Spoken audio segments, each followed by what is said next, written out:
Okay, I think that's the end of the alerts. Thank you so much, Queen Snarf, for your endless generosity. It is amazing. Meowdy, y'all. What's up?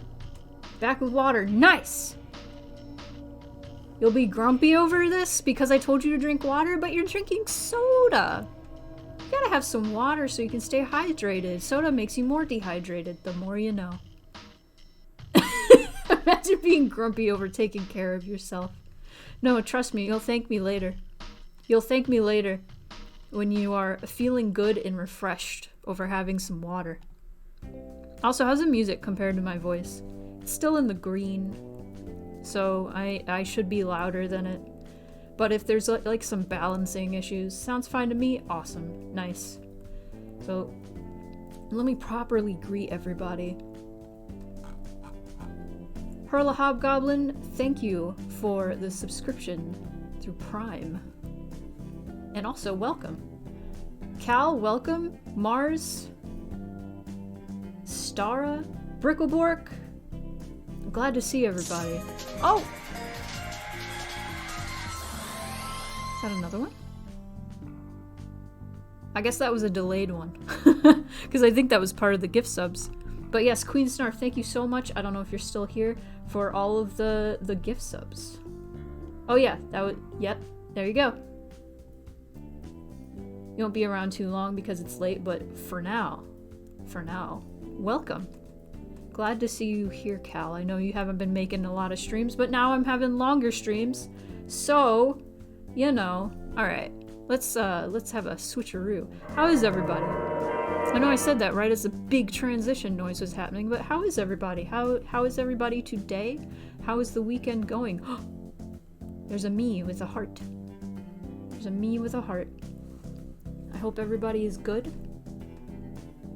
Fake late time zone? I'm sorry. You know, eventually we're gonna be having more streams going on, and they will be earlier, hopefully.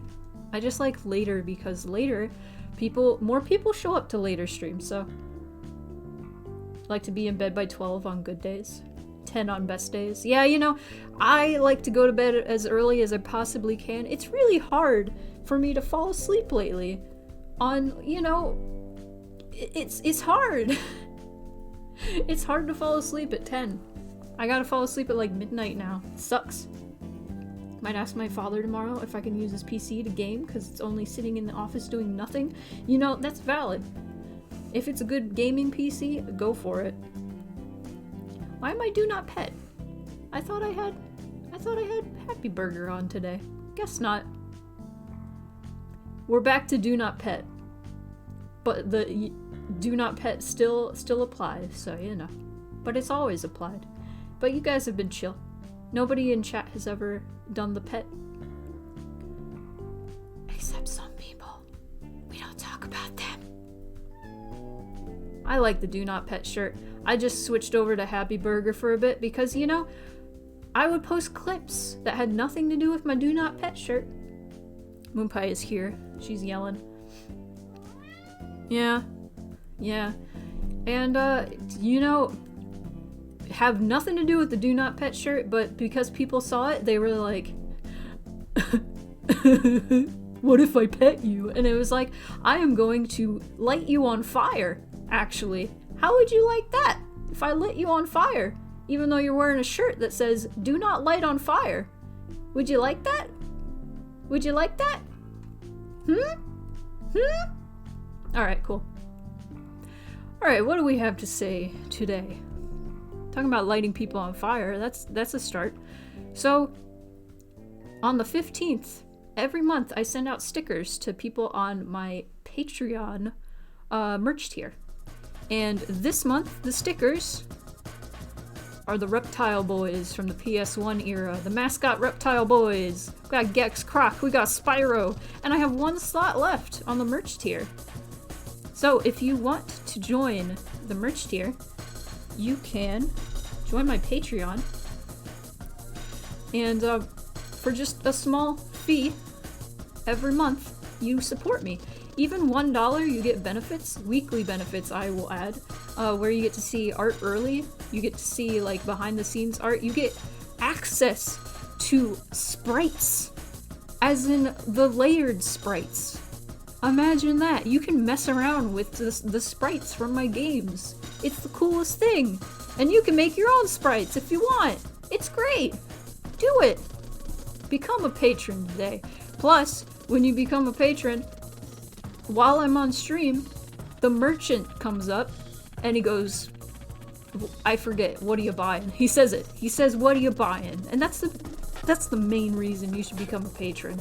Honestly, the main reason. Truly. Nightbot is just going off today. Well, that's my fault. I put that command in there. Anyway, another thing going on. Wait, I thought I added that. Where is it? Where is it? Let me see if I can add it. Re-add it. Where is it? Oh, there he is. Never mind. You didn't see that? Okay, so the latest thing that has gone up on Patreon has been a time-lapse for Zale variation. A while ago, I started recording a time-lapse and I forgot. And so I was like, oh heck, I can export this. And so you can see like how I did a bunch of variation with Zale's sprite. And that's going to be going up to the public in a week. But if you're a patron, $3 patron to be exact, you can see that now! Right now! It's amazing. So that's that thing. It has been 34 days since a tail time has happened. So I have been free. I'm free, everyone. I am free and loving life. 34 days and I have been set free from the lizard. But another thing. Well, two more things. Let's go. So that game dev fund up there, as Nightbot said earlier, all donations just go toward financially supporting me as I take off commissions, which is my main source of income usually. So all donations are very much appreciated. It just helps me buy food. It just helps me pay bills, you know, all that good stuff. And we are almost to 150, and once we reach that, I will bring out the wheel. If you haven't seen the wheel is a little roulette. I can't talk. Wheel. I can bring it out for a hot minute. Ready? It's bonus time. Uh-oh. Okay, it's gone. So the wheel has all of my sticker packs that I have made the past year on it. So you could win. You could actually win the Reptile Boys if it lands on that. I also randomly pick a winner with a Nightbot's help. And once I pick the winner, we spin the wheel, and then you win that sticker pack. Now, say like it lands on a sticker pack and you're like, I don't want to share my address with you though. That's fine. I could also gift you a sub if you don't have a sub. We can work something else out. You can also gift somebody else a sub of your choosing. All that jazz. It was my other thing. My other thing is, my goal for the rest of the month is to consistently have an average of 10 viewers for a stream. So tell your friends about these streams, tell them about Mixed Feelings Elysium, tell them that you can, like, watch the process of me making stuff for Mixed Feelings Elysium. Just talk up streams, share clips, share your favorite clip, be like, look, duck killed Spoonie once. Speaking of the duck is here. Don't steal him. Don't. But yeah. All that jazz. What are we doing? What are we doing today? Today we are doing, as the title suggests, CGs and backgrounds. Now you may be wondering, Spoonie, what the heck is a CG? Well, I actually had to look it up. I know what it is, but I didn't know what it actually stood for. It stands for computer graphic, which I guess technically, yeah, it's a computer graphic. In visual novels, you know, when there's like a fully rendered piece, right? Well, that's a CG. It just gained that name because it's done on a computer, I guess. I don't know. It's an old term. But I want Mixed Feelings Elysium to have maybe a few more CGs than the first game had. Each character had one CG with very slight variations to them, except Silas's. So they're actually like the opening scenes each have a CG. Umineko CGs are some some of my favorite. Oh, still gotta play Umineko. There are a lot of them, aren't there? And they're very long. I'm scared. Anyway, we're gonna start out over here. I'm gonna start out with a parry warm-up. It's never happening? I'm never playing it? Is that what you're saying? Is that what you're telling me? I will never have the free time? I don't know, I have 500 hours in Stardew Valley. I feel like I could make the free time, but why would I do that when I could play Stardew Valley? That's what I think anytime I play any other game. Why am I playing this when I could be playing farm game? You know? You know? Do you feel me? You feel me? I don't know, I had the realization that I have like 500 hours in Stardew Valley today, and it has been bothering me all day. You'd literally sob if I played it. You know, what should I stream it? Is it a streamable game? Long play. Just long play. This music has reminded me, to those of you who haven't heard, for my birthday this year, I'm probably gonna end up streaming Silent Hill 4 again. For fun. Not the whole thing, probably. I'll probably just play however long the stream ends up going. What in God's name is happening here? What? Already we're having issues. Oh, that's why.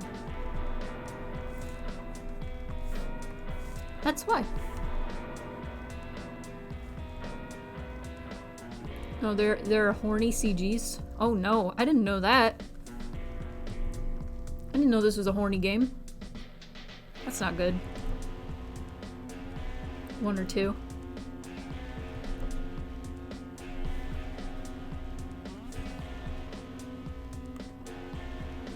I was reading some like TOS stuff with Twitch, and it might be out of date by now.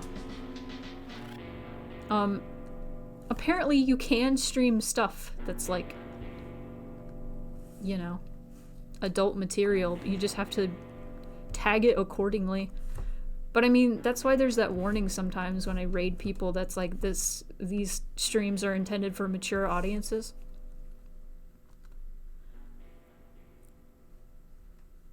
Suspect material. Here's a panty shot CG. Nasty. I mean, didn't people stream Honey Pot? Am I imagining that? Or did naked man chained and collared? Whoa!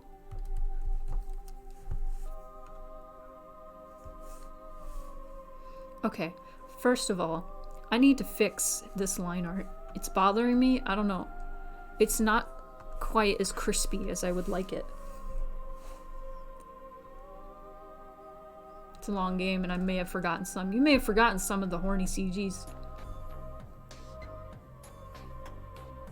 Oh yeah, there were people uploading it on YouTube, but on YouTube you could well, I mean, if you edit the stream or edit the recording, you could censor stuff, so, you know. Also, YouTube, you can flag stuff as 18 plus.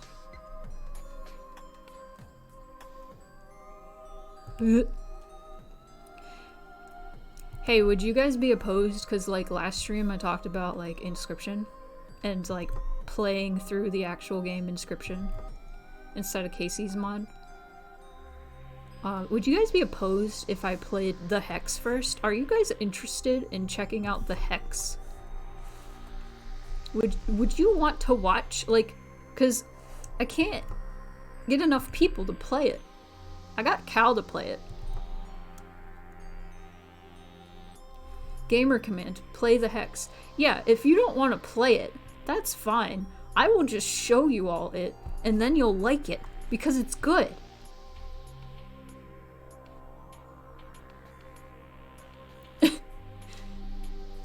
You finally verified your age for Google, so you wanted to watch the brutal stuff.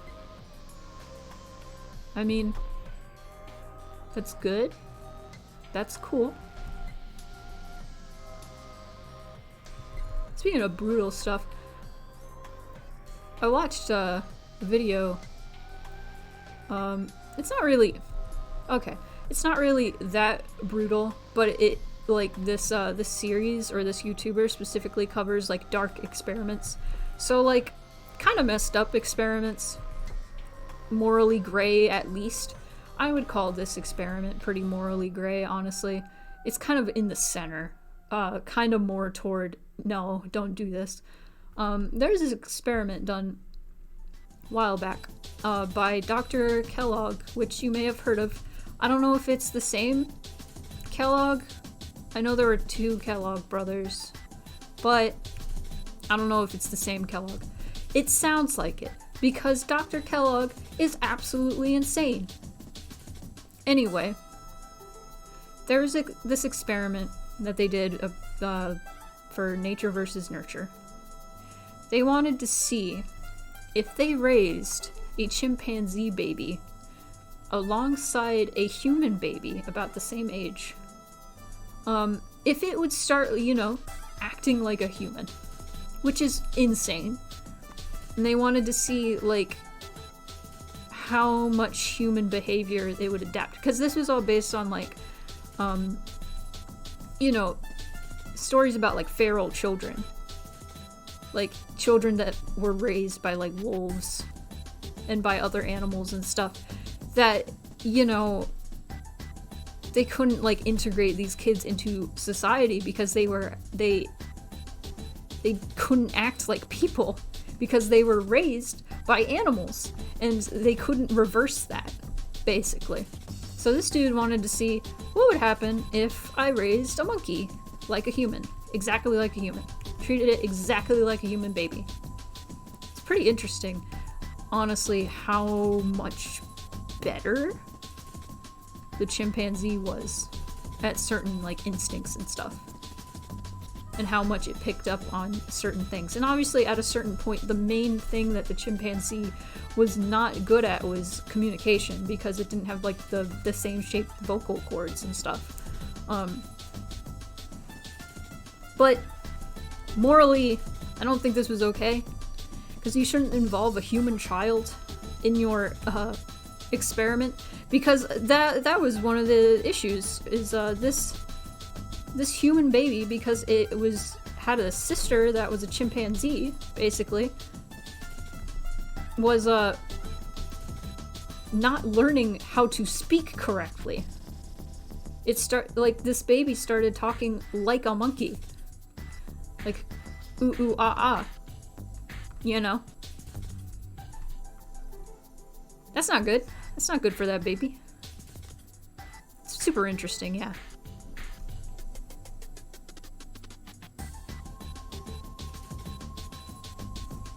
Yeah, that stuff is like super interesting to me. On the morality scale, with like 10 being morally right and like 1 being morally terrible, I'm gonna give that like a 4.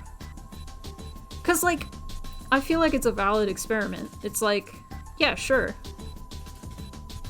Yeah, like, I'd be interested to see if, you know, our closest, like, oh man, I don't know, relative in the animal kingdom would actually be able to, you know, walk and talk like a human. Be super cool. But nah, alas. Nurture could only go so far until, like, nature took over.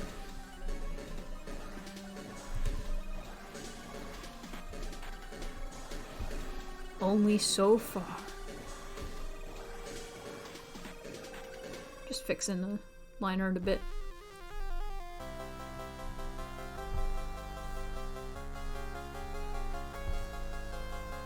Might be going a little too crazy, but you know. Oh my god, excuse me. I had some Pakistani food today. No more Baba Ganoush. I kept having Baba Ganoush. It's good, man. This time. Thank you.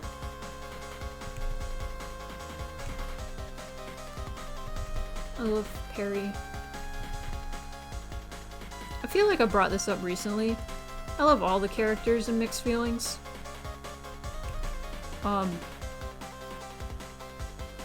Perry's my least favorite out of the original characters. But that doesn't mean I still don't like them. Perry's your favorite? I feel like an asshole now that I've said Perry's my least favorite.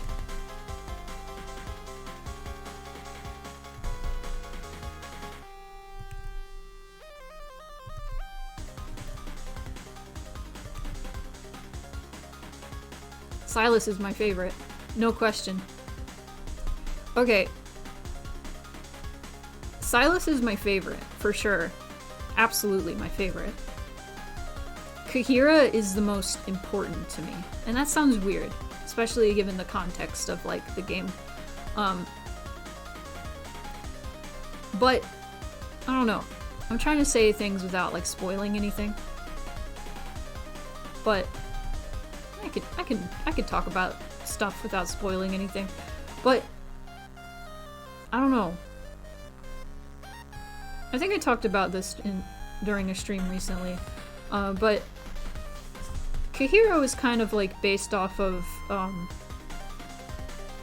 some people who weren't so kind to me in the past. Not like 1-1 comparison, obviously, but like some of like her behaviors and the ways that she acted were based off of people who weren't so great.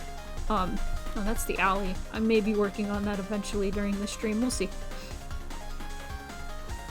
I'm gonna open a parry. Let's find a parry. Not like parrying in a video game, but you know. So, my original intention with Kahira, trying to talk about this as I'm like, you know, looking for stuff, was I wanted to like make her like suffer, like get what she deserved, you know, as a kind of like petty revenge, like fake revenge. There they are. Yay. And then after a while I realized that's not what I want. I want these people from my past who have wronged me to get better. I want them to learn their lesson, and I want them to be good people in the end. Or at least, like, know that they did wrong and learn from it and become a better person from then on out. You know? That's what I realized I wanted in the end. So I was like, you know what? You know what? I want this. Screw the original idea. I want people to understand, including myself, where Kahira is coming from. And I want people to hope, or I want an implication that Kahira is getting better. You know? Yeah. I have my feelings. And they are mixed. And the thing is, like, I do not blame anybody for not liking Kahira. Because a lot of people don't like Kahira. You know? Kahira was actually, like, written to be very unlikable. So, like, that's fine if people don't like her. Because I meant for that. But, man, it's, like, super important to me that, I had at least a few people come to me and tell me that Kahira's, like, story really, like, touched them. And made them self-reflect on their own, like, actions. And that's what's the most important to me, honestly. The most important thing to me is that the stories I write make people self-reflect, because that's the kind of stuff I want to write. I want people to really think about life. You can't undo the past, but you can move forward and learn. Exactly! Exactly!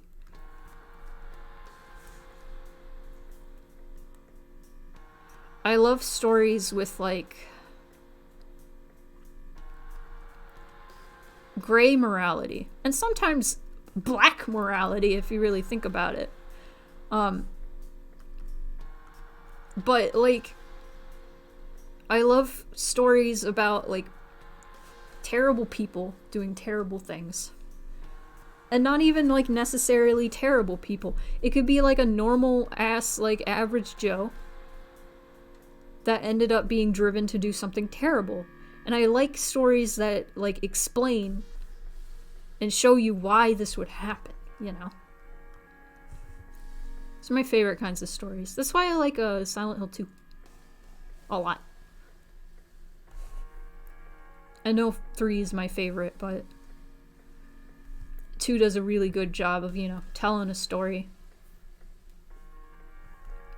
of, you know, here are these people that were driven to do terrible things. But you can understand, to a degree, with every one of them, why they would do something like that, you know?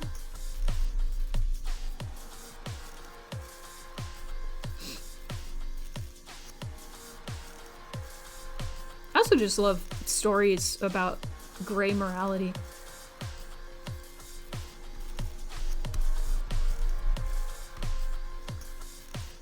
Because morality, like, it's never black or white. It's never good and evil. Like, there was a sermon in church once that I went to. That really made me rethink, like, religion. Or Christianity, at least. Because the sermon was all about there's no such thing as gray morality. Things are either of God or they're not. And I was like, that's messed up. And I disagree. And I wasn't even that old. I was pretty young when I attended this sermon.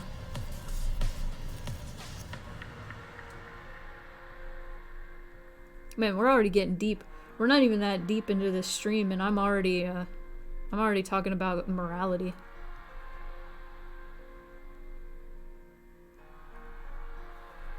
What on earth?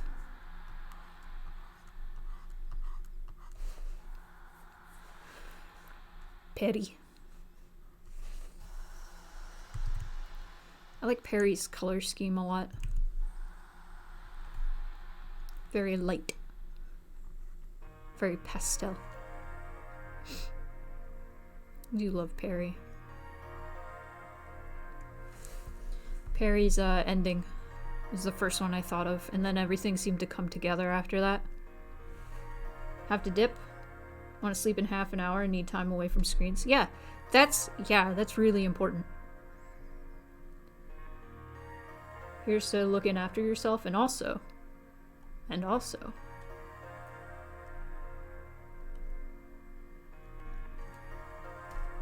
scared. Is it a water me? Oh. The water me's not working? Oh no! Oh no! You kidding me?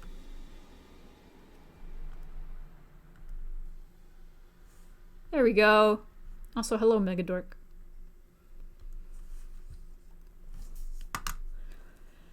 Mini water. Everybody's drowning me. Oh, mod view. I see. It's 100 spoons. Yeah, I don't know what that could be either. Well, we have 3 waters now. So, you know. 1. 2. Good night. 3. Awesome.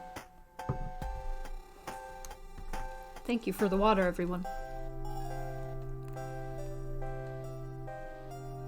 Oh, that's another thing is I decided to power through not having coffee the rest of Lent. I think I'm good. Today was supposed to be the next day that I drink coffee. I have not. Head's doing fine. No migraines. You have to stay for inscription credits music? I'm sorry. Maybe as a treat. As a treat. If I get significant enough work done, and also if we maintain a 10-person chat average this entire month. If we maintain that, my gift to all of you will be playing the Hex and then playing Inscription next month. Also, that's another thing. I want to make the donation goal next month to get a Switch so I can play the Klonoa remakes after playing, you know, the original Klonoa 2 first and then play the remakes. That's important.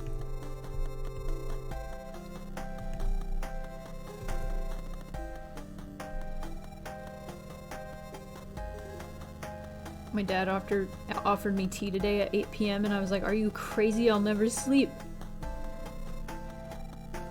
Tea has like barely any effect on me. I'm excited. I made so there's mixed feelings tea, like the original game, and then I was like, I want to make tea based off the new characters. So I did, and I ordered some, and I'm gonna try it before making it public to everybody. So look forward to that if you like tea. None of them are too caffeinated, so if you're worried about caffeine, don't.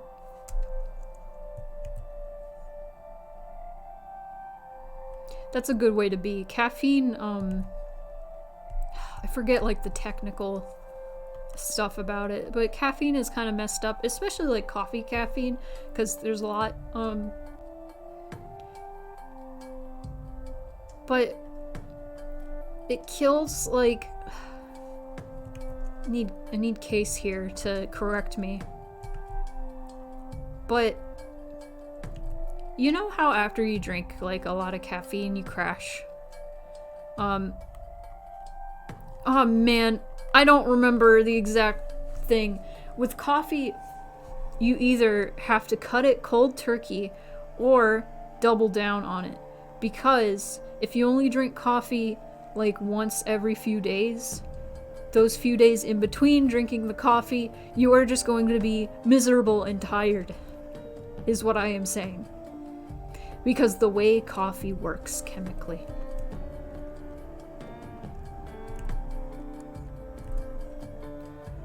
It kills like a certain chemical thing in your brain that keeps you awake naturally. And so you become like dependent on it, is what I am saying. I don't remember the exact like stuff, but you get what I'm saying, right?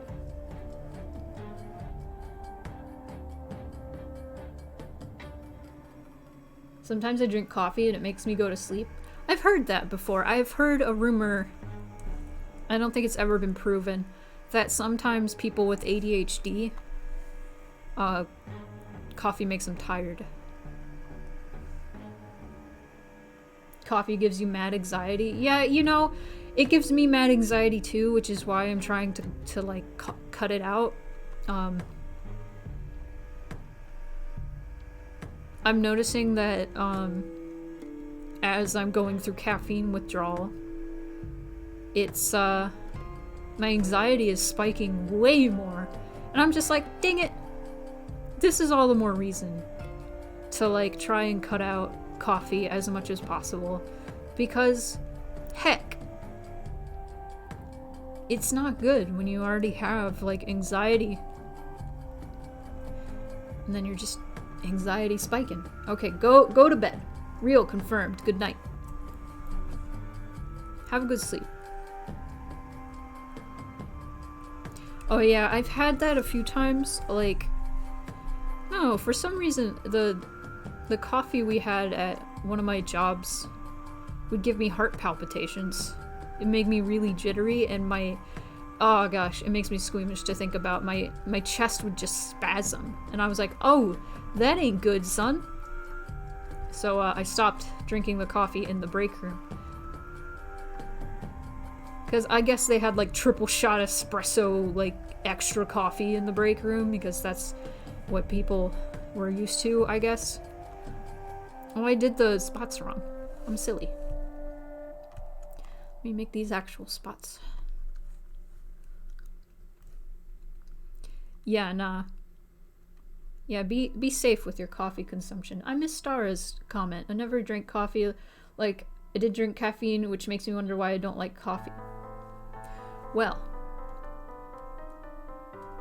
coffee is an acquired taste. It takes a lot to get used to, honestly, and we made some progress on parry. I'm very, very slowly getting through this parry. Just 25 minutes every stream, it's fine. So let me close parry. And while we're stretching, I'm gonna go over here. Hey. And I'm gonna run a pull. Manage pull. New pull. What are we working on first? Now remember, you can use your spoons to add more votes. We can commit voter fraud.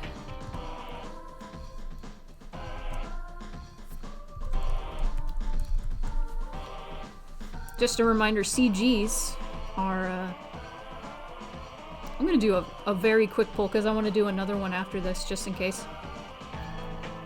Very quick poll. Ready? 3, 2, 1. Boop. Ready? Thanks, Rhett. Also welcome. Thanks for the stretch. I'm gonna stretch. I gotta make that noise every time. Ooh. Yeah, CG stands for Cookie Good. You're right. Nah, CGs are like fully rendered illustrations. It's not just a background with a sprite over it, it's a fully rendered illustration. I have one for each character with slight variations depending on the choices you make in the beginning of the game. And I think I want to have one for the, like, mid-end for each character, maybe. Mid-end? That's right, you heard right. There are bad ends, mid-ends, and good end. Give some people anxiety, then I'd rather not try my luck if I already have what I assume is high anxiety. That's a good choice. We're gonna do CG first, it looks like. So I'm gonna switch over here. Beep! I'm gonna continue the music. Thank you. That's a parry. Oh wait, no, I need to do another poll. New poll! Welcome! Welcome! Who is this? Who is this? Mystery Bean! Welcome, Raiders! Hello, how are you? We're about to do another poll. Voting what CG I'm gonna work on. This is spelled wrong. I spelled it wrong. Oh no! We're working on a visual novel. Welcome. Dandy, Ezra, or Zale. Very short poll. Let's go. 3, 2, 1. Boom! Wha-bam! Cat? Yeah, that's me. That's me. Hang on. Let's go back. Let's go back here. Let's go back.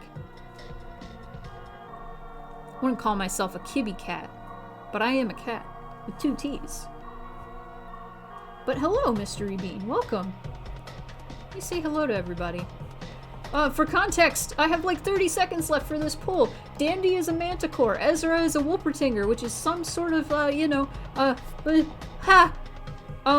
jackalope. And then Zale is a hippocampus, which is like a seahorse, literally. Hello! Alright, let me say hello to everybody. Ray, hello. Vevi. That's what I'm gonna call you. Vevi! Vevi! Hello. Welcome. We're doing some game dev. Mostly not really any coding. That gay strawberry cow, what a wonderful name. I love it. Zale, we're doing Zale. We're doing the horse. We're doing horse. Seahorse. Nice. Vavi. Sorry. So I'm gonna do Zale CG. Okay, let's give more context. CG for Mixed Feelings Elysium, which is the name of my game. It is the sequel to Mixed Feelings, which is already out if you want to check that out. It is free if you want it to be. The donations are also very much appreciated. They aren't necessary. Red the Fox, you contributed 125 channel points to that voting. That's great, thank you. This is the alley, which I don't know if we'll get to because this may be a very intensive CG. CGs take a while. They're very illustration. Here we go. Here's that. Thank you, Mars. I appreciate that. It is a game, if you like to cry, play it. If you don't recommend it. It's pretty heavy, hence the name Mixed Feelings. So, if you don't like heavy material or subjects, maybe miss it. That's all good. Does it have cats in it? It has one. Actually, all three of them are part cats. So yes, they're all chimera. That's why it's called Mixed Feelings. Double meaning. We take a... Let me tell you about Mixed Feelings. Let me tell you about Mixed Feelings just a bit. There is... Kahira. These are the characters from Mixed Feelings. Kahira is a griffin. So yes, she is part cat. And... we got Perry, which you probably already saw. Where are you, Perry? Where's a good Perry? Here's a good Perry. Here's Perry. That's a bad Perry, actually. Give me a good Perry. Moonpie's here to say hello. Here's a good Perry. Perry's a questing beast, which is also part leopard. Questing beasts are a lot. They're leopard, elk, snake. And last but not least, my favorite person, character. One of my favorite characters I've ever made, honestly. Let me... Where are you? Where are you? Creature! Silas. Thank you for the follow. Appreciate that. Appreciate that. Vavi. Vavi. Why am I smug? I was smug for so long. Go to bed. You're going to bed? Good night. Have a good night. So those are the characters from the original game. Yeah! There's a Silas champ. That's part of Silas's character. They're a streamer. Absolutely. You will play, not right now, but eventually. Awesome. Also, I get asked this a lot. If you would like to stream the game, by all means, go for it. Just heed the content warnings. They are on the game page. And if you need to share them with your chat, go ahead. It's all good. It doesn't spoil anything in the game or anything. Not really, anyway. But, yeah, those are my babies. And this game stars a completely different cast. One of which is a character you may run into in the first game. But here we got... The first game to beat to, like, completely... to 100% completion, I'd say takes about 4 hours. Maybe 5 if you're really, like, taking your time. I highly recommend using the skip button to get, like, 100%. Utilize that. Here's Dandy. He's a manticore. This is the second game. Here is... Ezra. She's a Wolpertinger. which is like a jackalope, except with more parts. I'm glad you love Dandy. I feel like I don't give him enough love, but I love him. And I just don't give him enough attention. Here's Zale. Zale's my favorite right now. I'm kind of obsessed with him. He's a hippocampus. Which, the hippocampus is like, the scientific word for seahorse. It's also a part of your brain. The part of your brain specifically that holds memories. So there's a bit of a, trivia for you there. It's called hippocampus because it looks like a seahorse. So, that is Moonpie. Hello, Poltrare. So I just needed to info dump a little bit about my game. That's what we're all here for. We're all here for mixed feelings. Anybody in the chat who's played the game already will gladly tell you about it, I am sure. So if you have any questions for me or the chat, we will happily answer them. Zale, my boy. Zale is my boy. I love this boy. I love him so much. Anyway, if you want a taste of like some of the backgrounds in this new game, I'm very proud of this last one we did last stream. Check it out. This is the Arcade, as named by I think Eden came up with that name. The Arcade. It's got a lake underneath it. Glass floor. Road brawler. Mixed pack person. Quiet no pachinko. It's got it all, baby. Zale is so pretty. What's hot? That's how I feel looking at Zale. Thanks. I feel like I'm bragging, but I'm just kind of like, you're new here. Welcome. Look at this game. Appreciate it. Look at it. Love it. Oh, I can't wait to get it done. In like 15 minutes, I'm gonna have to feed Moonpie. But for this CG, I kind of thought about this today. I want Zale to be kind of like front and center. Zale is busking, right? If you don't know what busking is, that's when you're like performing and like a musical instrument out on the street. And when you have like a tip jar, or you open your guitar case and people throw money in. That's what Zale's doing right now at like a farmer's market. So let's try and figure out some sort of composition.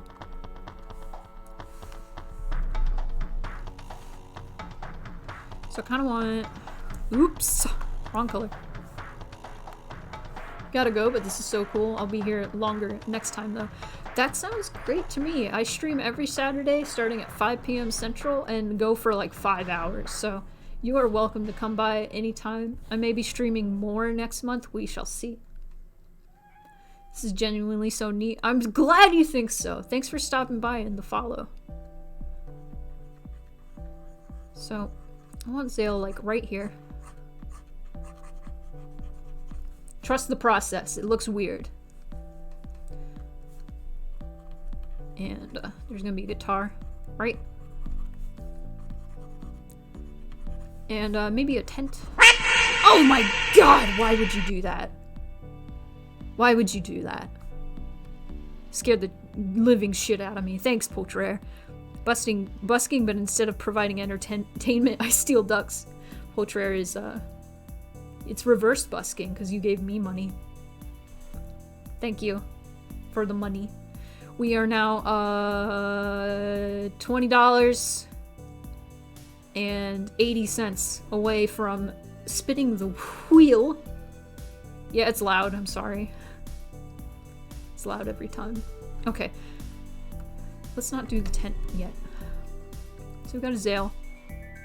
Let's put the vanishing point here. Maybe? Yeah.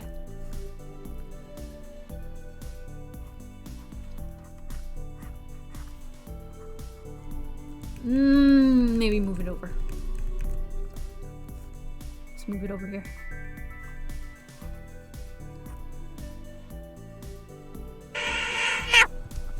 Who? Took him back. You saved him. Thank you so much, Rhett. Oh god, we're getting so close. We're getting, what is that? Is that $11.92? trying to do some quick mathematics in my brain. Returned from the void. Thank you so much. It's okay, you just BRB'd for a bit. You know what I thought about? I thought about making the duck Quaxley. In honor of Pokemon. How cool would that be? This is the background we're in right now. So I'm gonna figure this out.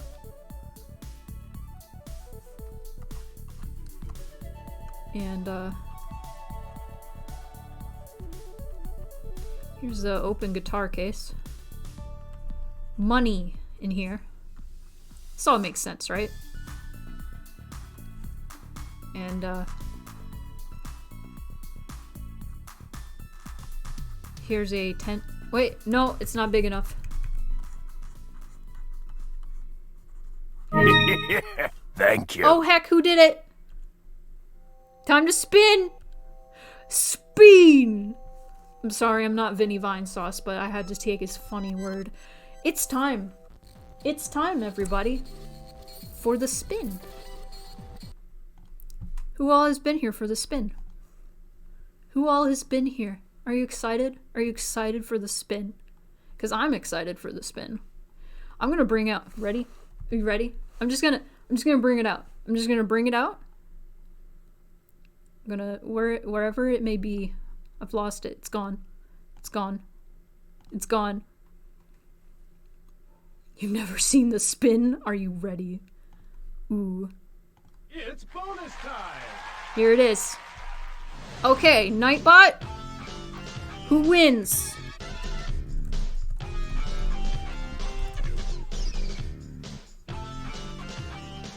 Vavi is still in here. Vavi? Well, Vavi, if you're still in here, you've won. Maybe I will DM you later. If not, well, you know what? We have to spin it. We're gonna run out of time.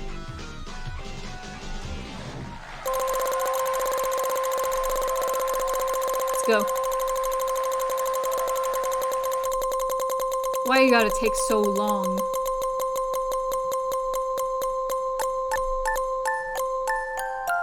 Oh, hey! Poltrare, you actually got it to do Moon Pie. Oh, heck. Alright. Moon Pie stickers. So Vavi, if you're still here, congratulations. I will whisper, I guess, to you. Let's see. If I can. I can do that later. If Vavi doesn't respond, that's all good. We'll figure it out. But yeah, Vavi, if you're still in here, I'm on Twitter. Spoony Cat, you can DM me. Yeah, Moon Pie. Moon Pie stickers. And I can send you stickers if you would like. But we'll figure it out. Yeah. Yeah. I spun the wheel too late. It didn't go along with the cool music. But check out Vibecat. Yeah. Yeah. But thank you, Rhett. So much for the $12. Got that spinning going. I feel like both times you've brought the wheel out, but you still haven't won. Dang it. Hang on. Well, once we reach $200, then we can bring out the wheel once more. But if Vavi never responds to me, I can next stream, I can pick another winner if they're not here. Your prize is getting to see the wheel spin. Yeah! Hell yeah! I like the wheel a lot. Anyway, let's continue our adventure through this eventual CG. Ugh. But yeah, next month I'm gonna have the donation goal be... Oh my god! I swear, I can't get anything done. I can't get anything done.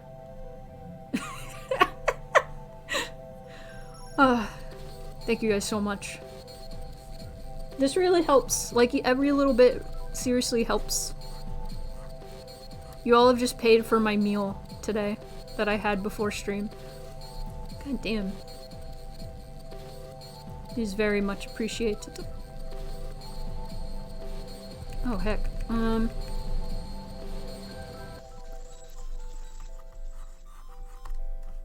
Hello, Soul. Oh my god. It's the battle of the duck. It's the battle. Rhett. You was just BRBing. Don't worry. How goes it, Soul?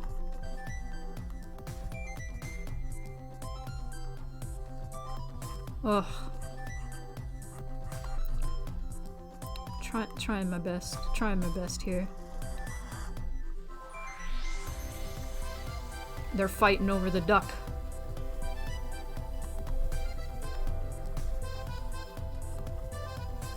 You know what I kind of want to do is, for these CGs, I want you to see, maybe not every CG, but a lot of them. I want you to see the actual main character. Cap, if you will.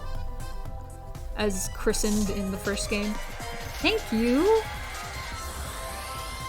For the gift sub, Queen Snarf, you're still here! You said you weren't here. You said you were leaving. Or did you? I don't remember. Enjoy your emotes, Soul. Came in to say hi. Welcome back. Okay, here's the rows of tents. Here's Zale. Indicated by green. And, so there's crowds of people, right? So now we need these, would I like some bits? You don't have to do that. You have given so many bits to both Case and I. Don't worry about it. Also, the donations. Once we reach $200, I will spin the wheel again. Appreciate it! What the heck? Moonpie's jumping on me. She is here now. Hi, Moonpie. You want to say hi? No, she does not want to say hi. Okay, so I want some, like, crowd people. Maybe not this close. I want some people in the crowd stopping by. Maybe these people are holding hands. Hey! That's my water! You have your own water. God damn it.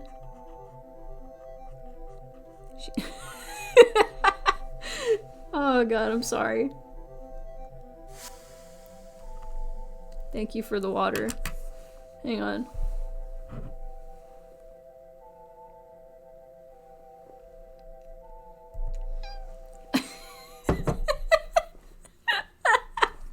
I'm so sorry. Did you hear her little meow? Stop it! That's my water! See ya, Queen Snarf. Thank you for the bits, and thank you for the water, Rhett. Oh my god. She meowed at me because she was mad that I was drinking her water. It's not hers, it's mine.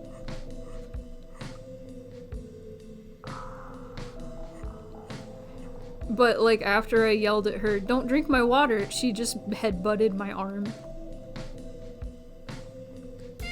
Stop.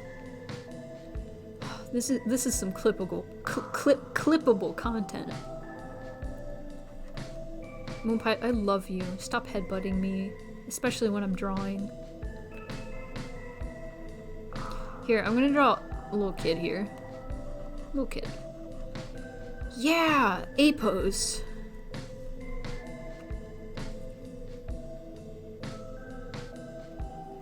And I'm gonna draw Cap.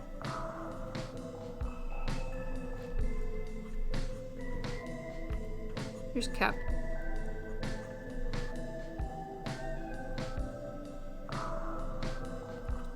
Oh, the tail's bad.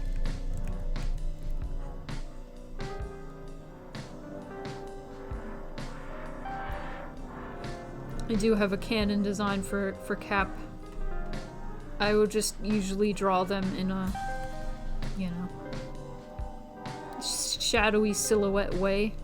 But there are a few details that I need to include. I think we have a decent composition for this. Let me maybe adjust it a little bit. Rule of thirds, baby.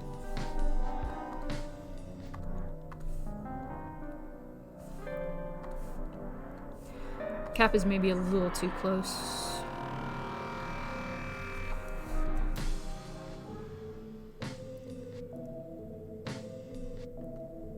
Yeah. Some folks here. Here's a folk. There's a folk. I guess if I want to give you some like art tips, it's generally a pretty good idea to like get your composition out, and you can do it as messy as this, like I'm doing right now, and it'll work out. Whoops. There's some mountains. Because even when it's this messy, you can figure out like, all right, this looks good. So if you don't know what the rule of thirds is, I'm gonna learn ya. It's her water now. She hasn't had any of it yet. Rule of thirds. You cut a piece to thirds, right? Both ways. Both ways, right? Hashtag. There we go. These points right here, you should put your point of focus.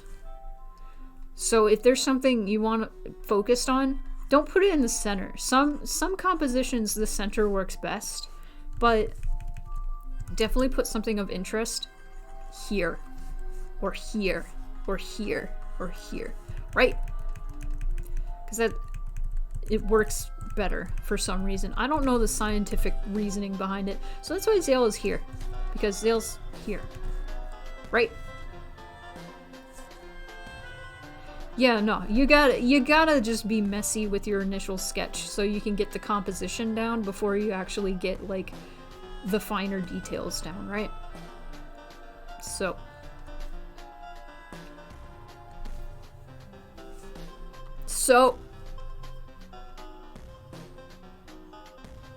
okay, so this is like, let's get some finer details in.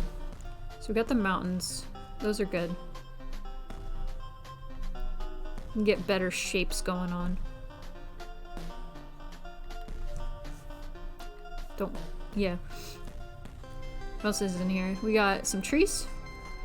So we could probably put some trees back here.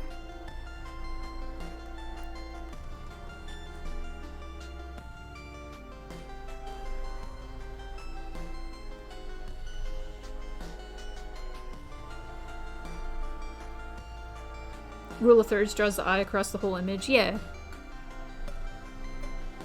Yeah, I think that's how it works. I remember learning about it in photography class. Those are some stinky trees, but it'll be fine.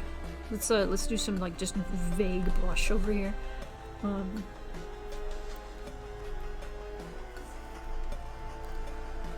What are some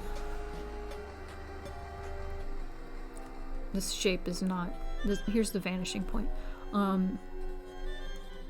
Great.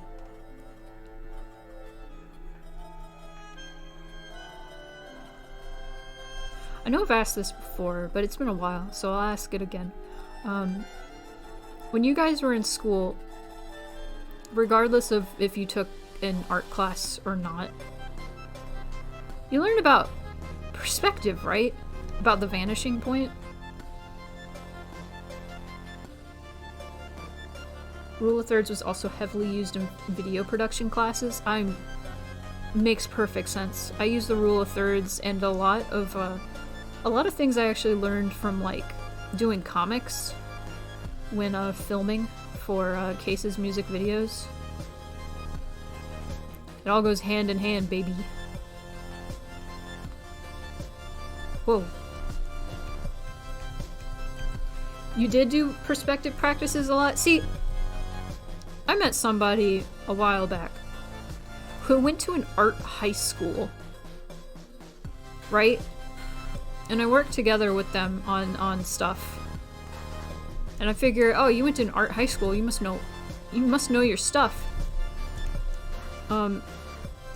This person had never learned about the vanishing point. I had to teach them.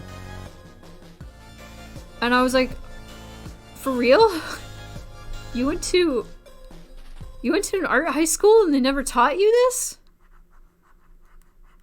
I was completely taken aback, honestly. It's no hate on that person, honestly. It was a hate on, like, their education. Like, I'm sure that art high school was a lot of money and it was hard to get into. So the fact that they didn't learn about perspective was insane to me. Like, absolutely bonkers.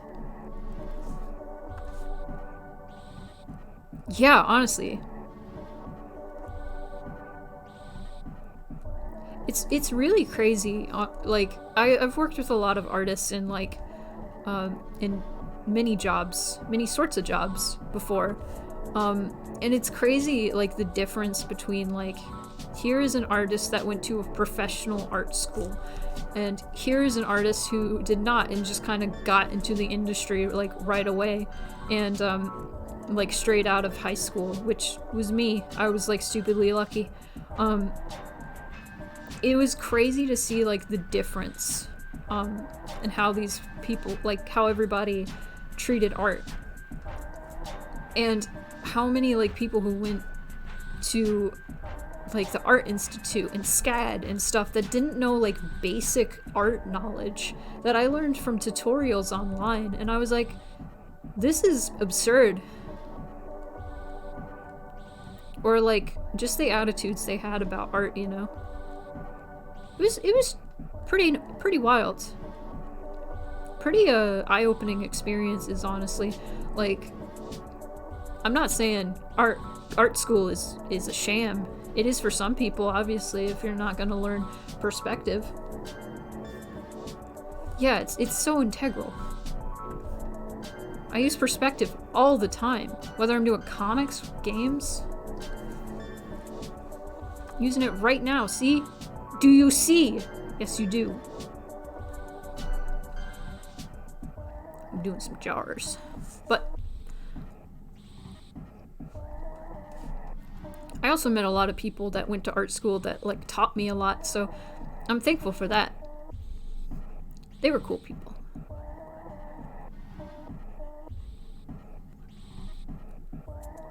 This is also super common in programming, from what I gather. Like, people not knowing basic programming skills because, like, oh, there's a pillar there. This is, like, I think it's, like, a universal thing when it comes to, like,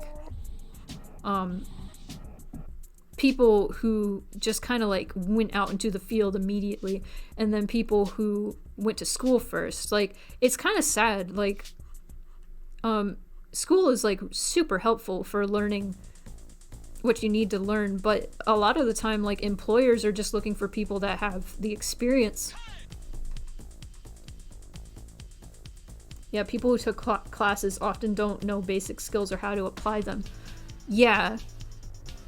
I've heard tale of many people who, like, have gone to, like, what's the word? Prestigious, I guess? Like, art schools and stuff for years, and then have never been able to get, like, employed for, like, a reasonable income, right? But all the while, like, while they were in school, their peers who didn't go to college have been out in the field getting experience and getting more gigs and getting better gigs. And it's like, it sucks that, like, America especially teaches you won't be able to get a job or a decent job unless you go to school, right? But then some people get lucky and they're able to go out in the field and make connections immediately, right off the bat. They don't need like that much college, and they're better off, you know?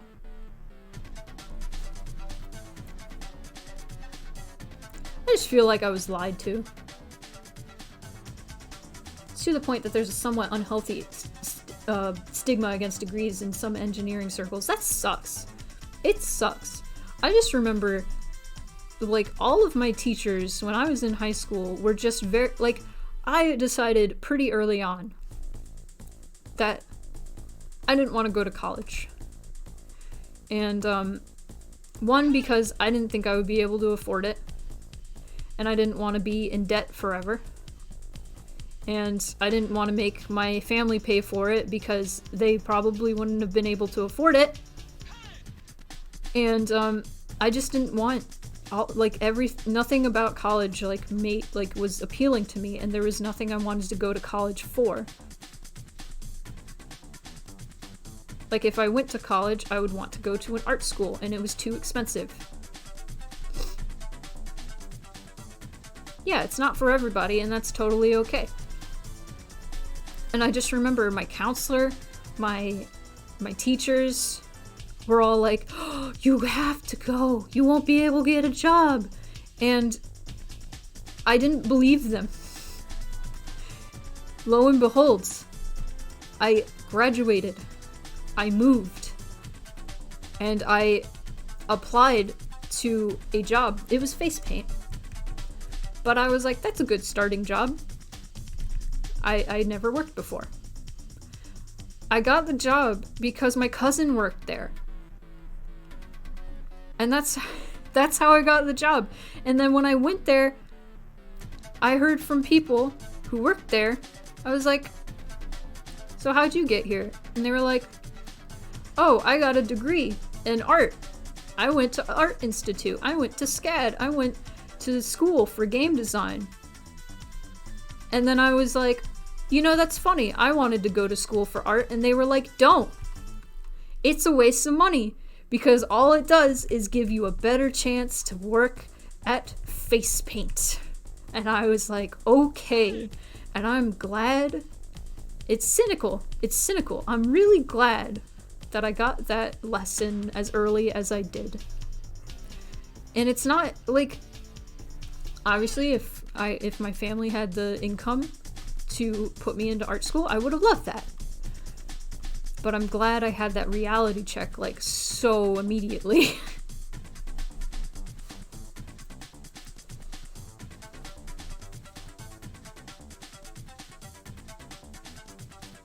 You have to draw every day or you don't really love drawing mentality. It has some 1-1 parallels among programmers. Oh, jeez. Oh, jeez. You gotta code every day or you don't love coding. Silly. It's kind of janky, but, you know, we're getting somewhere. I didn't think I would be drawing this market again, and I'm mad at myself that I am. But it's my fault. A woo! A woo! You know what? I have an emoji for this. I have an emoji for this. You ready? Here you go. Hello, Evie. Welcome. I'm trying to draw a Siji.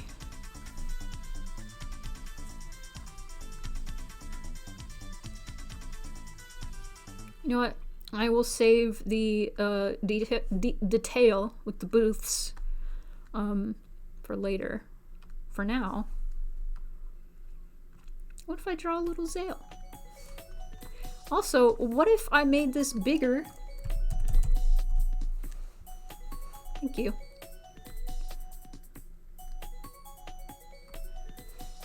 Case to yell. What if I made it bigger? Why am I angry? Oh, because I made it bigger. Sometimes I get mad when I make things 5,000 pixels wide instead of 1920. It happens. But it's a stretch break, so time to stretch, y'all. Time to stretch. Why angry? Because I pressed 5. You know how it is. You press 5, you get angry. Ow!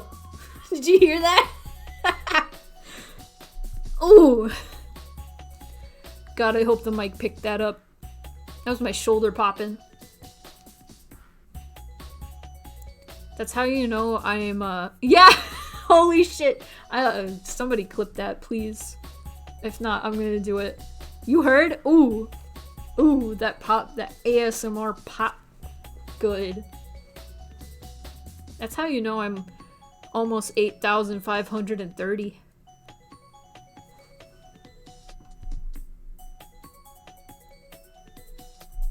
That's how you know. Ow! That was my wrist this time. I'm falling apart. Falling apart. I'm a Grim Reaper and I'm falling apart. My bones are cracking. Ooh. My wrist is doing alright. I wore my... Listen. I wore my wrist brace last night. So I do like every night almost. Unless I forget. And I wore it real tight. Which is good. So it didn't move at all in my sleep. Here's some health advice that I've heard. Oh, thank you, Rhett. I appreciate that. So, freaking, don't wear, like, a carpal tunnel wrist brace when you're awake and do stuff. Especially don't draw with one. You want to wear a wrist brace when you are least active. When you're using your wrist the most. And that's when you're sleeping. So, as a preventative measure, if you draw a lot or use your wrist a lot for anything, just wear a wrist brace to sleep. I have this problem though, where I will take off my wrist brace in my sleep. It sucks. Not all the time. I told my friend this once and they were like, didn't you have it on like real tight? And I'm like, yeah. And they're like, how'd you like slip out of it? I'm like, I didn't slip out. I took it off in my sleep. I undid the Velcro and took it off. And they were just so like taken aback that I could do such crazy motor functions in my sleep, I guess. It's not even that much. It's just taking off a thing. But I mean, I have a history of like just doing crazy things in my sleep. And like I did mild sleepwalking when I was a kid. I went like across my room where my older sister was sleeping. And I stole her pillow while I was still asleep and then went back to bed. So I mean, it does not surprise me that I can like just do things like that.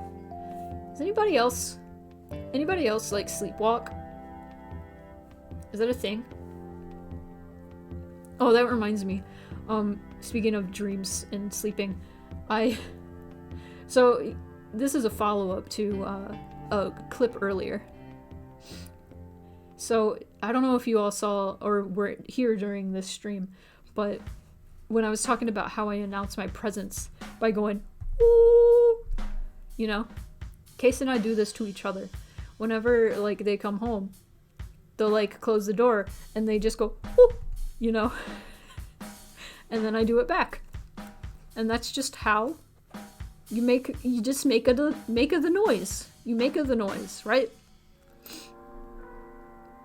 So, I had, like, a half-asleep dream that they, like, came over to my door while it was closed. Because this is what we do. I'm gonna go back to this. So I've done my stretch. I'll have my door like slightly ajar, and they just come over to the door and go, ooh, and then I'm like, hey, what's up? To let them know that they can come in. And so I was having a half asleep dream where I heard them at my door go, ooh, and then I went out loud in my sleep, ooh, and I woke myself up, and I was like, wait, what? And that was my story. I don't know why there was so much lead up to that. It was such a simple story, too. Mars, I'm glad you also go, whoop. It is so useful. It's so versatile.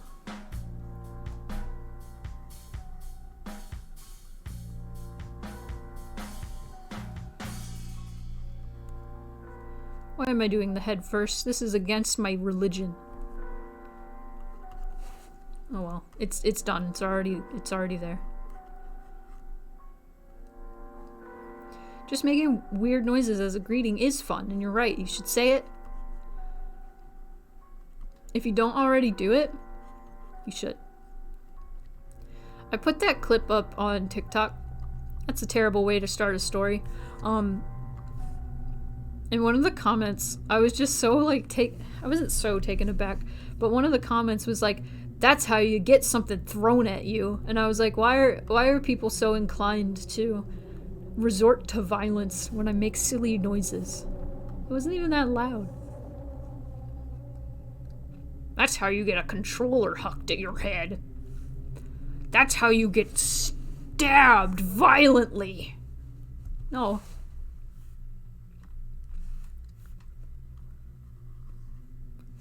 Just let me go. Whoop. Let me do it.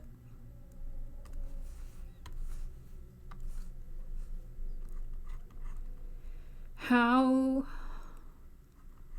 do I draw? I don't. This is just an illusion.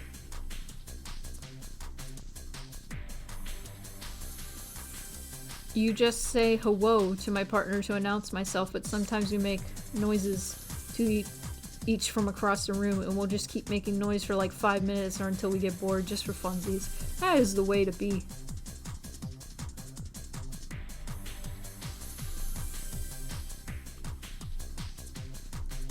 The truest way to be.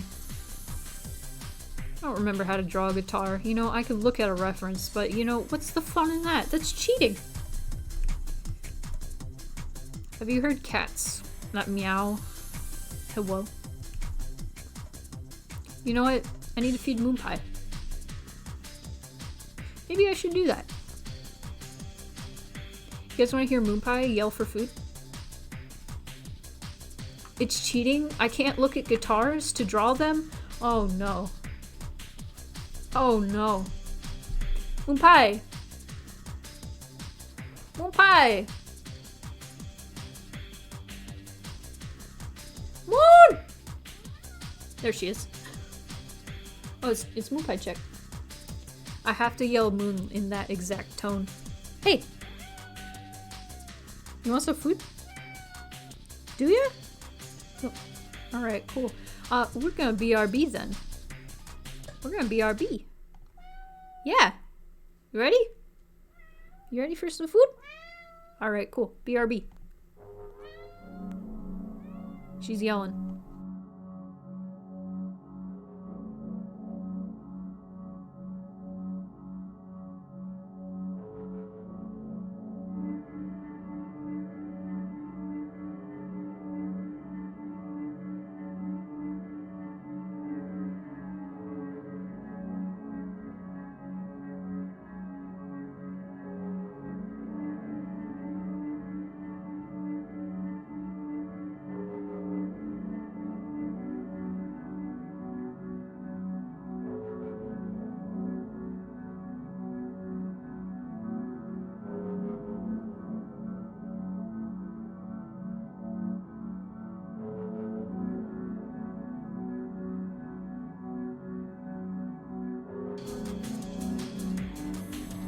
Oh! Alright, we're back. We're back. That was very quick BRB. You know what they say in the art world? No one likes a guitar cheater. Yeah, you can't look up references for guitars specifically. You know what? I don't want him in the same exact pose as he is in the sprite. I want something more dynamic. So I'm gonna cheat and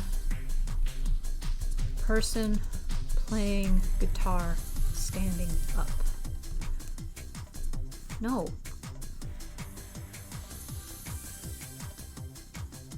Oh my god. What if, on an acoustic guitar, no less, this.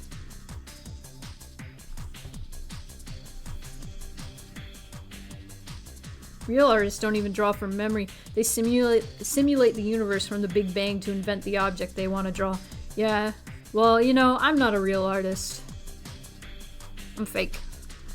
Not real.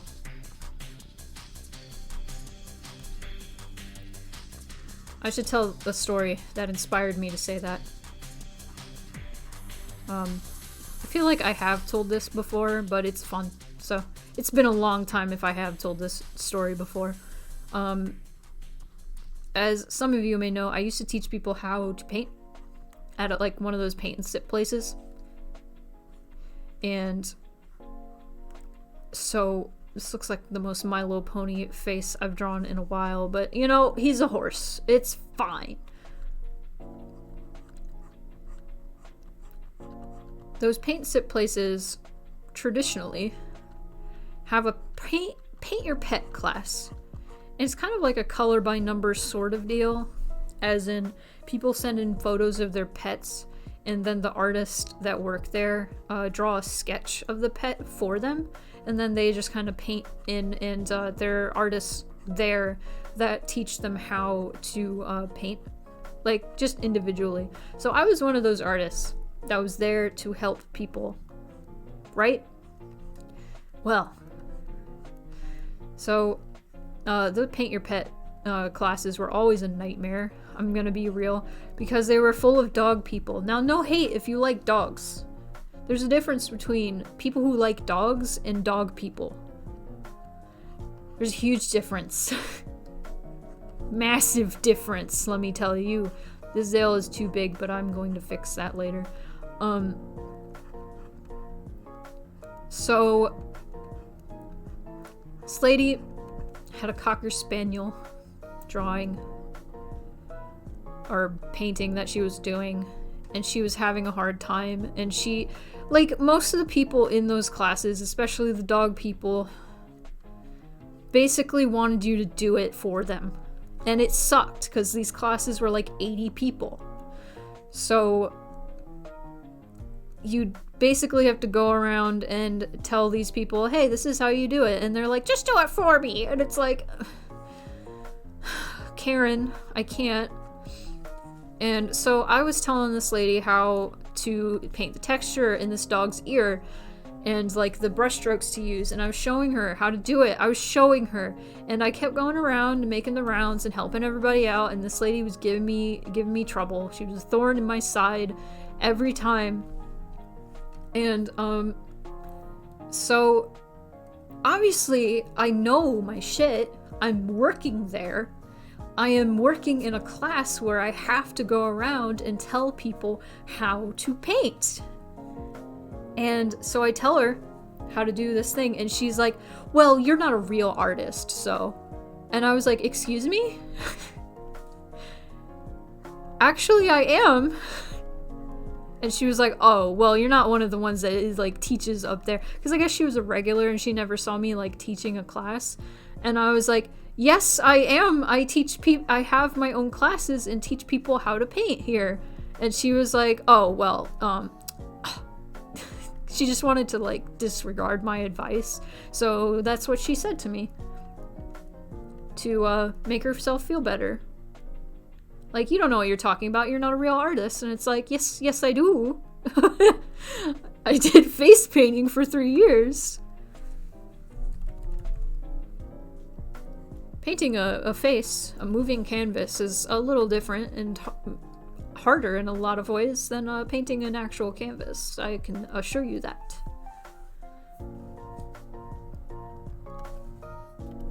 Anyway. Yeah, fuck this person big time, for sure. Nah, she was pretty awful. Gosh, I have a few stories. I only taught that one class, thank God. But there was another lady. I felt so bad for this woman, actually. She brought in a picture of her dog that had passed away. Which I feel like that's, like, it's very sweet to, like, want to have a picture painted of your dog in memory, you know? But it was pretty awkward, because she was struggling real hard, because this dog is black. It's really hard to paint like a pure black dog, you know? That's tough. And I'm saying this as somebody who paints. And so she was really struggling, because she wasn't an artist, and most of the people who went to these classes weren't artists. That's why they came. And I just have this memory of, like, she was just struggling so much, and she just kept asking me for help. And I felt bad, so I did, like, paint a little bit of it for her. And just, there was one point where she just sighed really dramatically and was like, "Bud has never looked so bad." And I think she said at one point, "He didn't even look this bad when he was dying." And I was like, "Honey, I'm so sorry. Please, stop guilting me about your dead dog." Wow. Kind of a dark topic to bring up on stream. I apologize, but it just felt a little shitty that she was like guilting me into painting her dog that passed. Like, she didn't have to come to that class. If she just wanted like a portrait painted, she could just commissioned an artist instead of paying $25 and calling it a day. Yeah, it sucks. Like, how do you respond to that? Like, he's a dog. He doesn't need... I'm sure he's fine with your painting of him. I'm sure he's in dog heaven enjoying life. Or death. Enjoying the afterlife. How about that? Yeah.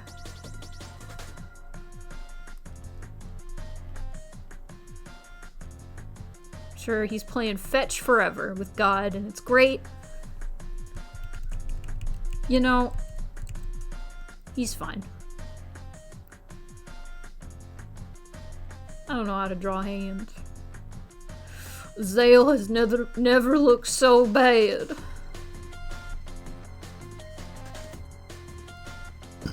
Excuse me. I'm so burpy. I'm so sorry. This is gross. This music fits. This music fits him right now. I don't know where the strap goes. Does it go here?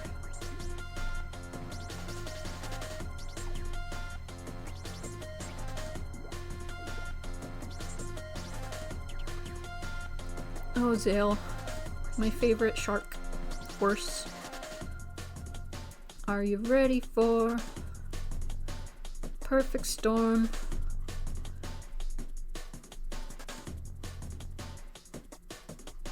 What if Zale's theme was just Dark Horse by Katy Perry, but it was Shark Horse instead?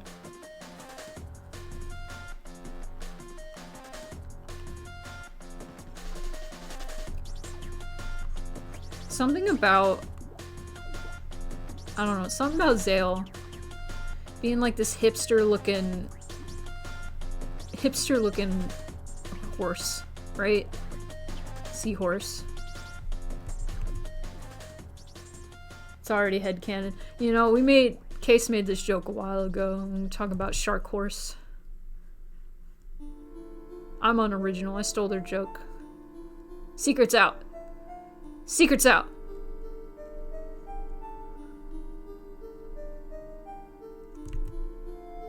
I think they're still streaming. You can go tell on me if you want. They probably don't even remember the Shark Horse joke. It was so long ago.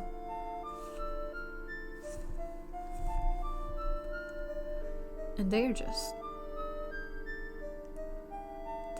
jamming out.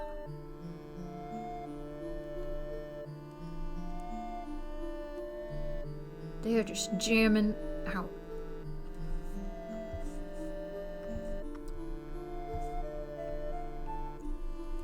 Originally, Zale was just gonna go by he, they, or he pronouns exclusively.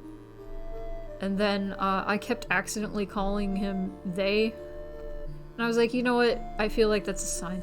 I feel like non-binary.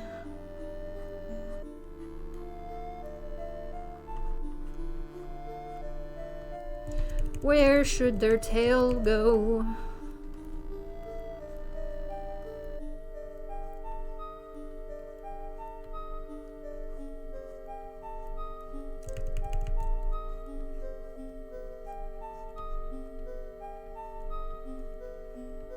I can never draw their tail.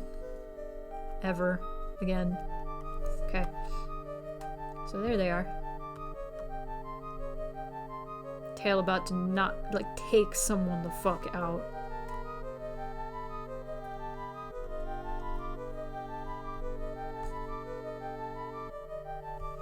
And, here's their guitar case.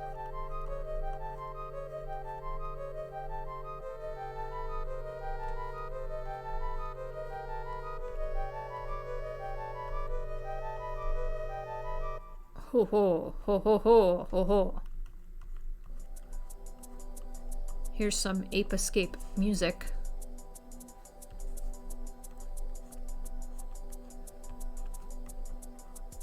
Music, if you will. I feel like I would hear this in an elevator, right?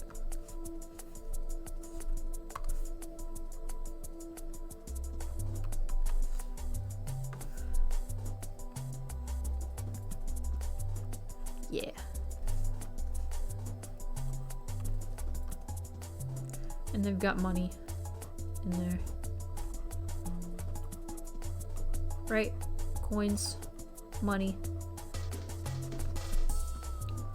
Nice. Okay, so now here's Cap. We're gonna draw some Cap.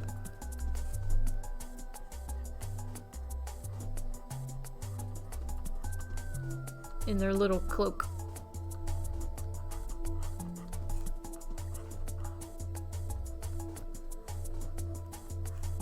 This is how I always imagine Cap. They're just in a little cloak. I mentioned that in the first game a few times.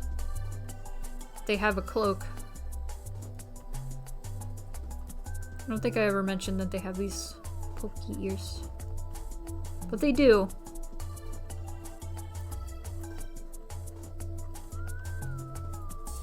Yes. Very small. Also, Zale is just very tall.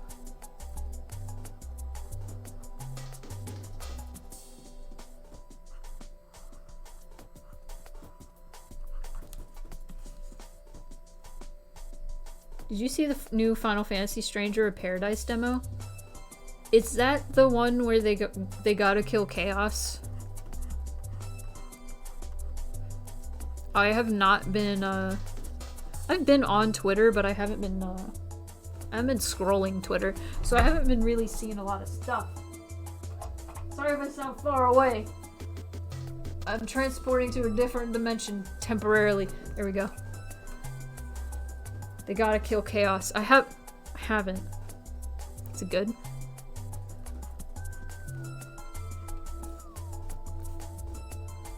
Game story is actually dumber than the memes. It's art. Oh my god. Tell me more.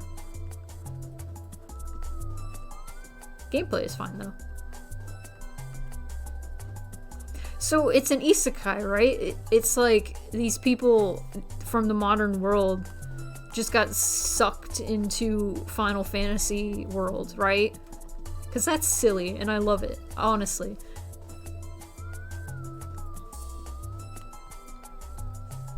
Maybe a hot take, but I'm all right with isekais. I think that's a valid like story format and it's fun and I've always liked it. So I like stories where it's like, I mean, fuck, Mixed Feelings is an isekai.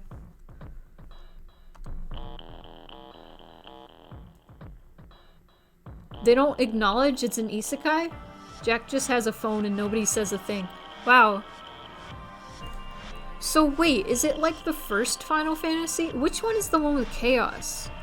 Is that the first one?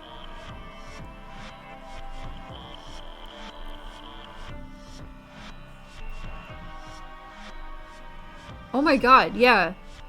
Oh, that's such a great concept.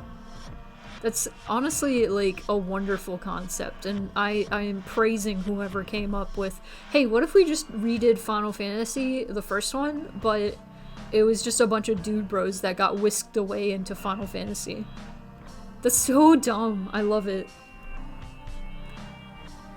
Oh my god, everything about that is dumb.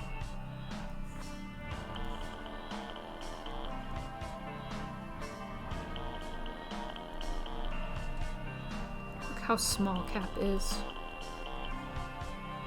Very small gremlin. What a small gremlin. Thing is, they do not really use the fact that they are not from Final Fantasy 1 as a plot element, at least so far. Interesting.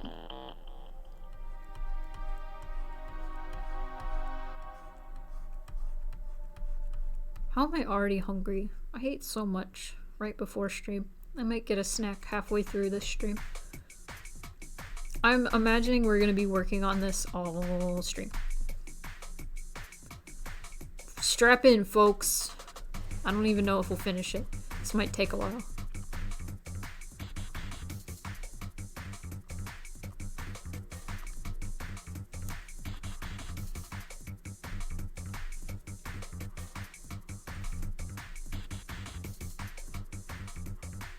The whole cast is just talking to the king wearing jeans, and he's like, "Hark! The warriors of light have cometh!" Madness. That is great. Wow, I love that. It's the year of isekai games. I like that Legends Arceus ended up being an isekai as well. Which, goddammit, I want that game so bad. That's why next month I'm gonna be raising money for getting a Switch. Because I want a Switch. So I can play Arceus and also the new one. Scarlet, Violet, whatever it's called. The one with Coco. I want to name him Tabasco so bad, and that is most of the reason I want to Switch. Also, I want the remakes of Klonoa. They look good. I'm excited. And I think it would be fun to stream right after streaming the originals. Streaming the remake.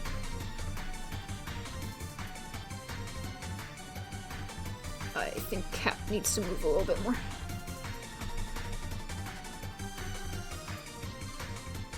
A little closer.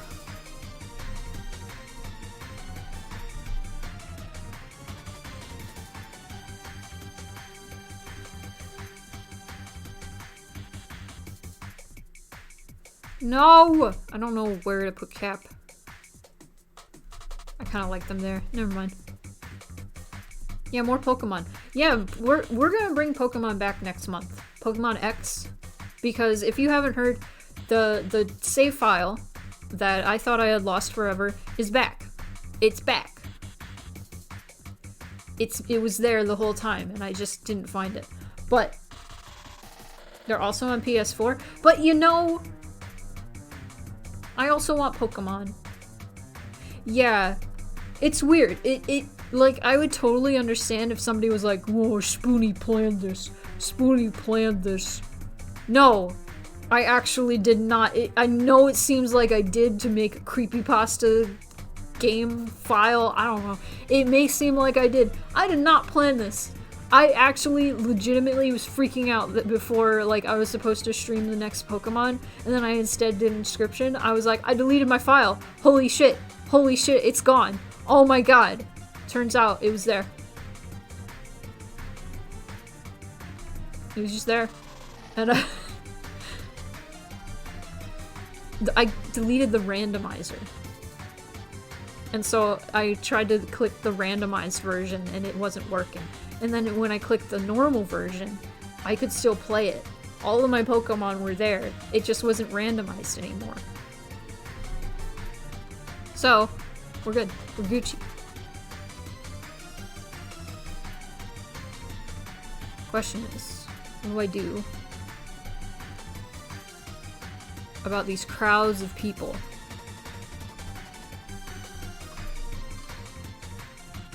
have a solution for the crowd of people. There we go.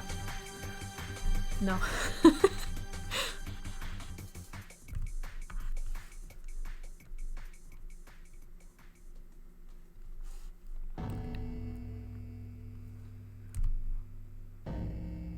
Would I consider playing Zelda game on stream? Oh, absolutely. I was actually talking about this with my friend recently. I posted about this on Twitter, but if you didn't see it, I plan on eventually doing a series of streams called I've Never Played This Before. Because I was a Sony kid growing up, right?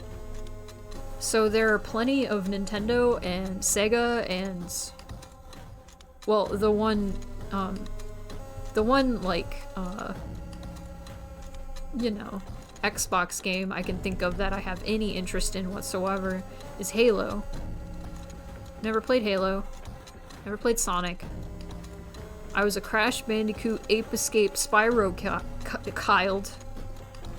And Sly Cooper and Jak and Daxter. I was a Sony kid. It was all mine.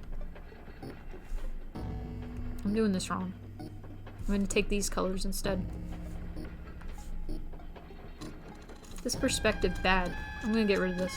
There we go. You will lose your mind if I play Zelda? Good. So let me run it by ya real quick.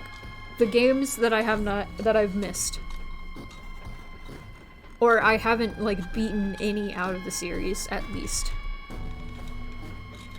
Mario. Zelda. Sonic. Donkey Kong. Oh, you know what? I should be saying this like the Smash announcer. Mario! Donkey Kong. Link! Wait, no, Zelda's in Smash. Zelda. Ah, man, I was doing so good. Don't laugh at myself. Metroid. Metroid's one. Never played Metroid. I played a little, like, all of these games I've at least played a little bit. I've at least touched the controller. You know? And I am aware of, like, some of the twists and turns these games have. I'm just not, you know, I wasn't raised on these games at all. So, they aren't important, like, nostalgia-wise to me, so. Mario 64 would be fascinating because it's supposed to be trippy, but everybody already knows the secrets in the castle. You rarely get to see anybody vexed by it these days. Yeah. See, I've watched, you know, I've watched speedruns. I don't know what I'm doing with this crowd. This background crowd. Hello? It's on the wrong layer. I only need these. I only need these people. I'll do like this. No. This.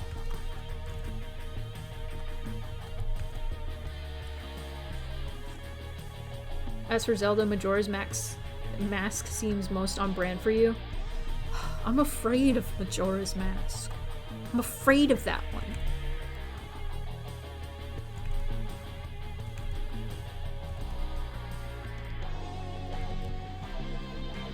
I'm afraid of that one.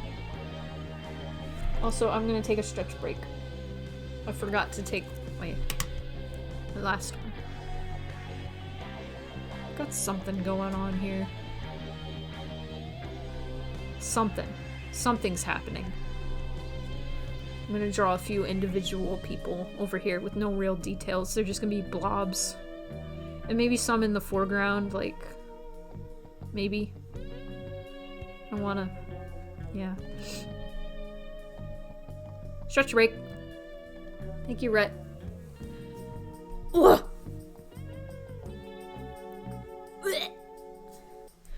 Oh yeah, Ocarina of Time is one I have never played.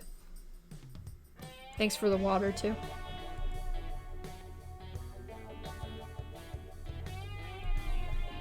Ocarina of Time I at least know a little bit about. I don't really know every, like... Ugh. Ocarina of Time.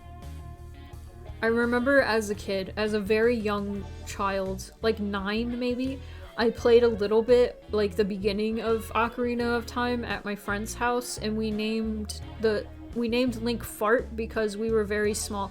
So, of course we named him Fart. The best version of Ocarina by far is the 3DS one. That's what I hear. I kind of want to play the older version.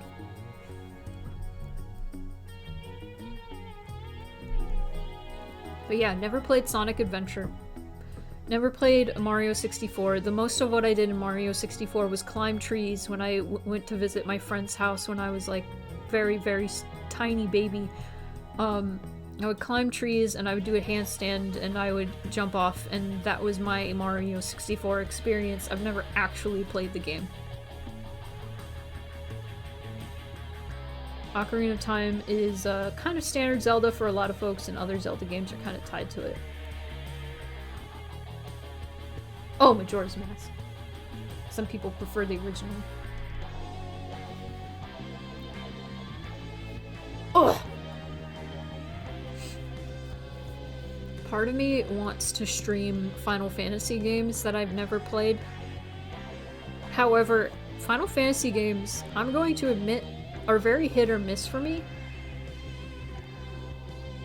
I've tried 8, I couldn't get into it. I tried 9, I got all the way to disc 3 with 9, and I was like, why am I playing this? I don't really care about any of these characters, and I really don't like the battle system at all. So I stopped. I liked 10 a lot. And that's it. Is there any others I tried? I tried the first game, but it's hard to get into because it's so old. People have told me to play 6, but I'm not sure. I'm not sure. I'm not sure how I feel about, like, so far, most Final Fantasy games I have not been able to. Well, I guess it's half and half. Because what, 8, 9, and then 7 and 10? Yeah. Ooh. 15. There are 15. Not including, like, spin-offs. So, I've played 7 and 10. That's it. Also, for those of you that are like, what the heck, I want to get into Final Fantasy, but I don't want to play all of those games. You don't have to. They're not connected. They are not related to each other than the name. You didn't know there were 15? You didn't know there... That's like a joke with the Final Fantasy games. Is like... You know what, I'm gonna stop this. I'm gonna stop that.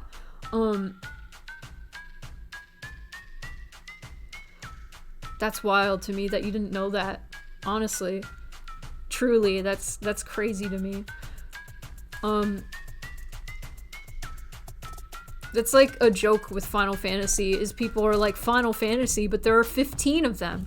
But I like that name for it because the whole reason it's called that is because Square Enix, that was gonna be their last game, the first one. Because they were like, yeah, we're done for. We're done for. Here, Final Fantasy, that's our last game. And Final Fantasy ended up doing really well. And, so it carried them. And, they were able to make more games because of the money they made from it.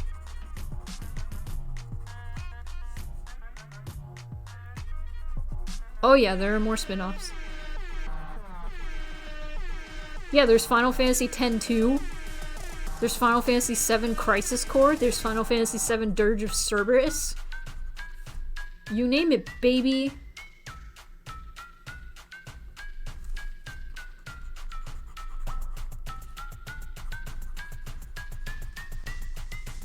Yeah, I don't think I'll ever play 10-2 as much as I liked 10. I have played Crisis Core, which is Final Fantasy VII prequel. People like it. I didn't like it very much. I'm going to admit that right here. You can get me on record saying I didn't really like Crisis Core. Sorry. Oh yeah, Crystal Chronicles is a thing. I've never played any of those. There's Tactics. There's Tic Tacs. You know.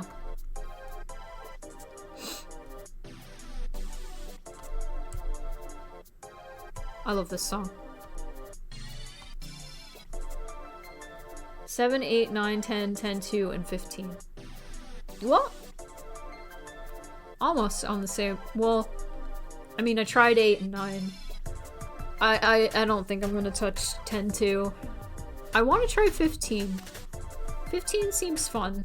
I like the aesthetic. I like the idea of a weird bachelor road trip through modern fantasy land.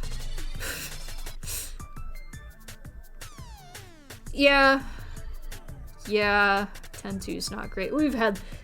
You and I have had this conversation. 10-2 is a time. I keep switching to the guitar dude. I don't need him anymore. I'm gonna go on a tangent. I mean, this isn't a tangent, but this is related to what we've been talking about. I have a beef. I have a huge beef with 10-2. And Mars, I'm sorry if you're like excluded from this conversation. I will try to like catch you up, get you on the deets. Final Fantasy X is a beautiful game.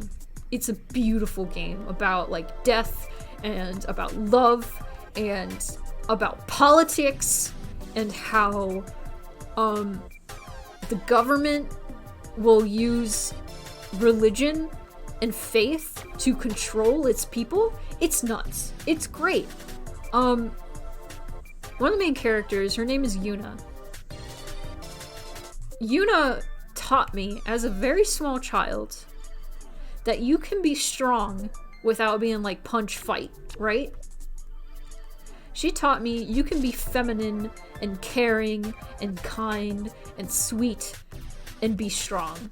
And because, like, being all of those things in the face of adversary is strength, right? And that's what I loved so much about Yuna, is she's one of my favorite characters ever. Final Fantasy X is my favorite of all time, though. I was a baby when I played that game. It really stuck with me. Yeah, it also stuck with me. That was the first Final Fantasy I ever, like, was exposed to. Then after that, I tried to get into 7, and it took me a while, but then it became my favorite game. But anyway, 10 is amazing, and Yuna's amazing, and I just really loved her character so much. And I also really liked and appreciated how she wasn't this sexy heroine girl, you know? Which, in moderation, I love that kind of character. I love Tifa. Tifa is another one of those characters that's kind and caring, and she also punches people, but, you know, she doesn't want to. That's kind of like a last resort thing. Not all the time, but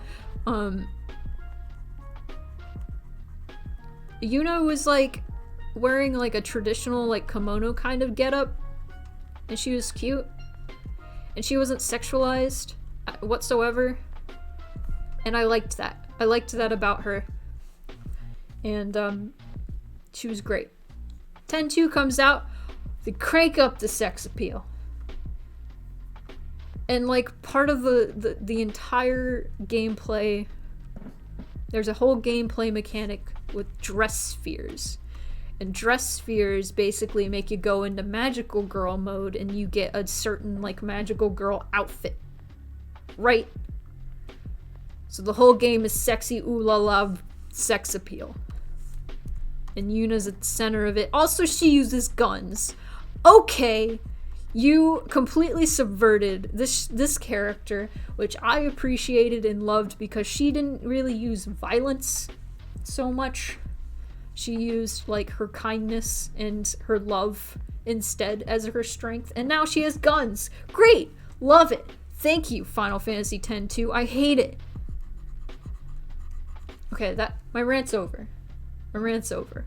I only played 10 for the first time a couple years ago, but I can confirm it's amazing. My issue is it's very hard to swallow that in 2 years she'd go from being a willing sacrifice to a mercenary. Yeah!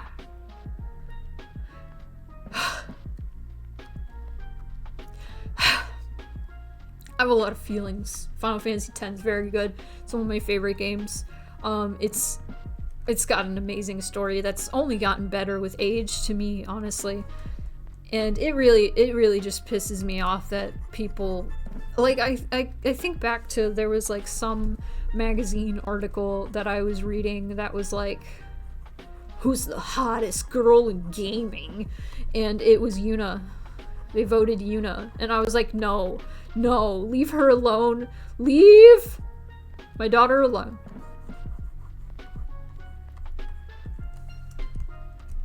Leave her alone. Please. I'm begging you. Stop. I don't know. I just felt like, Yuna went from like a good role model for young kids, girls, boys, whoever, non-binary children, I don't know. She was a great role model, and then suddenly she was a sex object, and I was upset. I felt betrayed. I was very upset. It was very sad.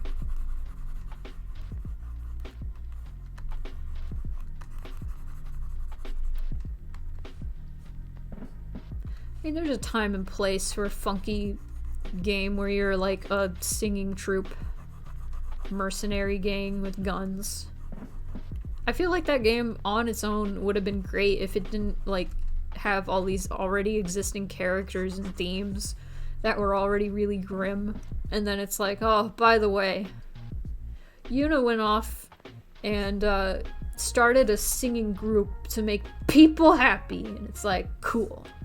Hate it. Thanks.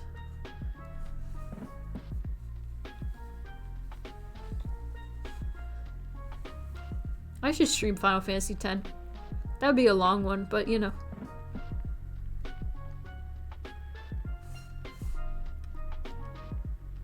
I've been thinking about that one. I don't know. I feel like my computer would be able to handle it pretty well. It's not that demanding anymore. Used to be. In the game, they don't really sexualize her that much. Yeah, but it's still, like, with the whole dress fear thing, and... meh. You know, they don't really sexualize, Tifa, either. And, like, the way people were acting when they revealed, like, what Tifa looked like in the remake, people were acting like that's all Tifa was a pair of boobs. And they were mad that her boobs weren't as big. And I was kind of like, huh? You what now? Thanks for the vibes. I was yelling about feminism. See you, Evie. If I see you later, because I'm going to be going at this for like 3 more hours, I will see you. Enjoy your dinner. Ow. I'm gonna put pupusas here. Zale's in front of the pupusas.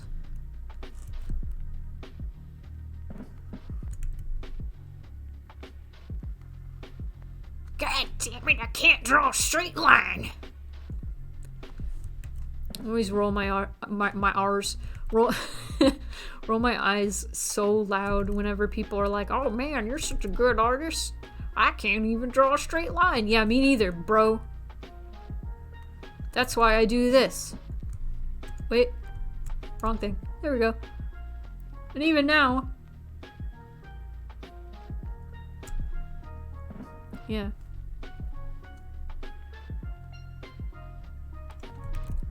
have this very vivid memory of my stepmom. My stepmom used to work professionally as an artist. And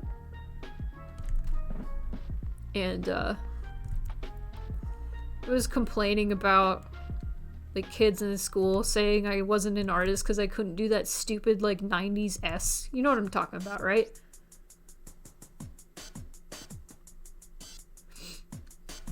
And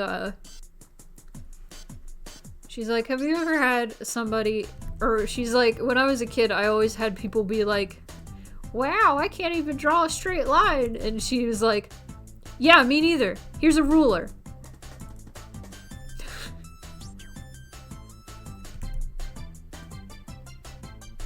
Is it true that Photoshop didn't have pen stabilization until recently? I believe it. I started drawing with Photoshop and I didn't know pen stabilization was a thing. So, until like 5 years ago. I went so long. My lines were just sketchy and shaky because I was like, that's just my style. And then I learned how to draw. Okay.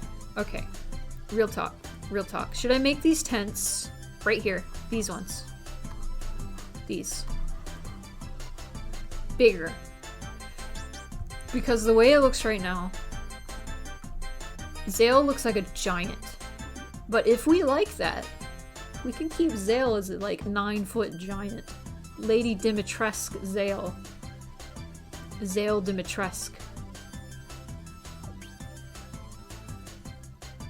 I literally can only do inking with stabilization up like 90%. I have stabilization at 40. Yeah, they big. Zale's pretty big. Zale is about like the same height as Dandy. Tall. I mean, horses are big, so. See, my line art used to look like this.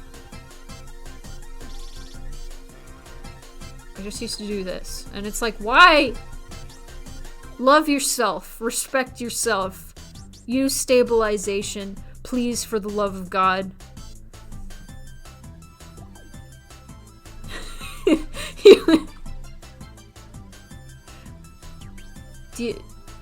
Are we gonna make this canon? Are we canonizing Zale as a very tall fish? Yeah, line art can be like relaxing. You just have to kind of go about it your own way. You have to figure out how to do it. What if I made them a little bigger? A little taller. Or that would be a pain in the neck. How about I do this?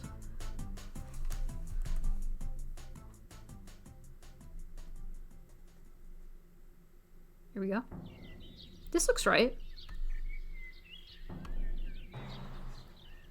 And now we have like a little scene going on, right? Tiny cap. Very.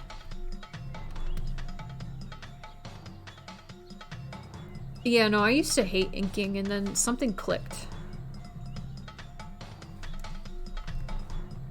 I think like the reason I hated inking was I'm gonna show an example. So the way I used to ink is I would just stop like wherever there was supposed to be something, right? And I feel like that kind of is counterintuitive because you could like instead of just stopping like here at Zale's elbow and like making the lines like not flow as well, I could just draw the whole guitar and then erase it and then start another layer and draw Zale's elbow separately and then erase this and then the lines flow so much better, you know? And once I started doing that and I realized that, I was like, oh, okay. This makes a lot more sense. See, okay, let me show you. I would be like drawing the tail, right? Then I'd be like, oh, gotta stop at the leg. And then I would draw the leg, and then I would do this, and then I would continue the tail.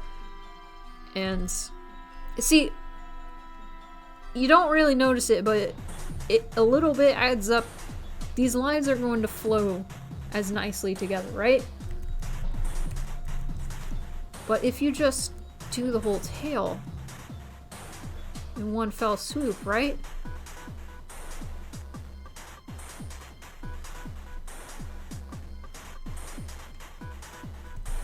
It flows so much better, right?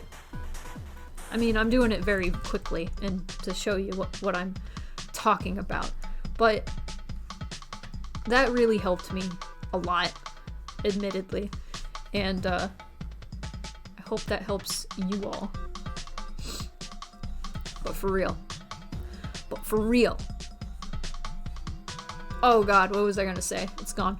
Oh, face paint really helped me a lot because, like I said, my line art used to be way more, you know, scraggly, scrunkly. I used to just do everything like this. Like just in short bursts. Which, that's its own style in its own right, but I used that as an excuse. Like, I didn't want to make my lines look clean, ever. I was like, that's just my style. I hate that. No. Try new things. And in face paint, I had to do, like, the thing that they drilled into my brain was thin, thick, thin lines. So you start off thin, and then you get thick, and then you thin. Like that. That's just an example. Did a lot of that. Hang on. Let me show off my face painting skills, right? Real quick. This is hard with not actual paint. And then you go. And then you get a smaller brush, and then you go. Oh! God, this is hard without real paint. And then, yeah. You know. That kind of... Anyway, that's your lesson in line art. The thin, thick, thin lines really do help a lot with the line art.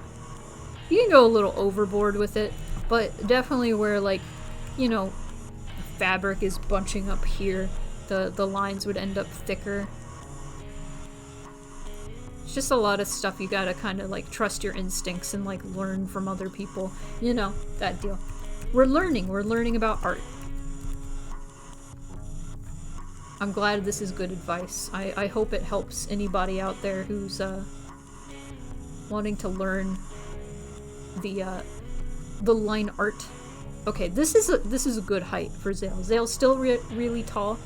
Like, head probably bonks into the booths, and that makes me want to cry because that's so cute. Okay. Let's try to do more. No. Here.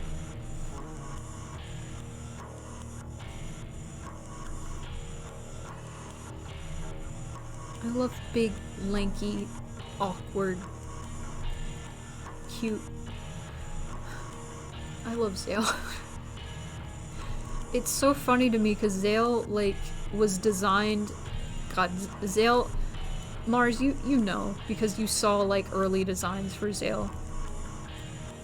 Zale originally was gonna be a jerk. Just, like, a punchable jerk. And then I did a new design, and Zale was going to be intentionally blunt and cold, but, like, actually, like, a good person. You know, like, that's kind of, like, my favorite kind of character. I have a few characters like that. And I feel like, unconsciously, I was like, I have too many characters like that. I should not do that again. And then, instead, I started writing Zale, and they were a dork. And so kind, right off the bat, and I was like, okay, I guess this is who Zale is now. Like, one of the first lines I wrote for them was like, hey, if you want to check out more of my music, go to zale.ski. And your character's like, Zale.ski? And he's like, yeah, I know I probably should have used .audio, but I like jet skis. And I was like, what is wrong with this fish man? I love him. What a glow up, yeah. Absolute glow up. It's always the best when you have like a certain intention for a character and then against all odds they're like, nope, I'm actually like this, and it's like, how did this happen? You were supposed to fill this archetype, and they're like, nope. But I mean, it worked out because I've mentioned this before, all the characters have a some sort of connection or inspiration at least. Uh-oh, dropping frames. Dropping frames? Buffering? How are we doing? How's the stream doing? Man, it's going red.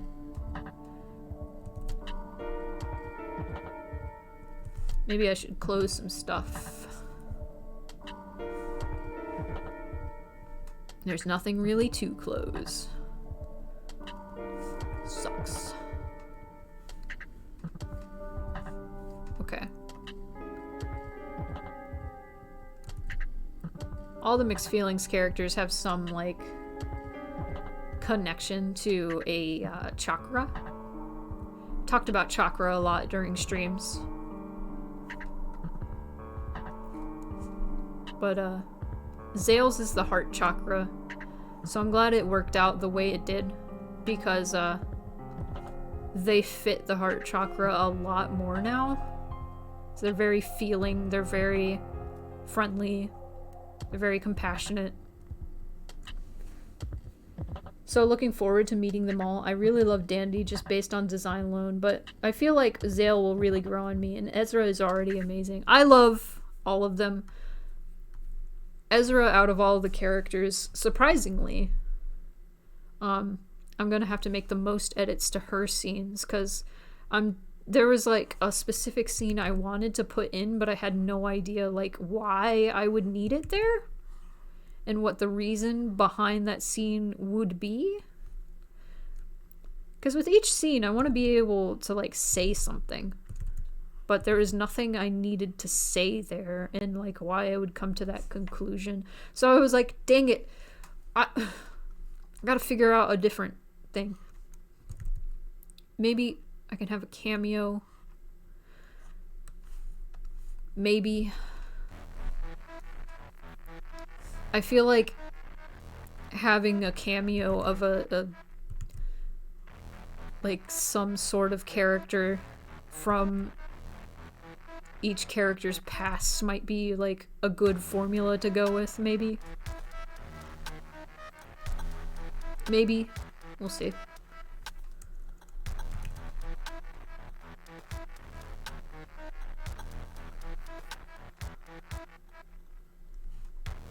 I think this is interesting that for the CG, it's kind of like backing out. Normally for CGs, you get like a close-up of the character, but I don't know. I kind of like the idea of this being like, check it out, Zale is in their element. There's gonna be a crowd of people around them, like clapping along, and it's gonna be great. The energy's electric.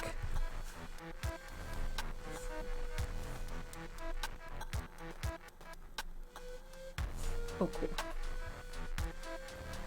Hello there, Kupo. Hello, Punk Moogle.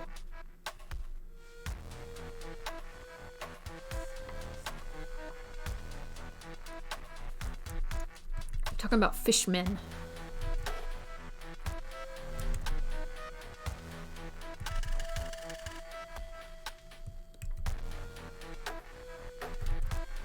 Also, I'm kind of glad Zale has departed from pretentious asshole archetype, because then now people can't compare him to a certain other seahorse, if you know what I'm saying.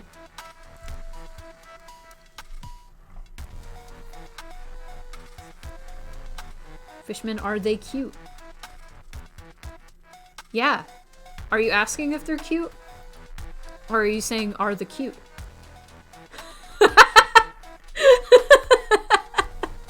I'm sorry, I'm laughing at the oh no's. Yeah, here's Zale. Oh no! That's where that image came from. Is the first design for Zale? Somebody made that comparison, and then I made that image and replied to them with it. Here's Zale. Love this fish boy. It was all in good fun. But I needed to make the image. I wasn't insulted. I feel like it was, it made sense to make that comparison.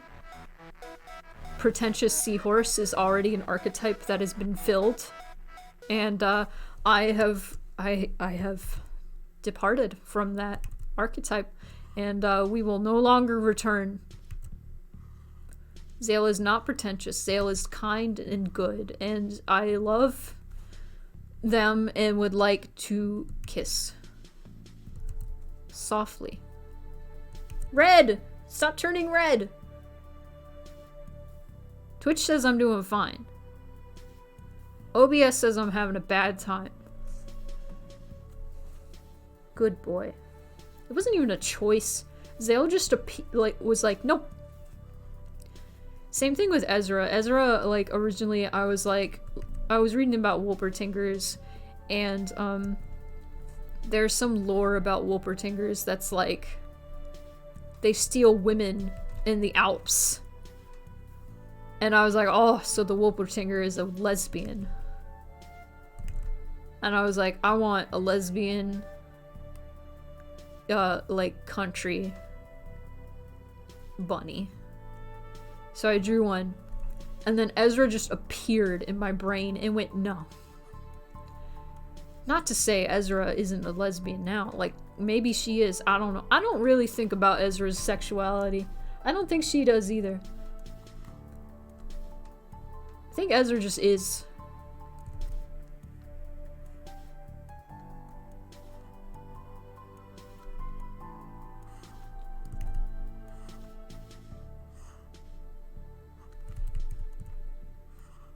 That's a weird thing. I never thought about that. I used to be, like, not too long ago, kind of, like, obsessed with, like, what sexuality and what gender identification my characters were. And then I just kind of departed from that. Like, and I stopped thinking about it so much. Like, I don't know what Ezra is. Does Ezra like girls? Does Ezra like guys? Does Ezra like both? What does Ezra like? I don't know. I don't care. Ezra's a bunny. I made a character with a Wolpertinger as her familiar because of Ezra. Oh my god! That makes me so happy, Megadork. Thank you for sharing that. I love when people were inspired to make things from my stuff. I was going to have it be a regular jackalope, and then I was like, no, we can do one better, Wolpertinger. Wolpertingers are great because they don't have to be specific. But the most common one is bunny with deer horns and fangs and wings. And then I added the squirrel tail for fun. Yeah, I thought about putting a jackalope because people like jackalopes. You know, not originally, one of the ideas I was tossing around for the original Mixed Feelings ideas was cryptid dating sim. I wanted to have Mothman and, like, a jackalope and the Jersey Devil, I don't know. The Fresno... What is it called? The walker, creepy walker. Fresno Nightcrawler, that's what I'm thinking of. Like, think about it for just a moment. The Fresno, you want to date the sneaky pants. You know you do. I was originally gonna make a dating sim, like a true blue dating sim. And the more I started working on mixed feelings. Like, I even advertised it as a dating sim at first when I first started working on it. The more I was like, this isn't a dating sim. I don't want this to be a dating sim.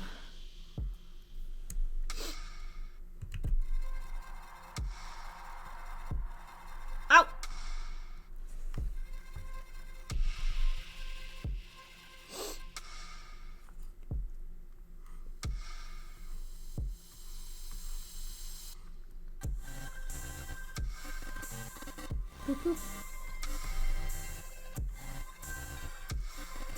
No! Stream keeps going red. Let me know if there's anything wrong with stream chat. Like if there's lag or dropped frames. It says the frames are fine. It's like 0.7 dropped frames. That's not too bad.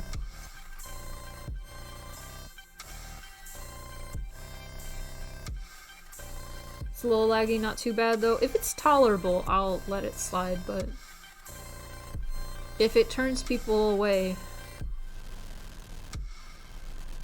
Fine for you? Alright. Cool.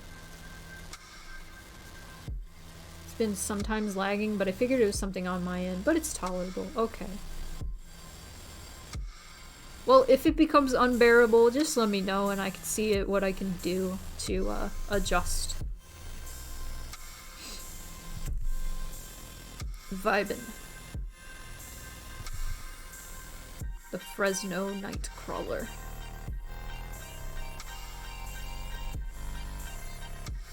Barely noticeable, sick.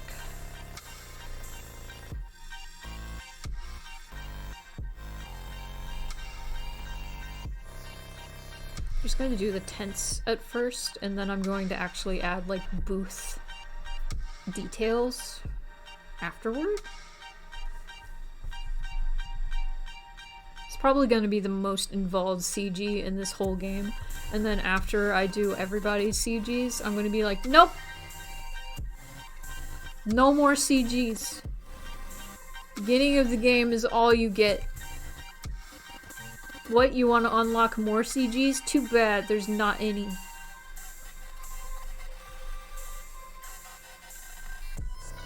That's it, that's all there was.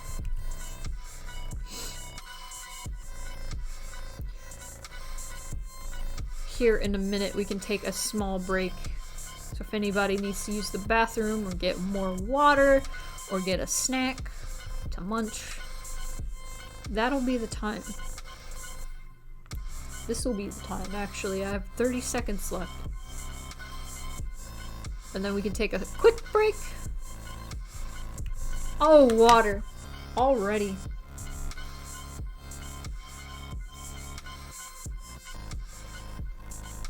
Oh, you guys are making me do the break already.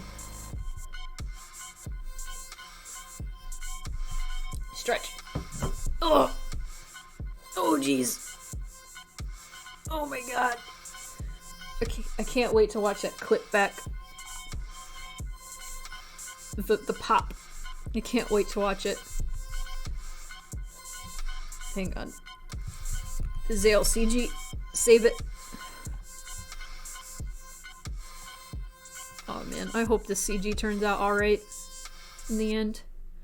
It doesn't even matter. Oh heck, let's turn this music off. And we're gonna beat RB real quick. Maybe like a couple minutes. I'm gonna go get some trail mix or something. Be right back, everybody.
Greetings, I return.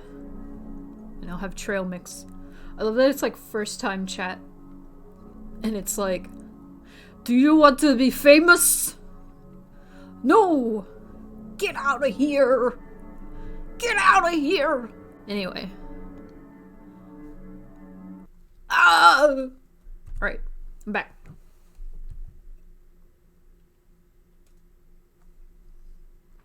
Water. Let's turn the music back on.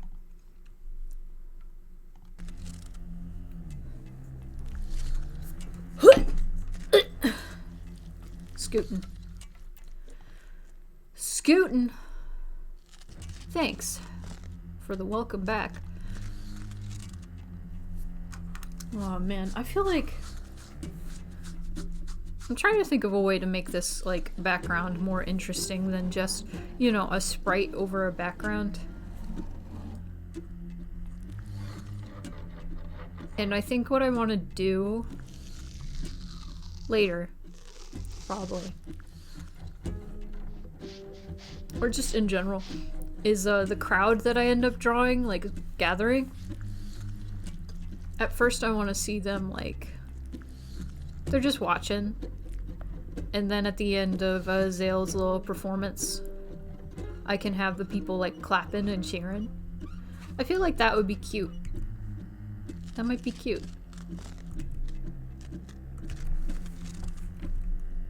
What do you guys think? Good idea? Bad idea? Interesting idea? Because I had this issue, like, I started drawing an NCG for Perry's ending. You know, where they all drink the coffee. And it was just everybody about to do the cheers. And I realized, because I started drawing Perry's, like, very complicated background. And I was like, this CG has about the same effect as a sprite over the background. And I don't know if I dig that. So I ended up scrapping the idea of having a CG for everybody's like background. Because I was just like, nah, I can't think of a good like actual CG. Interesting idea. Alright. See, the CG for Ezra Introduction. So Ezra is running like a clothes stand, right? And asks like what you would like what kind of clothes you would like to wear. And so you have a few options. And the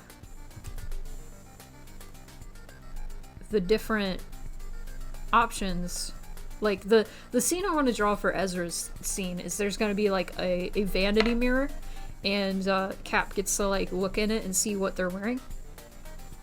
And so there's going to be like variance depending on what you picked. And for Zale's scene it's a little different, because there's not going to be like visual variance. Depending on what you pick, they're going to play a different song for you. Different little tune, if you will.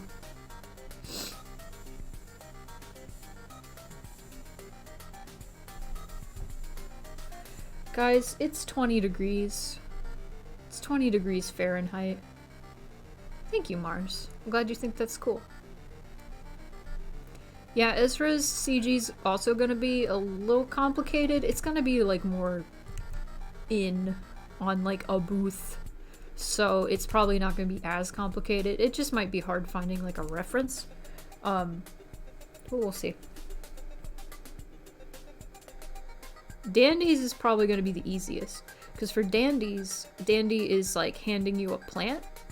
And I wanted it just to be a zoom in on like Dandy handing you a plant. Depending on what you pick, it's a different plant.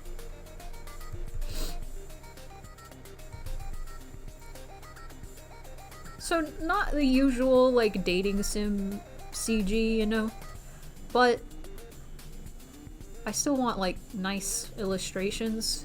in this game.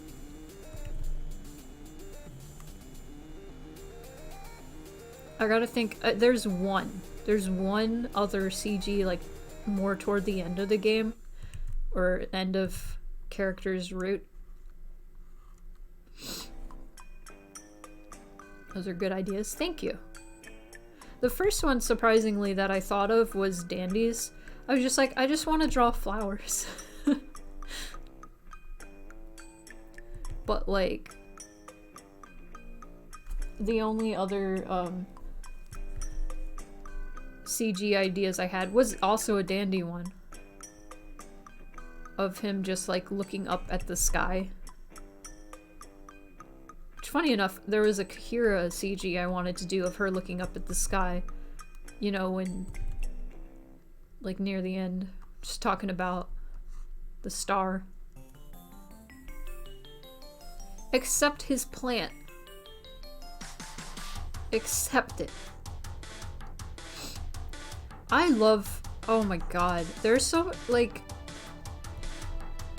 Dandy and Ezra feel like similar sort of characters, if that makes any sense. You know, Ezra's kind of, like, scary. Just because she's so perceptive. And, like, her whole shtick is, like, she knows everything. And is very intuitive. And to the point where she's, like, third wall breaking. And that's, like, kind of... That's like, her whole thing. Dandy feels also like he knows everything, but not in a threatening way. Like, he's in tune to some shit. And you're just like, whoa. What is this guy on about?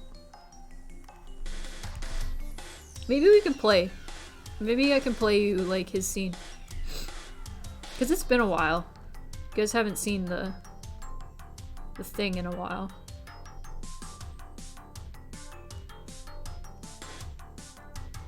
Did I delete? Okay, I gotta make sure I delete persistent data.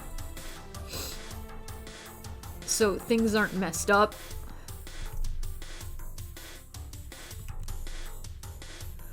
Gotta delete that persistent.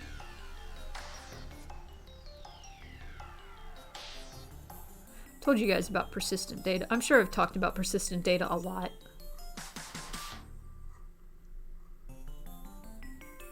It's very interesting to me.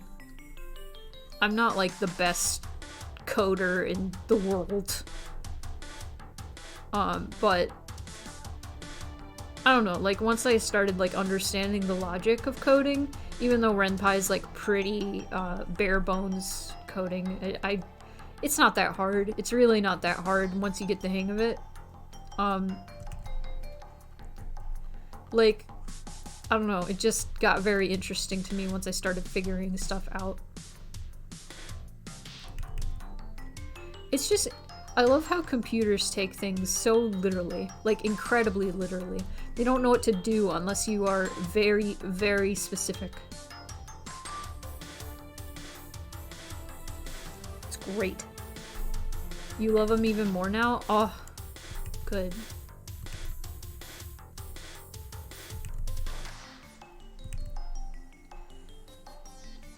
Gotta get to bed. Have a good sleep. Thanks for stopping by. It's always a pleasure. Mars, your cat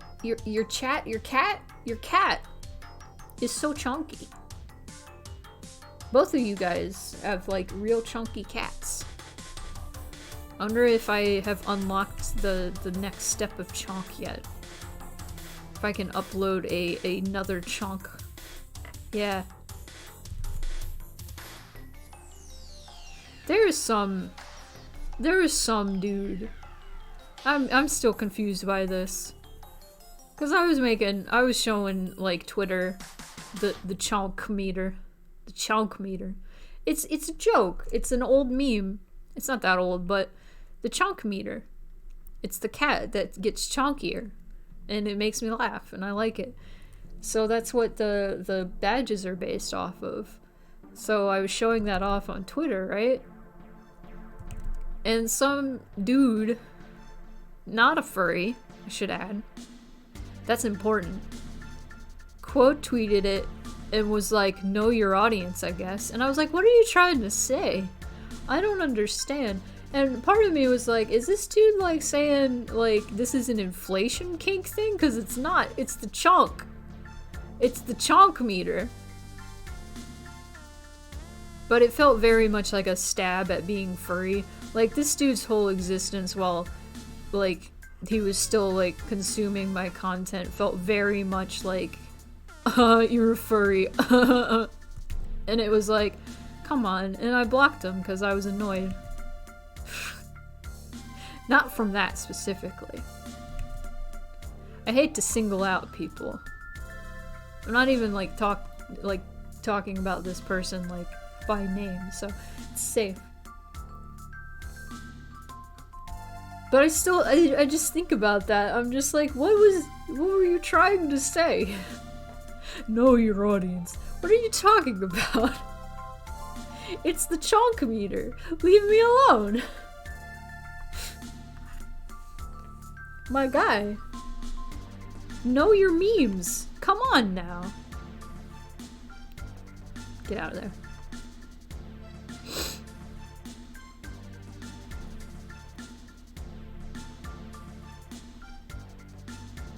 Yeah, that does sound- it really does sound like a jab at furries. This dude is weird. I was like, why are you following me if you're not a furry? Felt like very weeb, like, I'm not a furry, but about my fursona.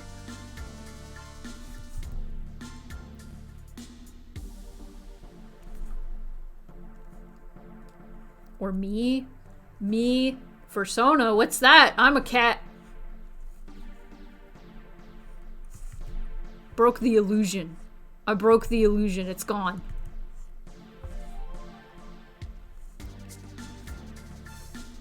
I like how this sketch turned out of the jam.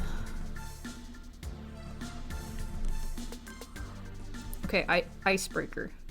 Maybe not an icebreaker. We've already been talking quite a bit. So, what is the longest you've ever played a game? What game have you put the most hours in? You don't have to know how many hours exactly, but I just need to know. What have you definitely played the longest in your life?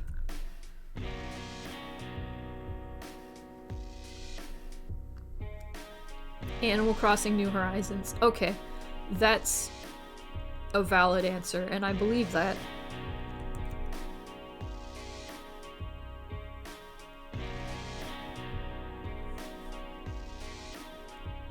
Absolutely believe that.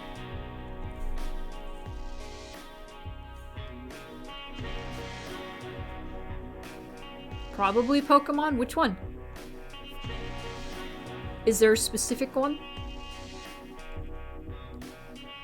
Played it almost every day since it came out, still going. Oh, dang. Do you have an estimate of how many hours you put into that game? 400 hours on Emerald. I had 200 on Ruby. That used to be the game that I was like, yeah, I played that the longest. I had like 200 hours on it. Today, I was curious. How long have I played Stardew Valley? I don't know, some of you were probably here when I mentioned this in the chat. I think Mars, you were here.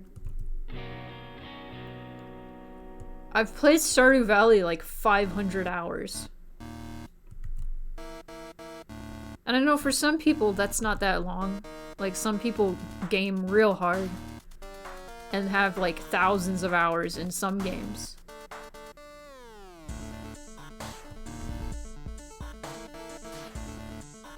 I have like 500 hours in Stardew Valley. Like Steam says like 300 something.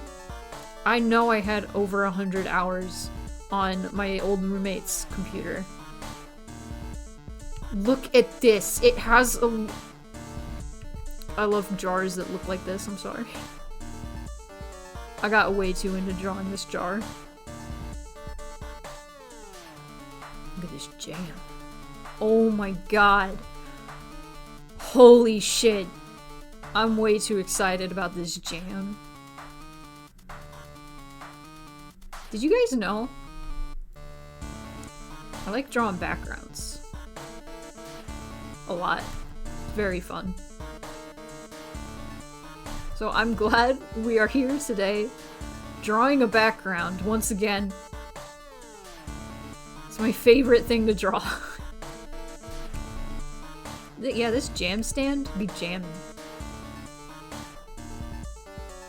I don't know, something about drawing, like, filling an area up with just, like, little objects and stuff. It's so fun to me. I'm gonna admit, this background gave me so much grief. But I felt better once I added, like, all these little things into it. I was like, okay, this makes me happier. I still look at it and I go, oh, but it'll be fine. It serves its purpose, and sometimes that's enough. I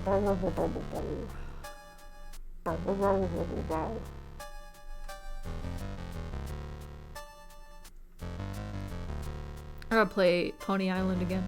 What if I just had a marathon? I'm not gonna do that. What if I just had like a month? Or I just played all Daniel Mullen's games. The big three. Not including like Game Jam games, just, you know.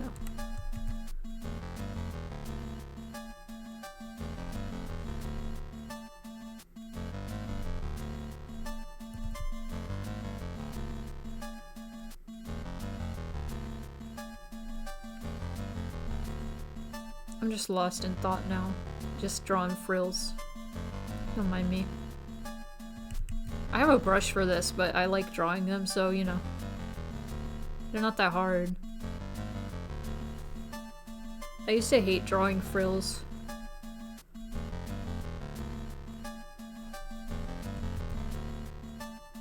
I've only ever played Pony Island. I've already streamed Pony Island, and I streamed it blind, and that was really fun. I did not expect it to be what it was. I honestly expected it... Like, I had heard about Pony Island, and I thought it was just one of those secret horror games. And, right off the bat, it was like, the facade was dropped immediately, and I was like, okay, so this isn't exactly what I thought it was.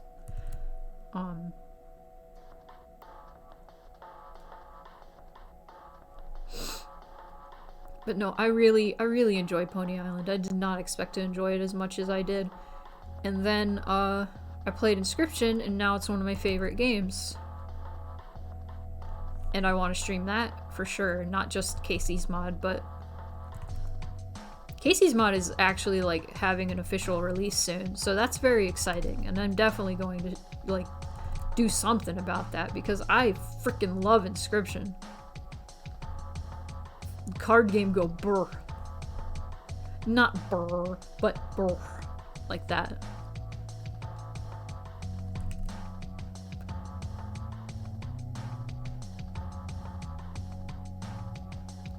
Oh my god. If you ever loved a jar of jam so much. Wow. They're like dumb shapes. I love it. I love it. Fan. I'm a fan. I'm a fan. I'm only a fan of the jam. Fan of the jam.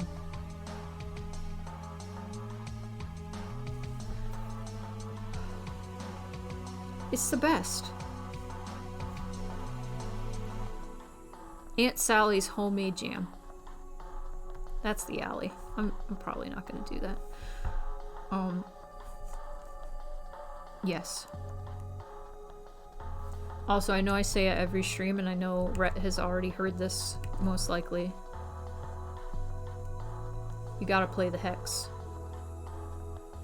I'm talking it up so much, I feel like somebody's going to play it because I recommended it and then be underwhelmed. It's good. I didn't expect it to be so good, but I also did because it's Daniel Mullins. Sponny Huck's Downhill Gem. I don't know what that vague foreign accent was. I'm watching too much Vinny. That's what it is.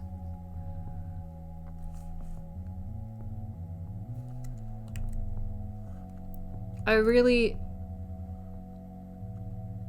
like his nondescript foreign accent. It's very silly.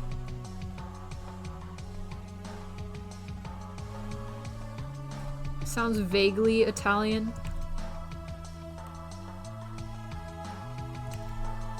Downhill Gem.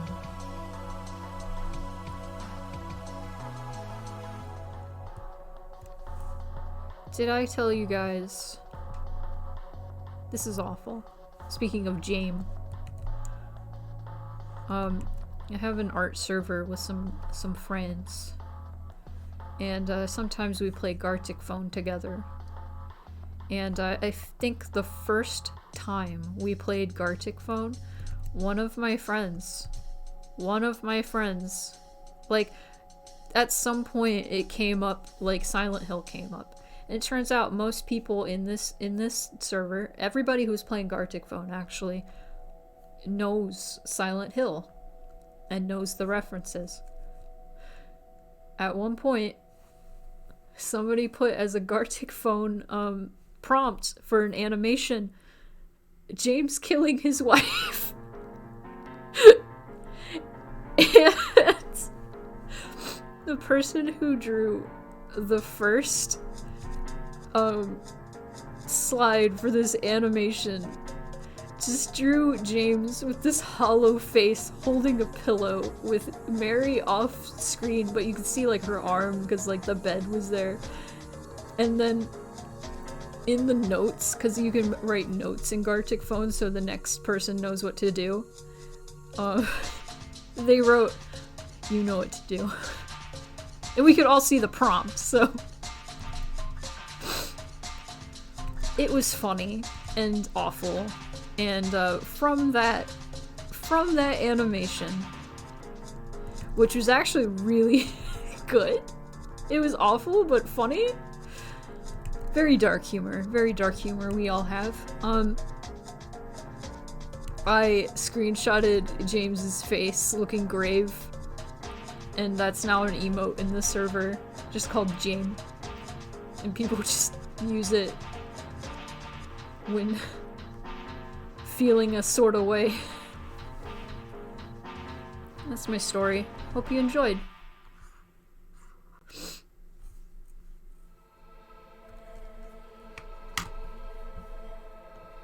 Hang on.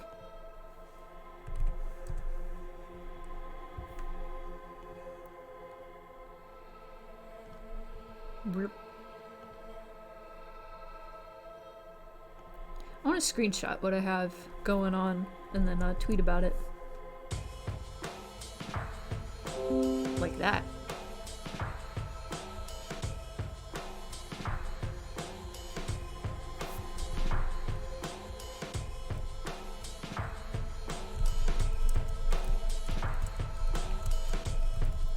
I hope my mouth isn't moving as I'm typing. It sure is, isn't it? Ooh! Crunchy! Crunchy! Okay. Yes.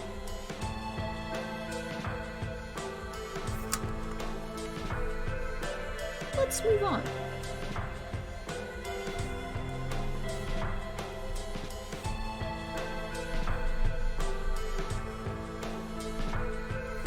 What's this? No. Oh yeah, no, that's totally it. I'm just really good at making, like, noises.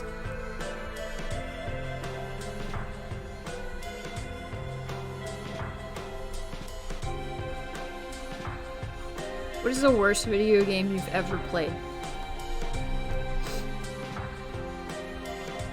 The worst video game that you've played all the way through. Give me your answers. I am very curious. I have an answer, and I don't even remember the name of this game, but I need to share. Glory of Heracles for Nintendo DS. I don't even know what that is, but thanks. Thanks. Great answer. I feel like any answer is gonna be a game that nobody knows what it is. Most answers would be. I think there have been too many games that, like, I just started playing and went, I don't like this, and then just put down that I can't really, like, the only one I can think of that I played all the way through and was just sourly disappointed was a visual novel, actually. First party Nintendo game. Oh boy. Gonna take me a bit to think of an answer to that. Yeah, you know, I feel that because, like I said, if I don't like a game, I just don't beat it. I don't finish it. There was this visual novel I played. I don't remember the name of it at all. But I heard about it and I was curious. It was weird. But I continued to play it because I thought it would have a cool twist. It was a dumb... It wasn't a dating sim, but all of the characters in it were in high school and you played as the teacher. You were a sub, right? And there were all these teenage girls, like, trying to hit on you. And it was weird and creepy. And at some point, one of the characters, committed suicide. You don't see it, it just happens. And the story takes this really weird, grim turn. And I was, like, intrigued. So I was like, huh, okay. I wonder where this is going to go. Right?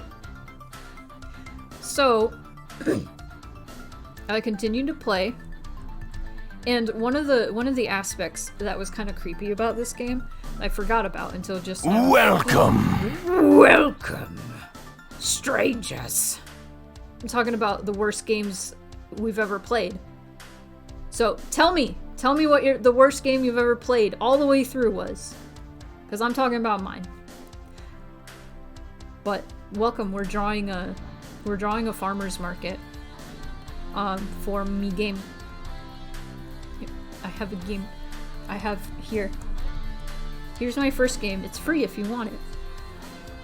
But so this game had this weird aspect where there was, like, some weird social media tab, right? And you, as the teacher, could basically spy on the students, like, talking to each other. Because I guess they didn't, like, it was implied that they didn't know that you could see their messages. Because they were always talking about you, right? And it was creepy. And I was like, this is strange. So they were all like, oh no, so-and-so died, oh no, what are we gonna do, this is so sad, and it was weird. And at the very end of the game, the twist ended up being that character never did die, and they just show up out of nowhere like, hey, yeah, that was a prank, haha, pranked ya, and they were like, yeah, we wanted you to loosen up a bit, so we pranked ya. Yeah, we knew you could see all our messages. Haha, gotcha. And, it was bad. Also, how does that loosen up? How does that loosen you up? This character's dead now. Loosen up. What? That makes no sense! Anyway, hi Case. How is your stream? How did it go? How's your song going? If you hear me. Meow! It's Arimations. Welcome, Arimations. I too say meow. Sometimes. It's easier just to say words. I've evolved. But yeah, that was the worst game I ever played. I don't know what the name of it was, but I mean, I can't imagine anybody would want to play it now. It was just silly and bad. It was bad writing. It was bad writing, and it was creepy and uncomfortable. And I just wanted to see it through because I was curious about where it was going, and it didn't go anywhere. And it was bad. Unimpressed. 0 out of 10. Maybe not 0. 1 out of 10. 1 out of 10. Anyway, to those of you just tuning in, there's gonna be a crowd of people. This looks very empty. There's gonna be a crowd of people surrounding here. Crowds of people. And there's gonna be a few stragglers surrounding. I don't think you can see my mouse, so. But anyway, I'm gonna stretch and stuff. You are here. How was your stream?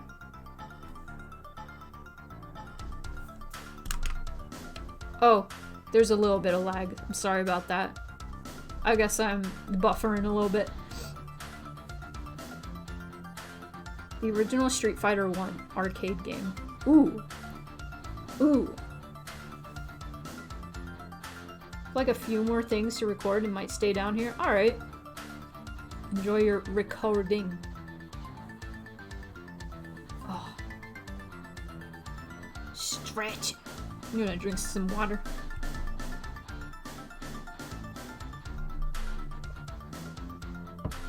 I'm listening to this Earthworm Jim song all the way through. All the way through. All the way. Ooh. Yes. Okay.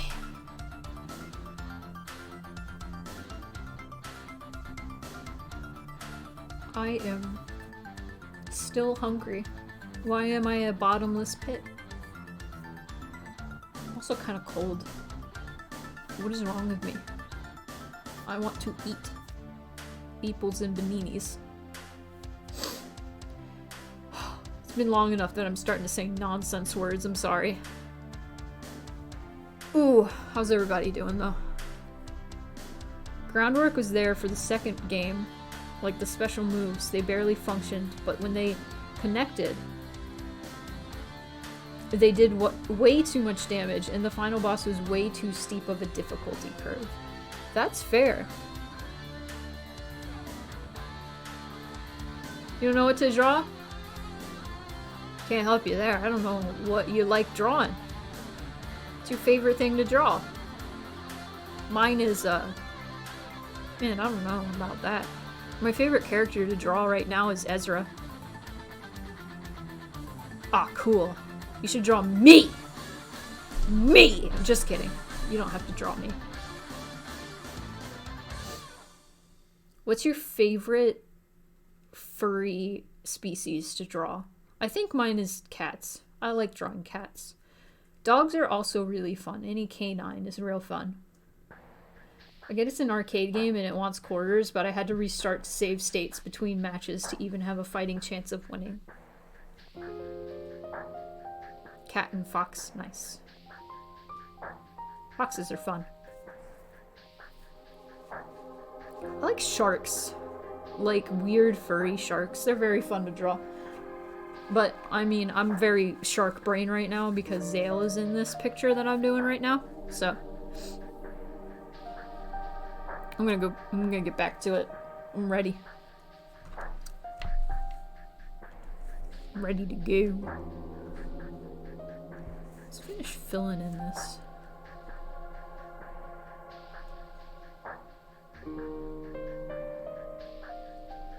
Yeah.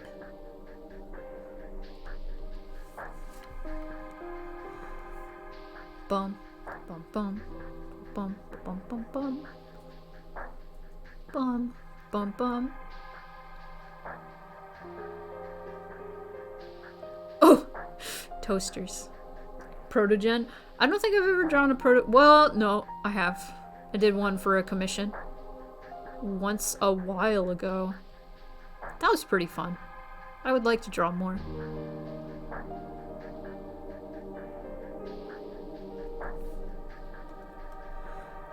I've drawn a lot of different furries in my day. Back in my day.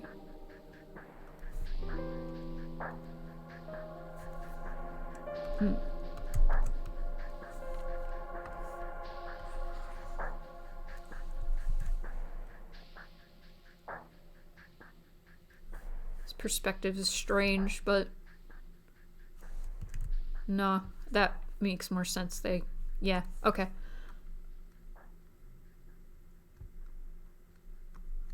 Imagine being able to draw backgrounds. Cringe. Yeah, I know. It's so cringe to be able to draw something that nobody else wants to draw. Such a terrible, terrible skill to have, right? No, I'm working on a visual novel, so...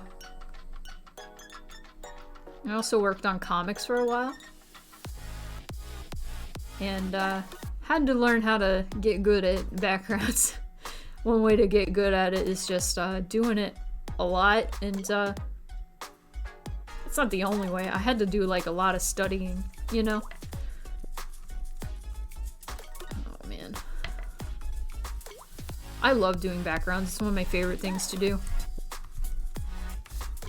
It always, like, looks like a mess. Like, half the time that you're doing it. Oh, I'm on the wrong layer. How about that? Ooh.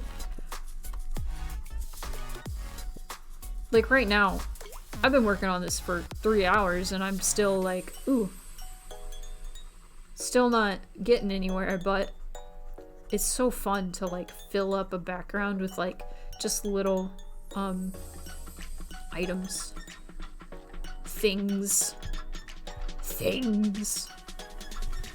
You know. I love it. I love it. I love treating backgrounds like characters. Just giving them a lot of personality, you know?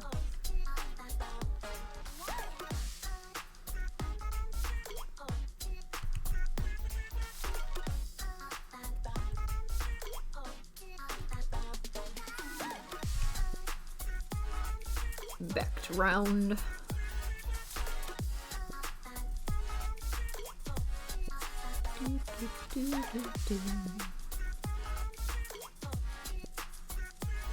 Oh my god. Femme guys. That's cute.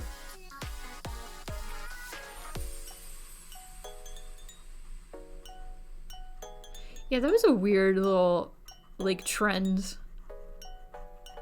What was it? Femboy Hooters or whatever?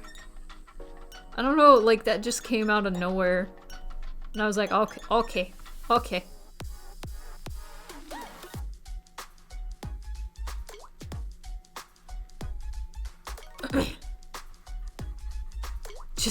Just call it femboys. Straight up. I feel like Five Guys is already, like, a strange name. My family would make fun of it all the time. Like, oh man, I love Five Guys. I love 5 whole guys. And I was just like, you guys think it sounds way gayer than it actually sounds. It doesn't sound that gay.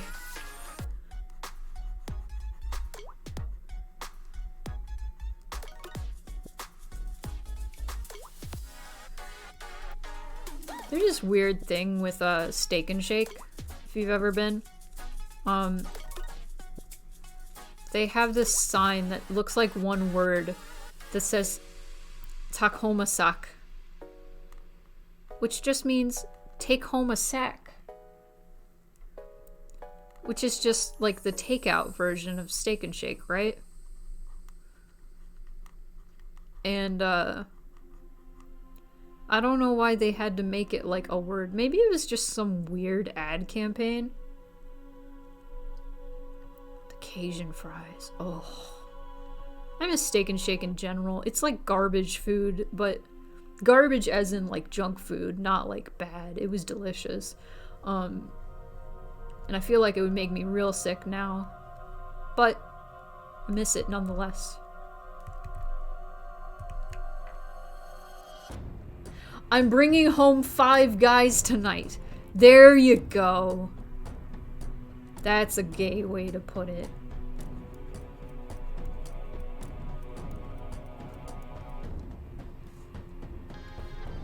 See, my family was always just giggling about, like, haha, I love Five Guys. And I was like, okay.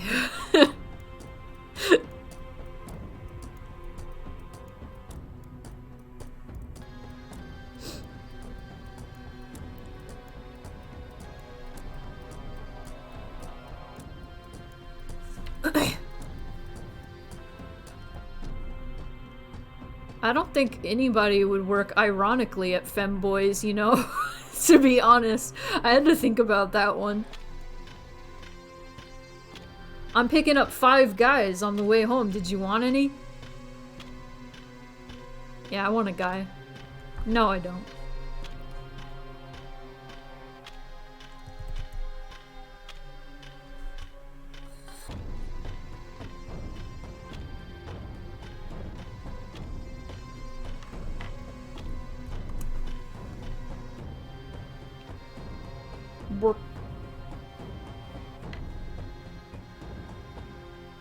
What in fuck? Okay, hold on.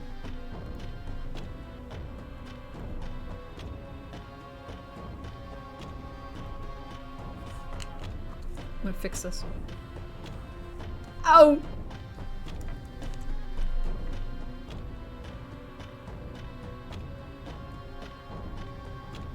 The beauty.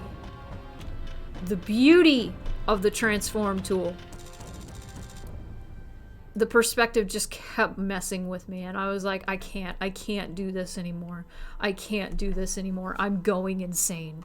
Okay. Better. Feels better. Feels good.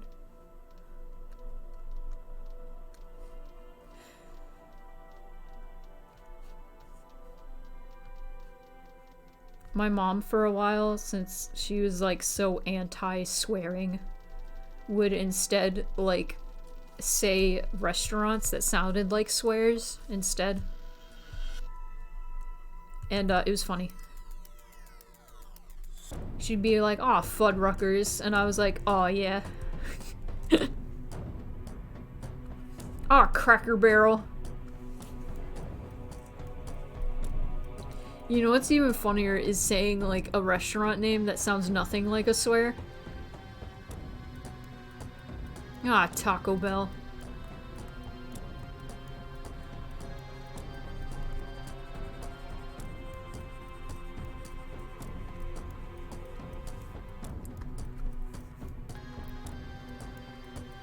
Kiss my Applebee's. That's pretty good. You know what works very well for this? BJ's. Ah, BJ's.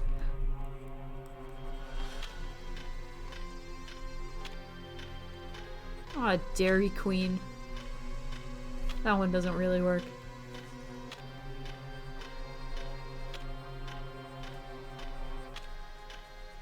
Ah, Golden Corral.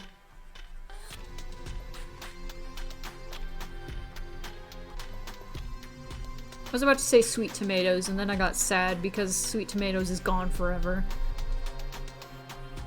And that was like my favorite restaurant. Arby's? Gah, Arby's. That feels like a swear because Arby's is disgusting. Yeah, I said it. I knew somebody who swore by Arby's, and I still don't understand. Like, I never understood. Arby's is disgusting. Oh, Long John Silver's, that's a good one. It's not good food. Long John Silver's is, like, even worse. Long John Silver's is awful. Arby's is not good. I've only known one person ever that actually liked Arby's.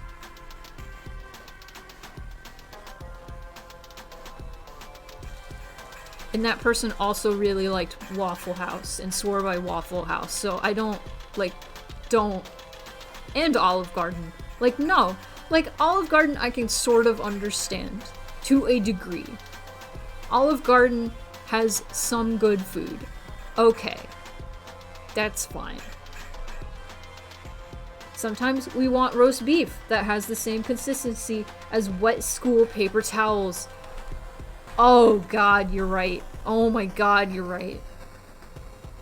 And the thing I usually hear is Arby's is not good, but I love their curly fries. No! They're not good! They're not. Hot take. I hate everything. I taste Arby's and I just recoil and want to vom. I just want to yarts. Arby's bad, man. Maybe not. Okay. Long John Silver's is probably the worst because who ever thought of fast food fish? Like, no. Don't. You can't rush fish, man. I mean, granted, fish doesn't even take that long to cook, but fast food fish, bad. The McFish sandwich or whatever, bad. Awful.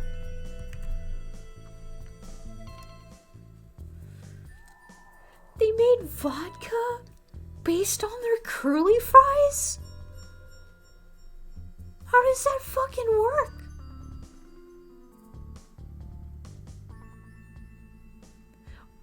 You can like your Arby's fries, I hate them. I don't know, something about the flavoring on them makes me sick, but I also like anything like flavored chips also, like other than like sour cream and onion and maybe like cheddar sometimes. I'm like, barbecue chips? No, disgusting. I want to vom. Any like spicy flavored chip? No, please get it away. Cool Ranch? No, don't like it. Stop.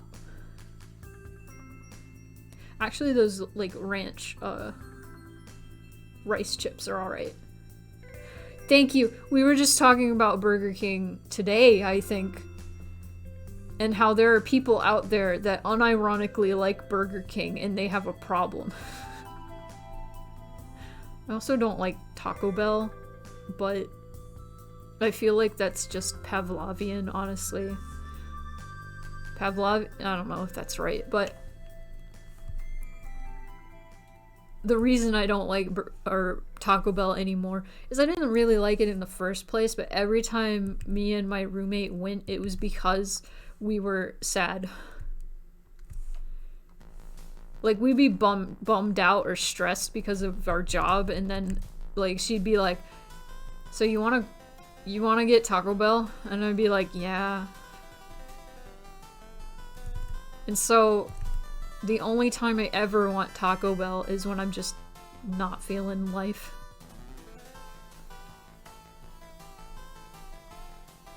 Some company teamed up with them to make potato vodka with Arby's branding, so they infused it with do you mean cayenne? Paprika, onion, and garlic to make it taste like their fries? That's disgusting. Why? How would you drink that without dying?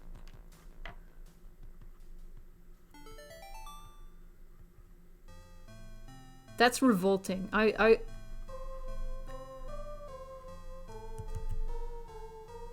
I'm so upset right now. Capitalism.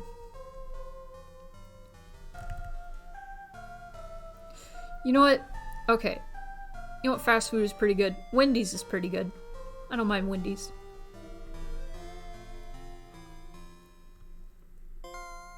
They recommended putting it into something like Bloody Mary. That makes sense. But my friends and I all did straight shots of it for New Year's, and it was why would you do that to yourself? That's awful. That reminds me, one time at my favorite restaurant,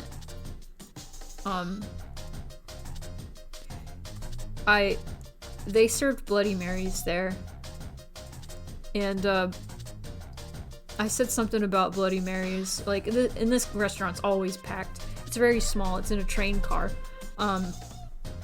and I was like, yeah, I just don't like Bloody Marys, cause, like, it's just tomato soup, and I don't want to drink tomato soup. And this lady at the bar, like, turned around and was like, "That's what I'm saying."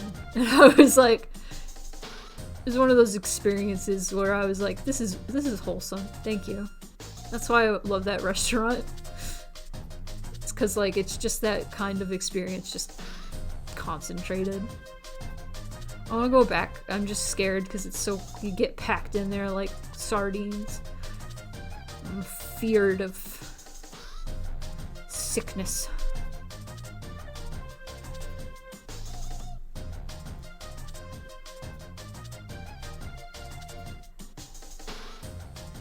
It just has an energy. I've talked about this restaurant on stream before. I know I have. It just has an energy.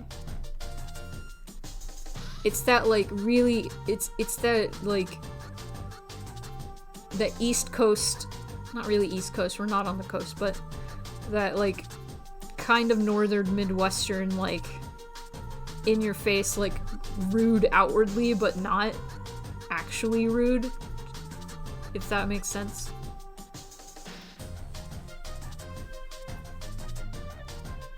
I read this thing on Twitter, and I know I've talked about this too.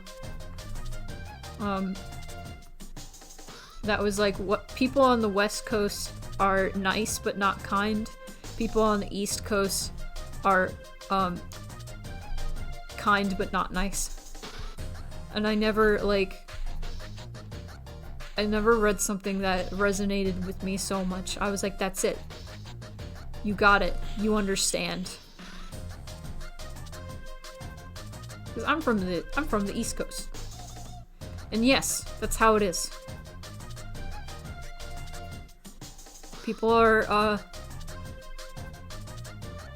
the example this one person gave was, so in California,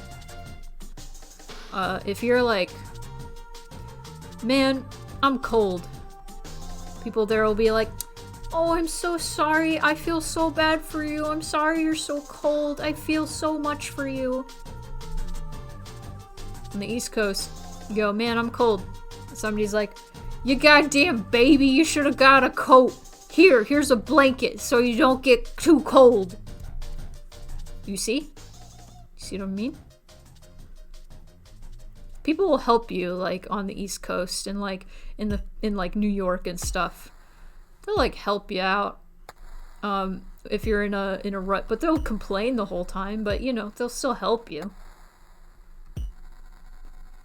Whereas in California, people are just, like, outwardly, like, really nice and kind with their words, but they don't help you.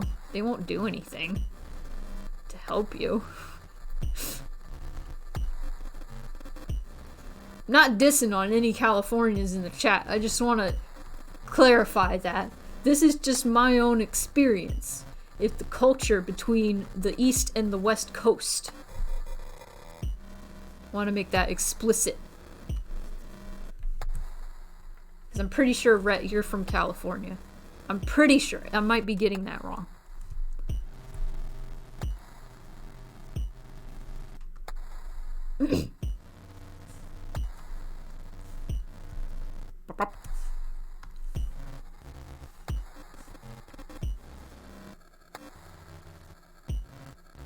Everyone in California is talking around the fact that if you died, life would be better for them.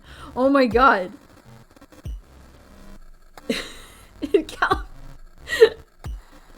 There's definitely some truth to what you're saying. Yeah. It's just like, I don't know. Like, as somebody from the East Coast who lived in California for like a year and just felt really uncomfortable the whole time and I couldn't place why, that, like, tweet really, like, solidified it for me. I'm like, that's why. That's why. Because everybody, like, acted so nice at face value, but, like, when it came down to it, they weren't, like, they didn't actually, like, care. Or it felt like nobody really cared about you. Because I was so used to the like, "Oh, come on, blah." Like, complaining while helping you the whole time, and that was kindness to me. I also lived in like a really rich area and it was awful. I think at one point it was the richest part of America. This is in the Bay Area. Which is so wild to me. Frickin', what was I gonna say? The Target I worked at in that area, despite it being like one of the richest counties in America, they locked everything up because they had the highest theft rate out of all the Targets I worked at. And I worked at like 4, mind you, in different states. For some reason, they have the highest theft rate. Despite being in, like, that could just be, like, I don't know. I don't know what that could have been. But I just thought that was interesting. Like, maybe there was a higher, like homeless rate, and there are people, like, more people shoplifting because of that. I don't know. It was strange.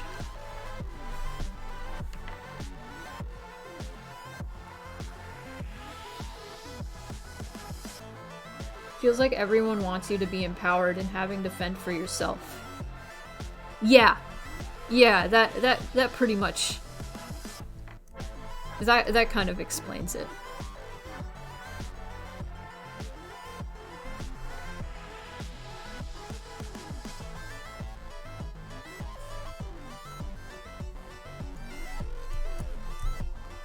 I feel like so many of my streams I just shit talk California, and I swear I have so many friends from California.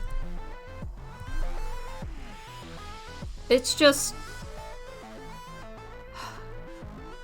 It just makes me mad that, like, so many people in California think that's all there is. They're like, this is the only place you can ever live. Why would you ever want to be anywhere else? And it's like, because other places are affordable. There is also this weird, like, I had this weird interaction with an old friend from California a few years back where I shared a meme that was, like, saying the prices in Florida for, like, housing, which are also insane. Maybe not quite as insane as California, but this friend was like, hold on, why are the Florida houses like having, why does rent in Florida like match that of California? And I was like, what kind of comment is this? Like, and I was just like, because rent in Florida is also very expensive. It's not exclusive to California.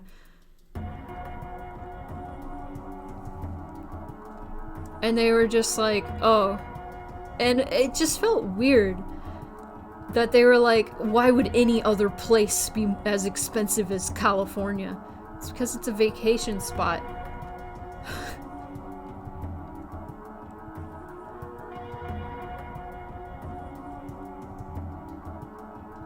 Other places don't have you paying $2,000 per square foot just to commute 2 hours to a minimum wage job. Yeah. Yeah, I had, like, California I could not feasibly live in comfortably. Because I would need, like, 3 or 4 roommates in a 2-bedroom or 1-bedroom to survive. And I didn't want to do that. All the people I knew either lived with, like, 6 roommates in, like, a 2-bedroom, or had their parents pay for all of their stuff. I'm trying to figure out what I want to do next. Maybe, crowd?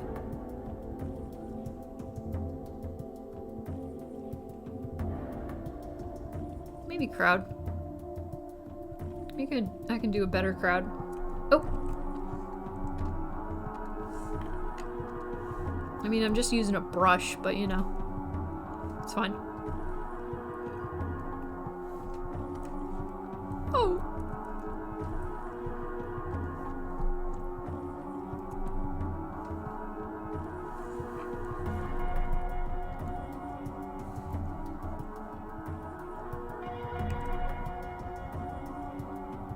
Yes. Oh no, they're all taller than that. Oh.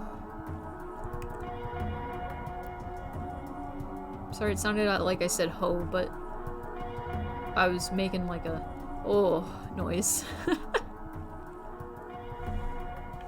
This perspective is still janky, but you know, it's fine. We'll live with it. I'll live with it. I'm the one who has to live with it. If anybody is like playing my game and they're like, your perspective is bad, I'll be like, you draw it. You draw it. Here you go. You make the game. How about... I forgot the line already. This music came on and I was like, what do I do?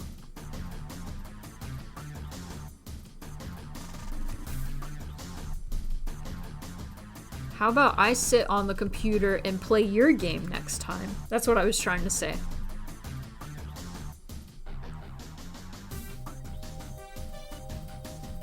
Yes.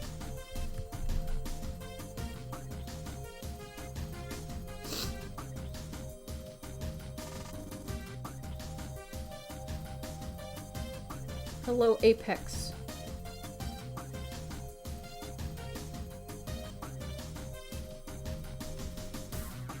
Currently in the Bay Area as well. If my current job gave the thumbs up to work remotely 100%, I'd be out of here in a heartbeat.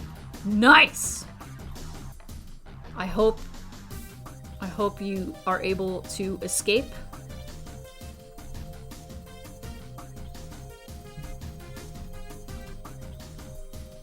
Okay.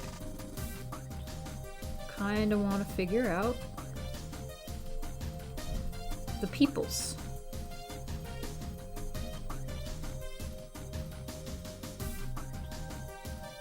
Peoples? Did I have... I feel like I had a sketch layer. I should really name my layers, huh? That would help. I do when I'm working on, like, commissions. There we go.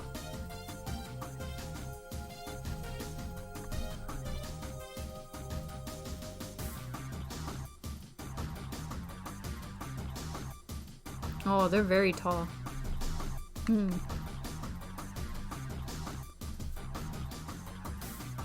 Let's figure this out. Oh, hold up.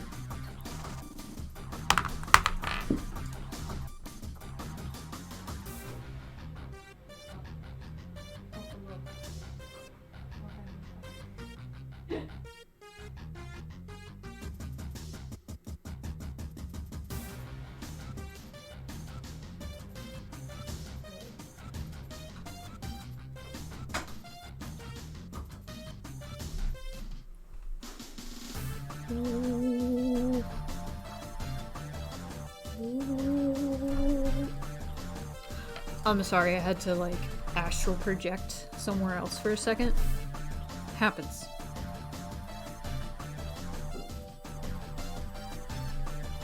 Let's see. How did I draw all these people in the foreground? They're just kind of blobs. You know what? I'll make them blobs. Sounds good to me. Sounds good to me.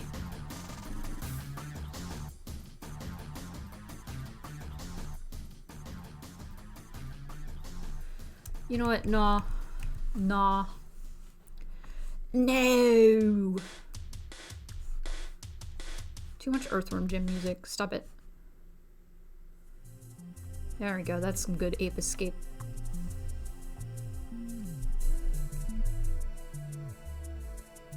Here.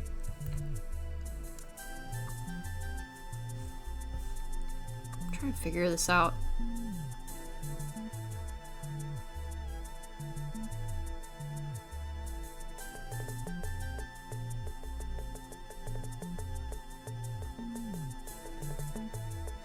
So stiff. You're so stiff.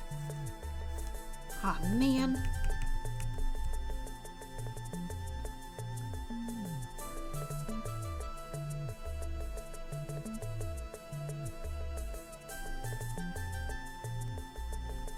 That's fine. You're just a blob anyway.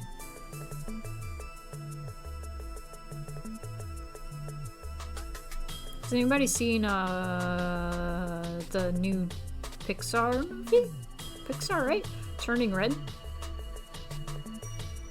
At all? I heard it was cute. I'm not like super interested in it, honestly. But I'm old, and it has to... Something really has to grab my attention nowadays, like kids media wise, for me to get interested in it. I really liked Encanto. Talked about that already, but...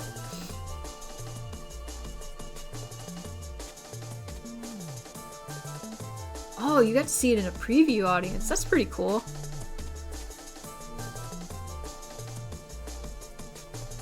Oh man. All I really know about the film is the tweet of the kids in that pose, that silly pose. And that person quote tweeting it and being like, let's be honest, kids don't really act like this. And then somebody else being like, bro, you've never been outside. If you think kids don't act like this, because they do. They do. This person's head is too big. Oh, alien. Alien.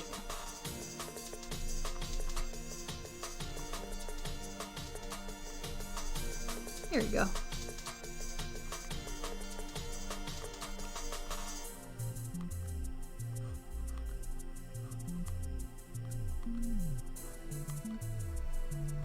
What did you think of it, Rhett? Of the unfinished version?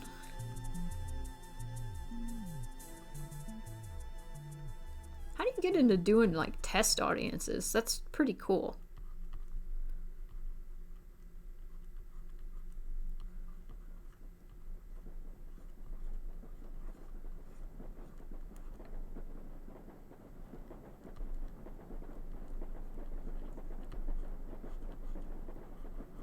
Just seems like it'd be a really fun thing to do.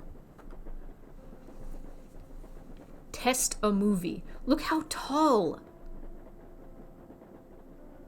Maybe the planes are just not right. Okay, hang on.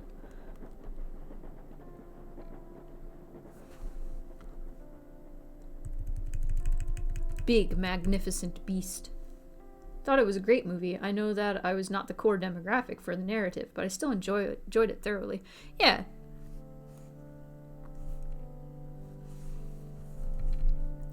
Man, I feel like Disney is kind of like is going in the right direction when it comes to like representation in movies. I think the next step should really be like they should get like if they're going to make a movie about a certain like region, they should get somebody from that region to direct the film if they really want to do that. But I don't know if that'll happen anytime soon, honestly. But man, Encanto really felt like good. It was like it was good. Well, honestly, I clicked on what seemed like a shady Facebook ad. Oh my gosh, that's funny.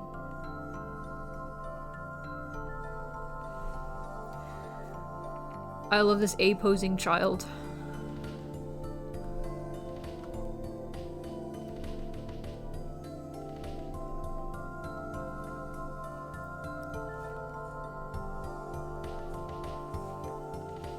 I feel like I could put someone here.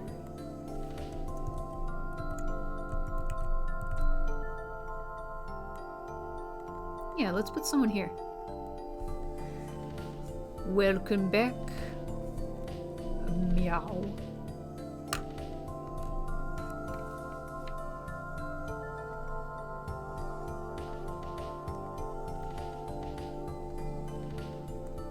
Wondering if I should like ask some friends if they would just like freebie cameos, if that would add to this, but I also already committed to these background blobs. I feel like that adds to... Like, I feel like that's too intentional.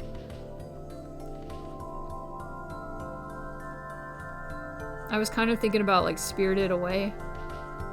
You know, how there are, like, kind of background blobs. The children are A-posing. Nature is returning. It's healing. I can't believe it.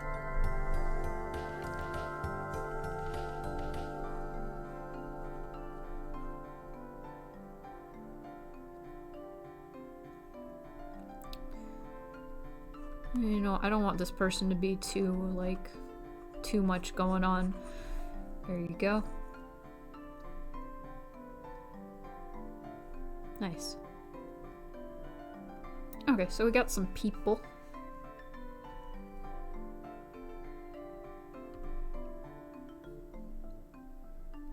Got some people. This person is, here.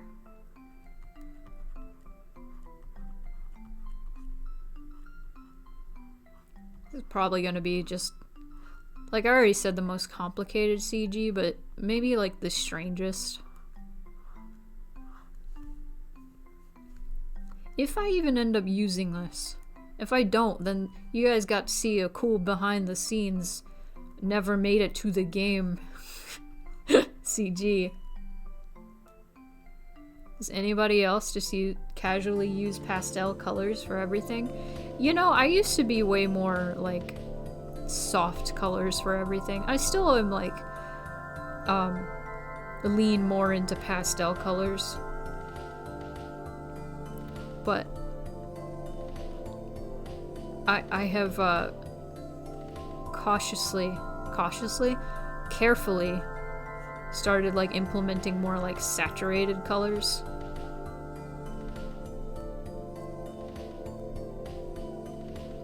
It's fun.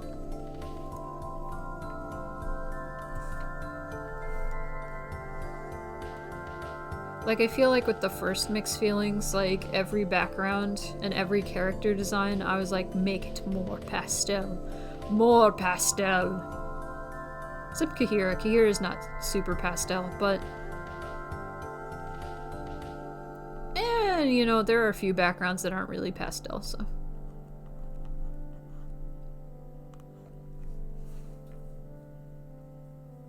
Does it? This is a Yume Nikki song. Or a remix. It's by, well, we'll never know. Because I couldn't read. It was in Japanese. Unfortunate. But, you know, I kind of, like, take it as a compliment that, the Yume Nikki music fit this scene, because Yume Nikki is very dreamlike, and I want this game, and Mixed Feelings in general, to be, like, very dreamlike. That's some trivia for you. So much of the inspiration for the backgrounds in this game, and, like, just stuff in general in this game, is based off of, like, dreams. This market, not so much, but, like, the people being, like, blobs. It's very dreamlike. You know, like, in dreams... I should move this sketch layer up somewhere. How, for you guys in dreams, do people just kind of, like... They're just blobs like this, right? For you? I don't know. I don't know if that's just me. But I've had that experience of everybody's just blobs and faceless creatures like this. So I felt like it was appropriate.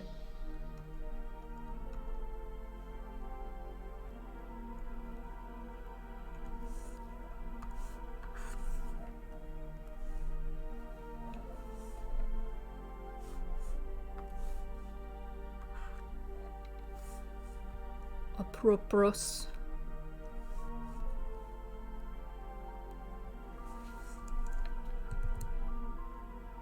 It's you. The captain.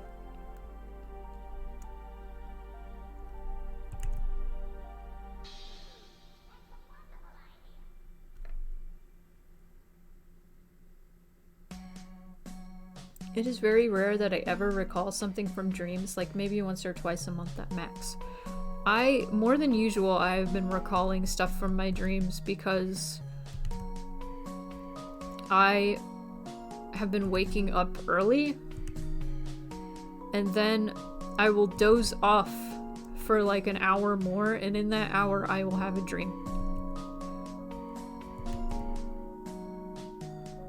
Either that, or I will get up early, and I will take a nap in the middle of the day, and I will dream the whole time.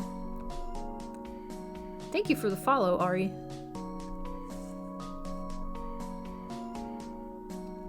I actually had a pretty cool, like, thing in my dream this morning.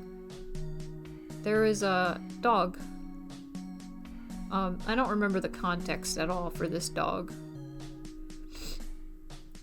But there was this dog that was a labradoodle, right? Like a grayish black storm cloud covered or colored labradoodle, right? Oh, thank you for the stretch. Let me stretch. Everybody stretch. Hang on. Everybody stretch. Yeah. So, imagine this grayish black labradoodle.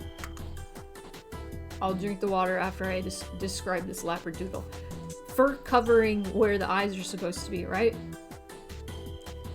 Apparently this dog, I had prior knowledge that this dog had 7 eyes. But not where the eyes are supposed to be. Like just all over its body. But you couldn't see them. They were covered by fur. And every time these eyes blinked, there was like a shock of like lightning. Like, you know, when you see a storm cloud, there's lightning in it. It flashed like that. And so just constantly, this dog had like 7 orbs like under its fur that were just flashing like at random intervals. It's Storm Dog. And I kind of want to draw it. It was like, wise creature visited me in my dream. I love this dog. Anyway, everybody drink some water.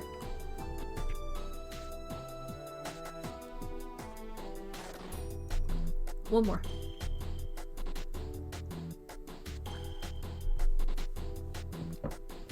Yeah, I've been having pretty vivid dreams lately.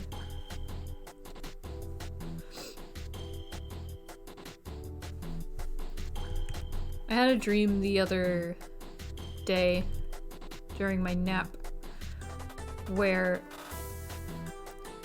I lived on a houseboat, and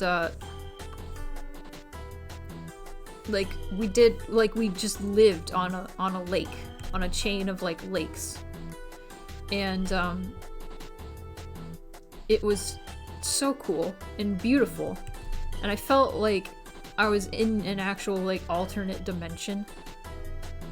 Like it wasn't a dream, it was just a different planet maybe.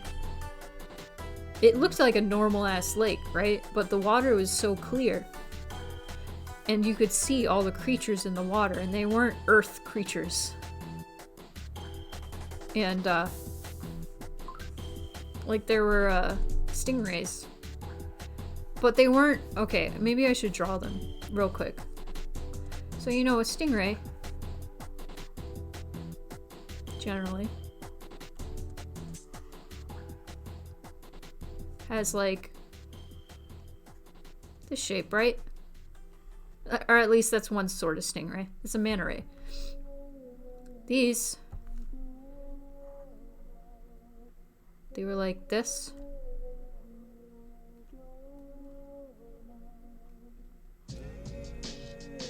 They were like serpent stingrays.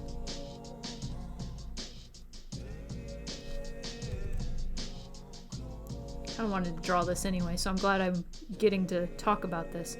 And the tail, I remember, was kind of like a ribbon. Like the stinger. And it just moved like a ribbon behind it. Right? And like dots. Here's this creature. Right? So those are the stingrays. And they were huge. They were big. Massive. Massive creatures in the water. And so we were going out in this dream to find bait for fishing. Specifically bugs. There's this very like snom-like bug. There's this bug. Armored like bug. Very squishy. The kind that you look at and you think of the Lion King scene and you're like, oh, I want to eat that. That kind of bug. It had blue plates on it like this, right? And then you poke it and it looks like armored, but it was actually really squishy. And so then this bug, as a defense mechanism, just squished in on itself and became more round. This is Spoonie's dream theater now. And then like the plates kind of like disappeared.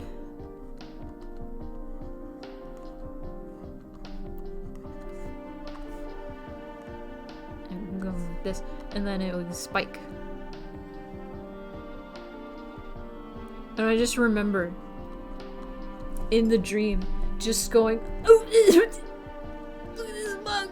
And then I just wouldn't stop bothering it because it was great. Anyway. Thank you for coming to my dream theater. I like talking about my vivid dreams. It's been a while since I've had like super vivid dreams. I don't know.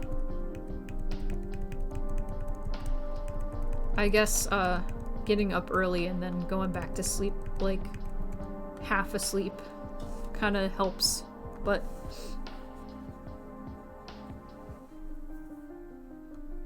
I have some of the most intriguing dreams. I'm glad.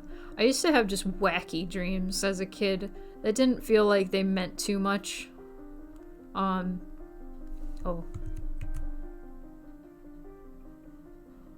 But, whenever I have, like, vivid dreams now, they feel like they mean a lot. If that makes any sense. Have to give it a shot and see if that helps with dream recall. Yeah. It's always interesting with dreams for me because I always, like, know it's a dream. Like, I am, like, I consciously know it's a dream. I don't, like, actively, like, try to, like, do whatever in my dream. I just know it's a dream. Yeah. Pepper steak.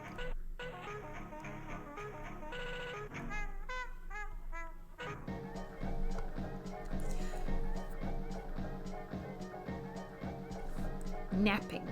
Napping will help. Cool.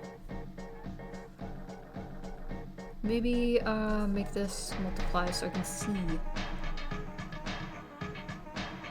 What's going on here? Oh, that's just that.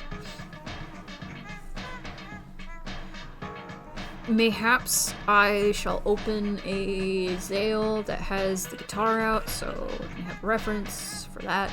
Cool. Maybe take a break before I start drawing the Zale. Let's go. We have an hour left.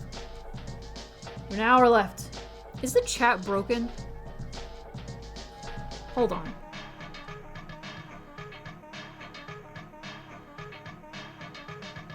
Oh no, you just said the same thing twice. My bad.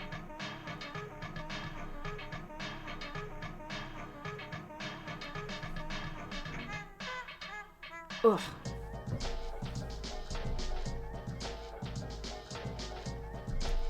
Stretching. Blech.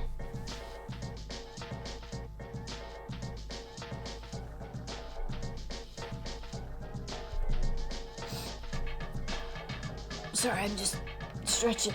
I kind of want gum, but I don't want you guys hearing me chewing gum. I had gum at the beginning of the stream, and I was just being very careful not to chew loudly. I'm obsessed. I'm sorry.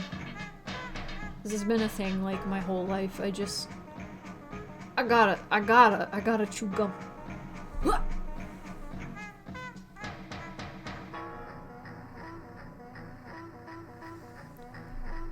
Femboy socks are swag. Changed my mind.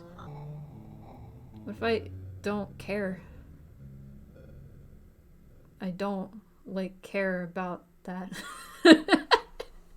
That sounds very rude. I'm just like, why? I don't need to change your mind. Like, you... Sure. Femboy is wearing socks. Great.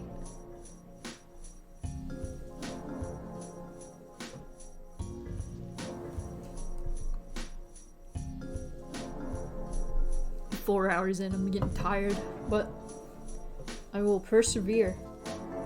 Ooh.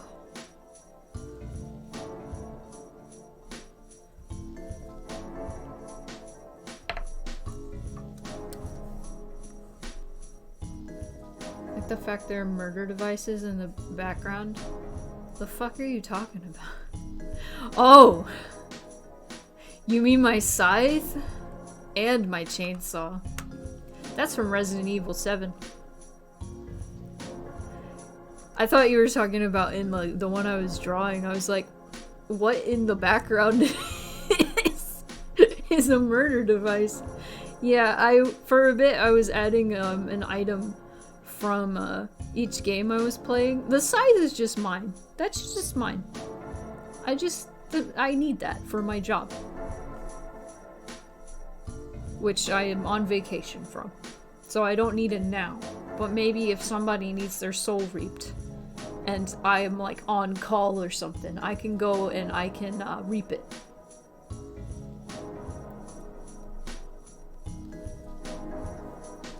But let's do like 2 more Pomodo.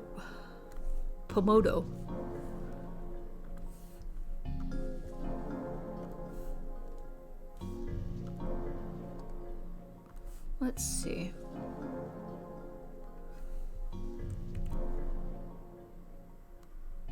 Oh man. Murder is fun? I'm calling the police. Twitch police. Someone just admitted to murder in my chat.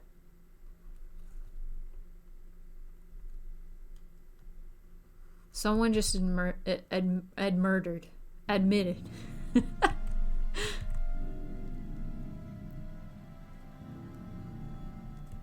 I mean, I know I just talked about reaping souls, but that's different. People are already dead. And then I guide their souls to the afterlife.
Oh, sometimes I space out and forget I'm alive.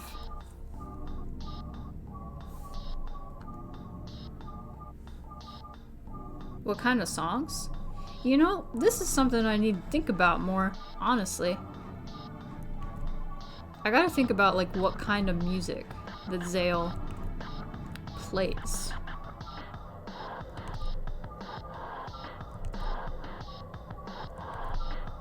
Horn music?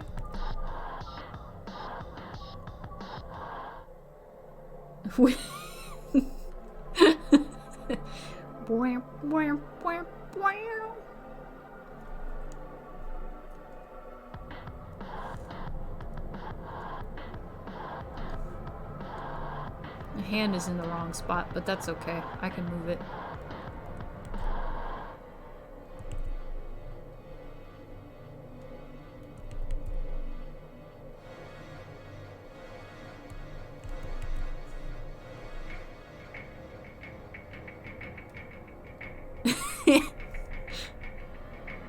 Should I give them like a pedal? Like for real? Like not even as a joke. Should I give them like some, maybe like a looping pedal? That'd be cool. 'Cause that gives more like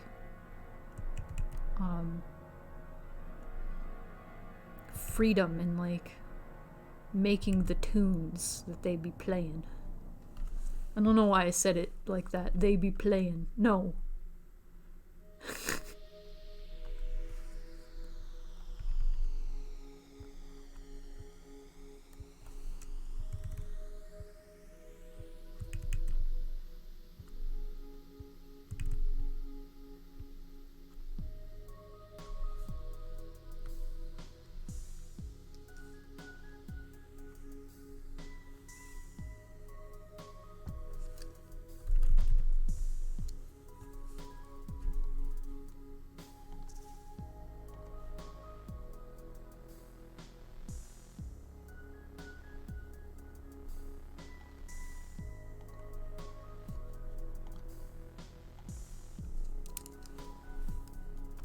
Oh, do you ever forget how to draw?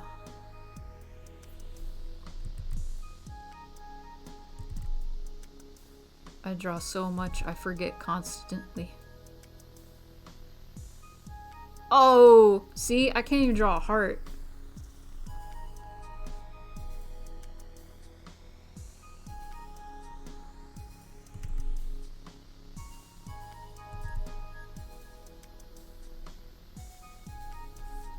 Man, I want another snack.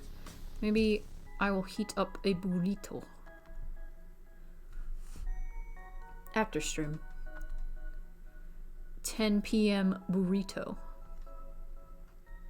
Sounds good to me. Voice crack. You guys? I kinda want Elden Ring.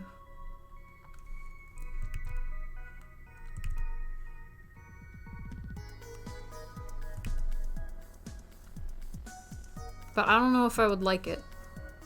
I like the open world aspect of it, but the game just seems very mean. And I get frustrated real easy. Which is why I mostly play Stardew Valley, because Stardew Valley can be mean, but it's not too bad after you get real good at it.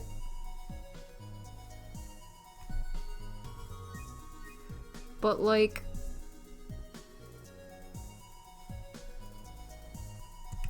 my brain is gone. It's gone. It's gone. But and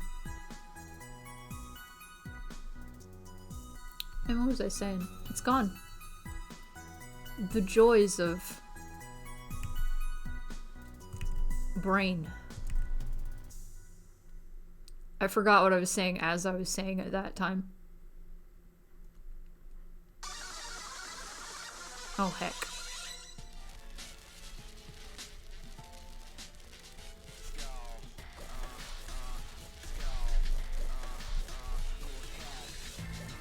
You know what I like about Guzma's theme? Was it about Elden Ring? Maybe. I'm sorry that sometimes I, like, when I'm tired enough, just as I'm talking, I forget what I'm saying.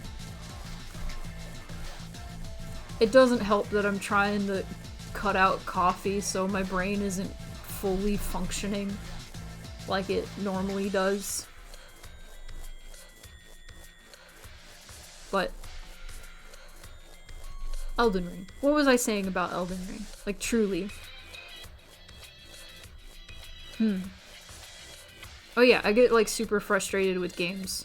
And, which is why I, like, play a lot of Stardew Valley, because it's very, like, it's nice, and it's not as mean as Elden Ring. Elden Ring just seems like it sucks when you lose all your runes, and then you have to go recover them, but if you die again while trying to recover them, oh, you'll never get them back, sorry. And that sucks. That sucks, man.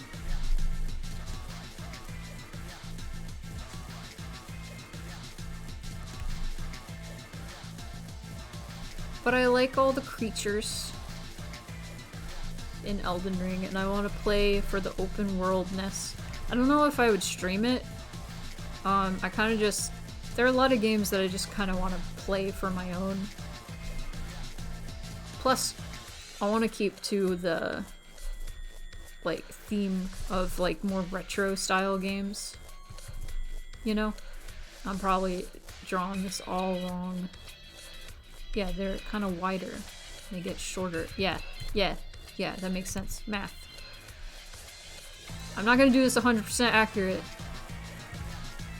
There are no cases here. But...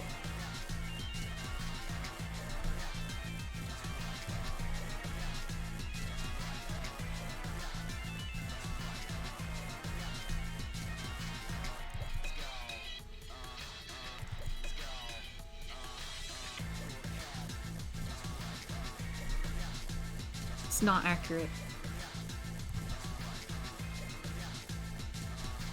It's also far away, so you know. The strings aren't even completely attached, but who's gonna be looking? No one. They better not be, anyway.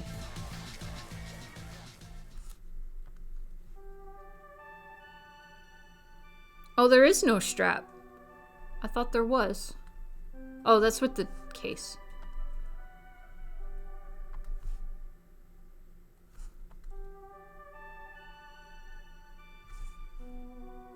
We're listening to Stardew Valley music now, apparently. Thanks, YouTube.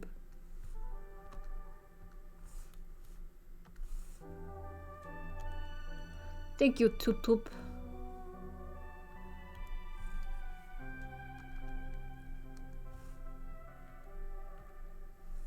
Okay. I drew their neck so thick. They have like a really thin neck. I did like Perry neck.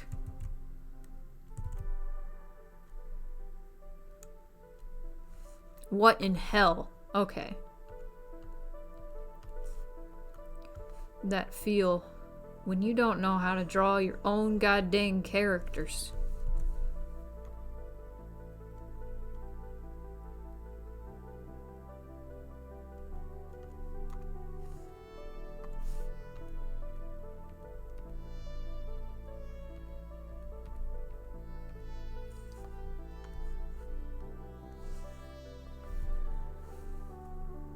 God damn.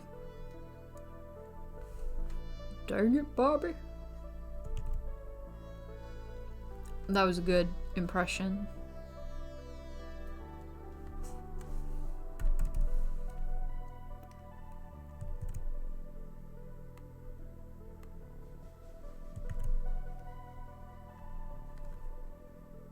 I'm just having flashbacks to last stream when everybody was making me say Sonic things.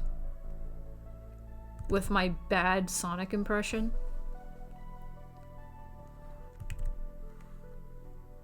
Maybe Sonic impressions would wake me up. Except I still have the problem of not knowing any lines that Sonic says. Other than way past cool. I can't even do a good Sonic impression right now. This music's making me tired or sleep. Sleep.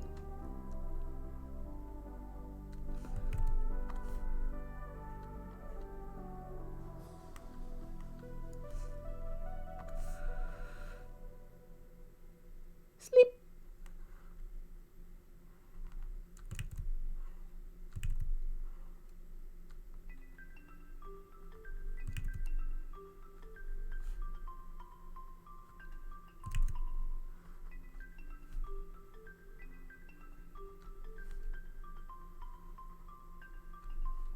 I'm just remembering one of the, like, really early ideas for Zale before I even drew any concept art at all.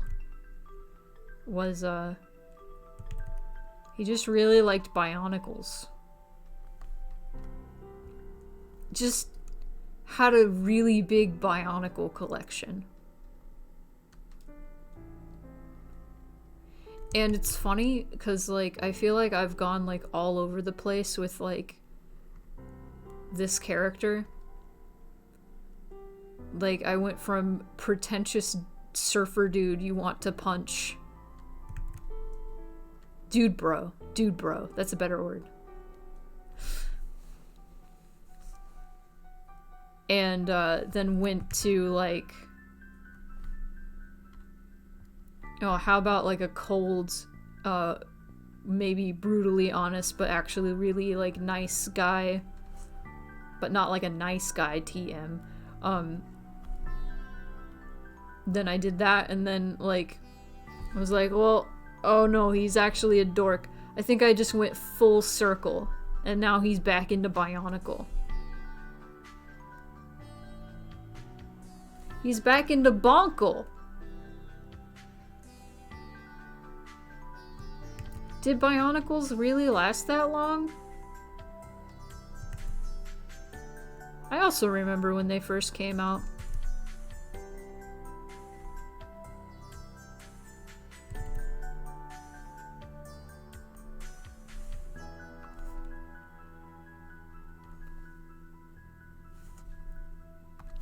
I loved Bionicle. The Mask of Light movie was sick.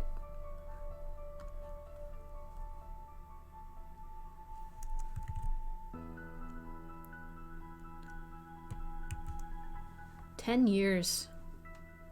They were brought back for... I think I vaguely remember that.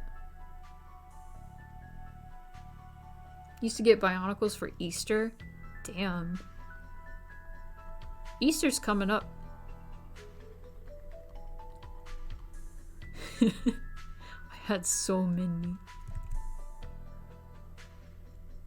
That's a good topic to talk about. Bonkle. I don't remember any of... I always forget all their names. I don't even remember if I had a favorite. I think I liked the white one. Was that the, I'm trying to remember the elements. Was that ice? Was that an element? Am I losing it? Bowrock. Were the Bowrock the ones with the spears?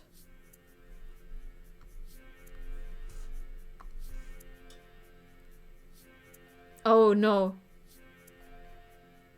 Okay, yeah, the ice one. I like the ice one. I also had the green one.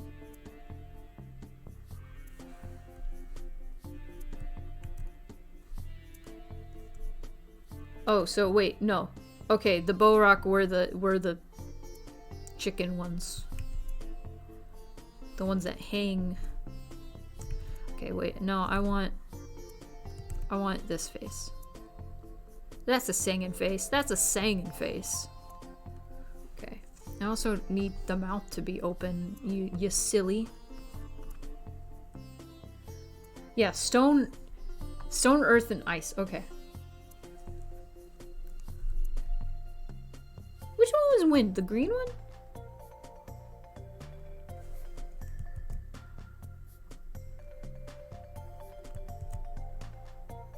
We have great conversations here on my stream. Talk about Bonkle. Okay, that's... Smile better.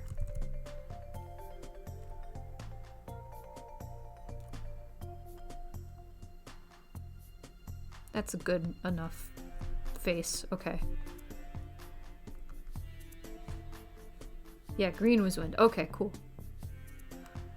I was obsessed with, like, wind as an element in anything for a while, so I'm, like, kind of surprised the green one wasn't... Like, maybe the green one was, like, more my favorite? I don't know. I did have a green one with the spear thing.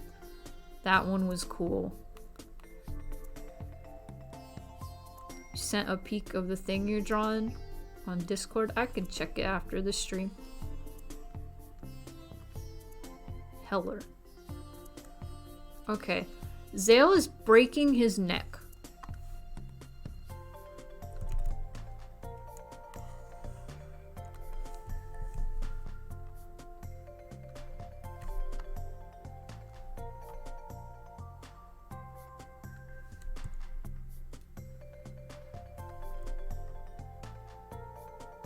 There we go. That's a little better.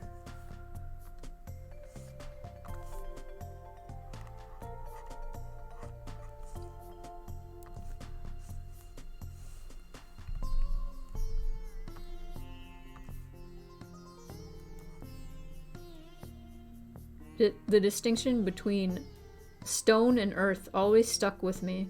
Earth Village was about gathering raw resources and tunneling in the ground. Stone Village was about carving and building and making tools. That's so cool that they, like, that's so neat. That there was stone and earth.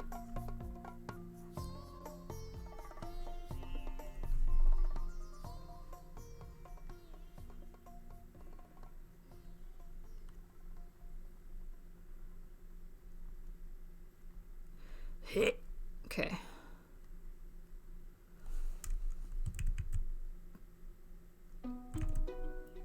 Why are we listening to Stardew music? It makes me want to play it. I'm working right now.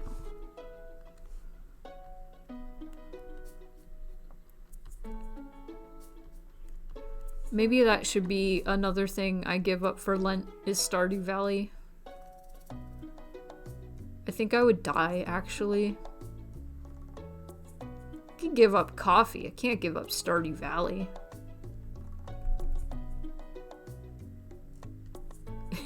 It's like that scene in Freakazoid. Freaking, computer's my life, Mom. That's so very, very sad.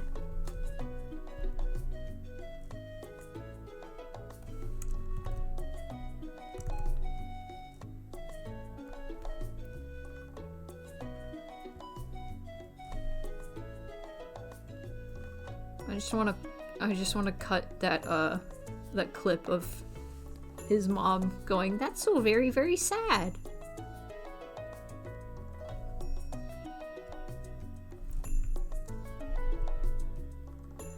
Freakazoid was a good show. That was a good cartoon.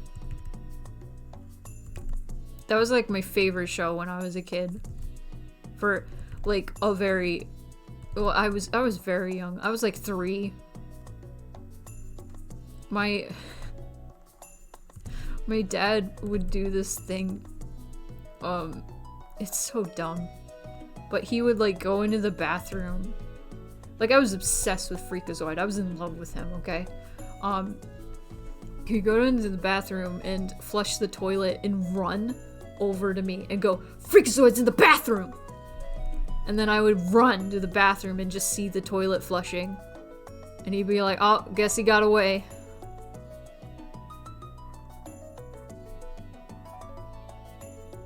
And that was more exciting to me than Santa Claus. Was the possibility of running into Freakazoid. The rush of being like, holy shit, I'm gonna see Freakazoid right now.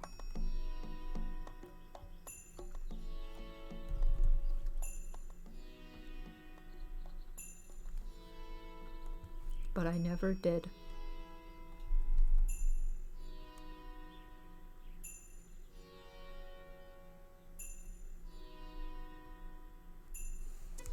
How glasses. How I'm gonna fudge it. There we go. It's not how glasses work, but you know, it's fine.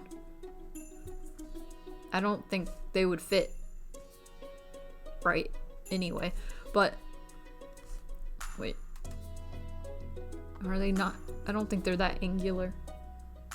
They look better like that though.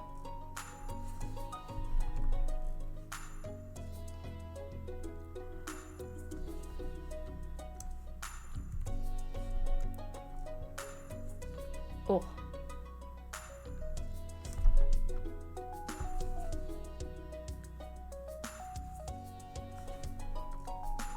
I also was really into The Mask, the Jim Carrey movie, as a kid. But I wasn't allowed to watch it, because it was PG-13 or something. And I think my parents rented it one day, and heard about it, and I was like, oh! And it was past my bedtime, and they were watching it. And, I, like, snuck out, because I wanted to watch it so bad. And, I just remember seeing him turn into a tornado and then getting, like, so fucking excited. I was just like, holy shit, this is it. He's turning into the Mask, and I can't wait. And then my parents caught me, put me back in my room.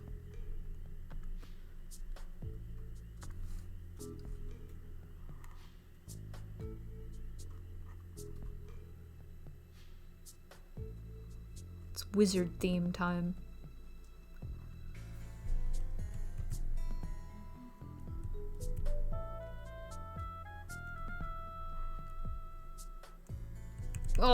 How do I do arm?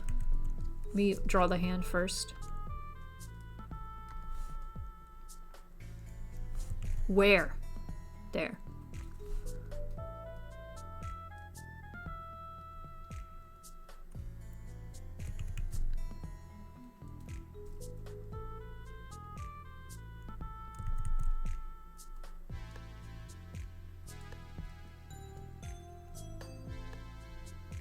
That's a bad hand, but I just wanted to figure out where the arm was going.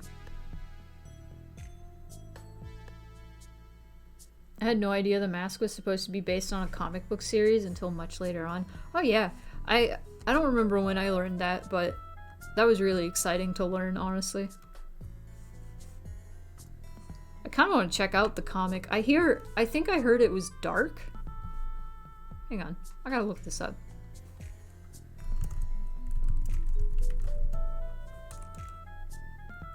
Oh.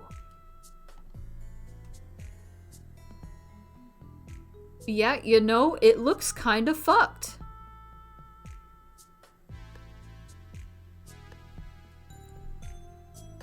Oh my god. I don't know if I want to just look up The Mask comic on Google Images if you're curious. It's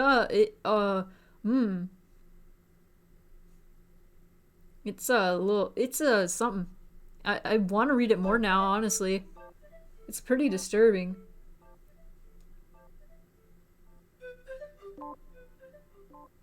Oh my god, I love this. I want to check it out.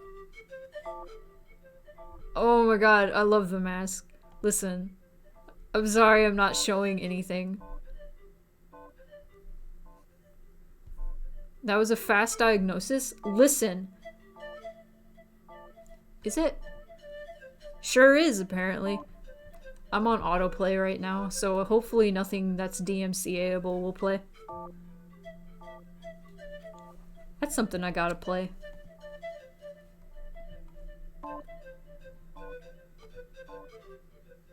God. I did like that Jim Carrey movie a lot, though. I watched it too much after I was allowed to. Funny enough, before I even watched the movie, my parents got the soundtrack to the movie. It has a banging soundtrack, honestly. And I was obsessed, and we played it every day. And I, like, lip-synced to it really badly, because I was 3. So, yeah. Embarrassing tales from when I was a child, but I have no shame. My name is Cuban Pete. I don't actually know the words. You know that thing, like, does anybody else have this experience where, like, something gets ingrained into your brain when you're a child, and so you don't actually remember the words to something? If that makes sense? I'm the king of the Ramba beat. Okay, see, since I learned that song when I was a child, I didn't process that sentence. I just remember it as I'm the Ramba beat. Like, do you know what I'm talking about? Does this make any sense? Am I making any sense? Any sense at all? Like, okay, here's a great example. The word Disney, specifically the mascot, like, not the mascot, the logo. How the Disney is written. The D, specifically, never looks like a D to me. I don't read it as a D. It doesn't look like a D. It looks like the Disney symbol. Hang on. Maybe I should have visual representation.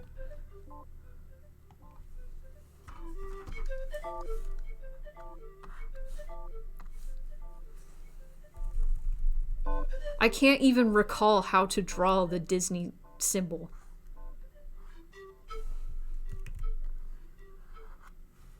See? I'm trying to draw a D, and I'm just like, no, it doesn't look like that. No, I'm just looking up Disney. Disney.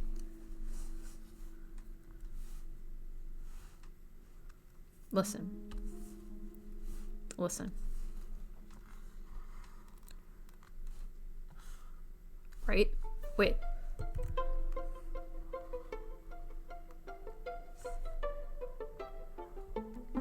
That doesn't read as a D to me. I can see the D now if I think about it. But I see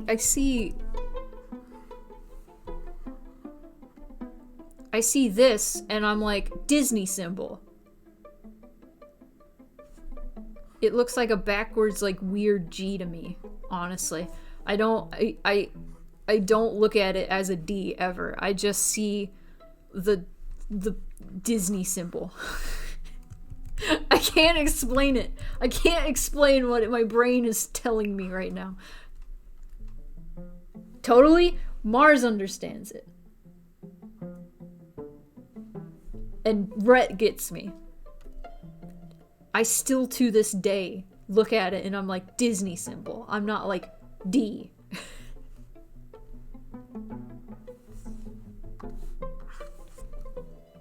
One more Pomodoro. And then I swear I will wind down and go to sleep. Because I'm so tired.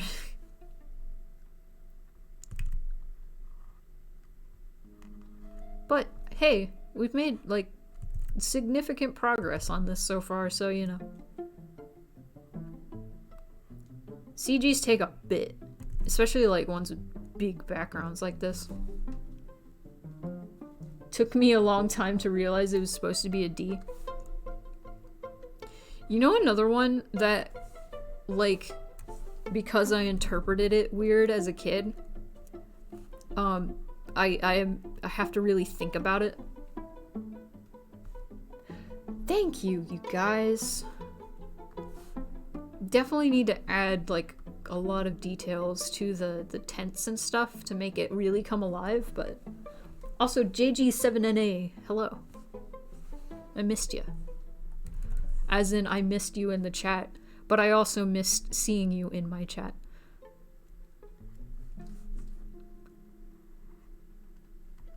Hello.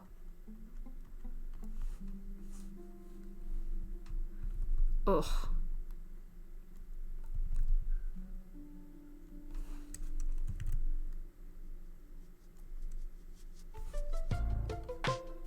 Oh, this goes. I really need to play Chicory. I listened to a few of the songs from the soundtrack, and it's pretty good. The soundtrack for Celeste is also really good, and that's another one I need to play. I should add both of those to my list.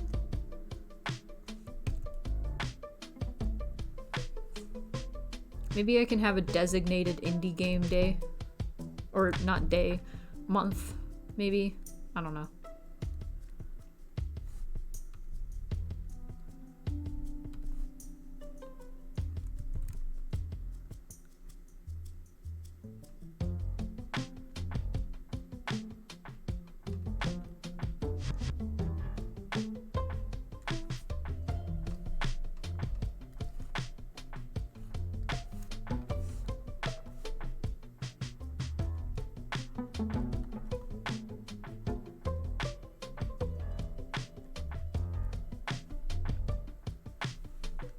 Ooh. I'm getting concentrated.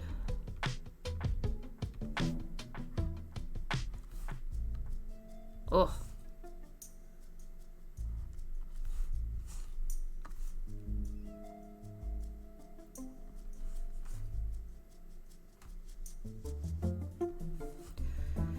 Man, I rewatched Inside Bo Burnham, Bo Burnham Inside Bo Burnham again for like the 6th time, but it's been a while. Not since like August. Also, where... Okay, this is where the legs should actually start.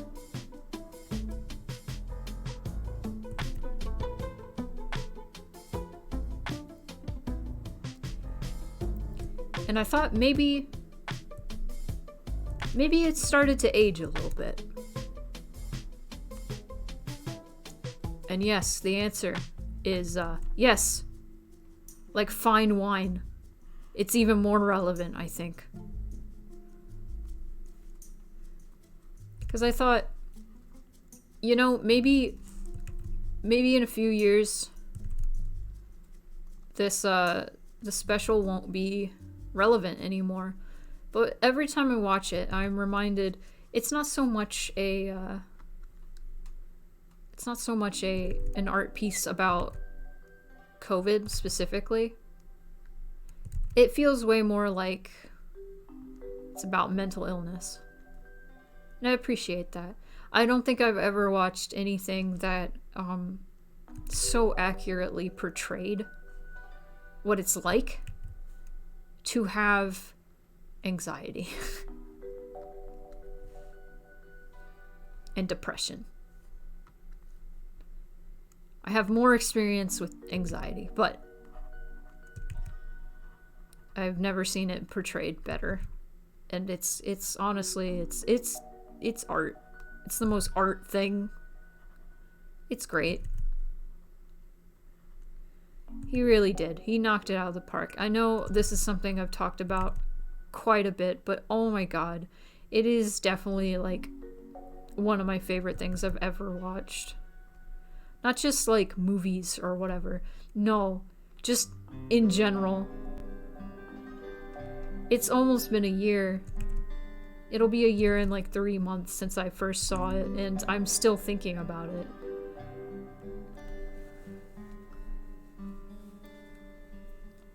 There's just so much to unpack from it.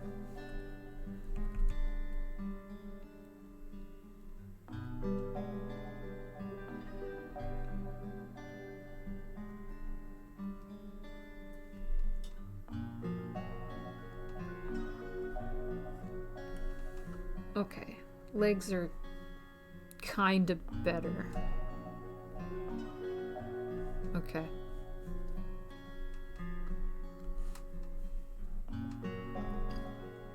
I kind of like how his hooves look a little like slippers. But they're not, they're just hooves.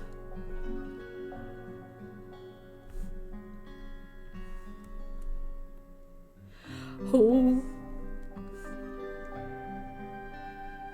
Oh, this is my song. It's called Spoon's Island.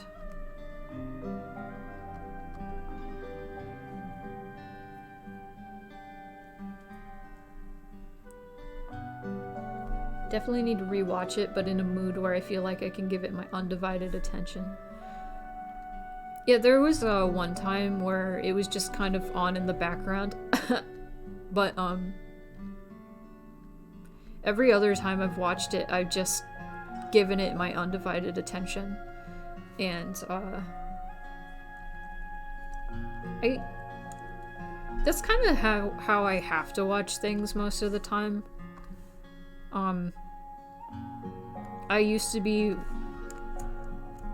the kind of person that would just put something on as I worked on something. Like, I do that with, like, streams. I feel like that's different, but, like 5-hour streams put on, like, while I'm working is a completely different story than, you know, a 1.5-hour special. No tangents here. None. Ooh. Fat shark tail. Big. Okay, there. I did the tail. I did it right. First try. The end.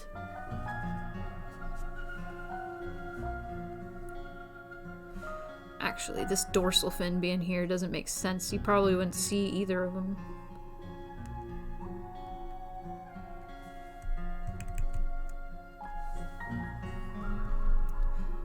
The last thing I watched, I think, like as a show or movie or whatever, other than Inside, of course, was Squid Games. And man, that was rough, but it was good. It was good as hell. My favorite types of media are the ones that make me feel bad. It's not true. It does, like, just experience, like, catharsis, you know? Through, like, media that's very, you know, heavy. I love it. I love experiencing that. It's good. The best. It's funny, I was talking to my mom a while back, and I asked her, I already knew what the answer was going to be, but I was like, so have you watched Squid Game yet? I knew she was gonna say, like, either she tried or, like, no. Oh, I didn't finish Midnight Gospel. Ooh. I should. Is that still on Netflix? Because I would totally be down. That was good. That was like everything I liked about Adventure Time, honestly. I liked Adventure Time because it was a very, like, it had a lot of episodes that just kind of made you zone out and think about life. That's why I liked Adventure Time a lot. It also had, like, the episodes in between that were just fart humor and, you know, whatever. It's a cartoon, so it's gonna have that. But, oh,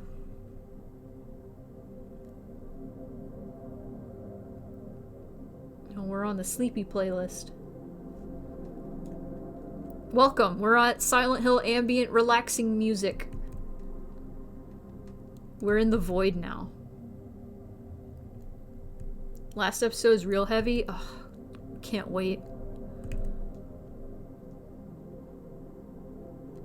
I think I only watched 2 episodes. The second episode, I feel like, was like kind of a lighthearted sort of heavy, if that makes sense. I remember it being about death, and, you know, that's always a heavy subject, but it's always, like, fascinated me. And, like, the attitudes about, like, death, like, brought up in that episode were very, I don't know, I guess relatable would be the word? I don't know. It's, it seems like a show that I should watch more of. 'Cause I would be interested.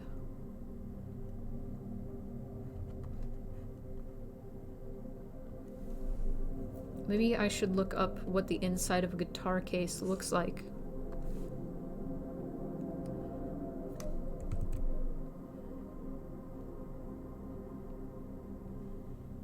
Or I should just make it up. I feel like I sort of remember.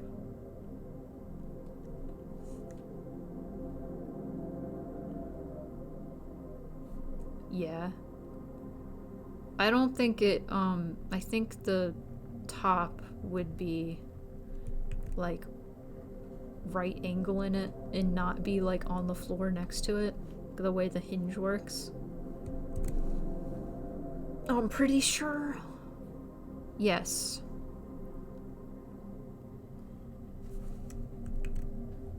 Yes.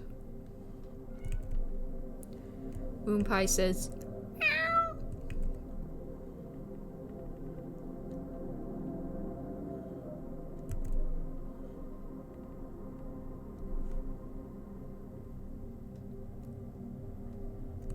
This is how you wind down. You listen to Silent Hill ambience. Maybe this can be tradition.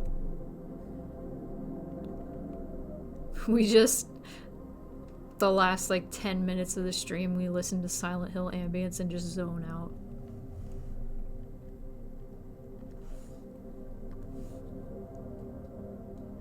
This is usually what I listen to when I work, so you know, I am unaffected. But if this is making people go, what? I could change it, but I'm having a good time. This is ideal. Nice. Yeah, the music I generally listen to is like ambient. I was listening to a Yume Tuki playlist earlier while I was working. It's this kind of music, this kind of like ambient, just droning music that makes me focus the most.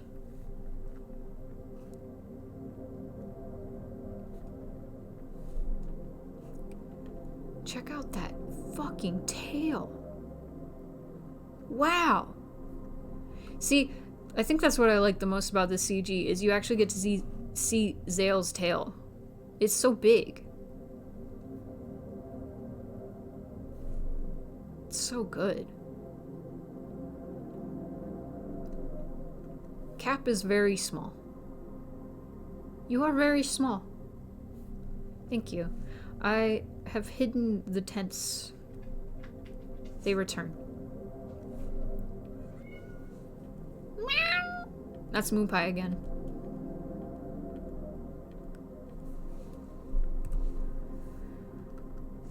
Gotta put some dolars.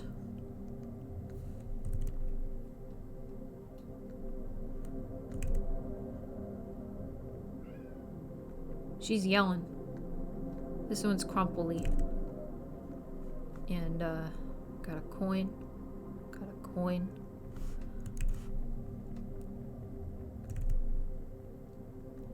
Got another coin. Got a tiny coin. Got another dollar. But this one's cleaner. That one's just a sheet. And, you got a real crumply one over here, right? Flavor.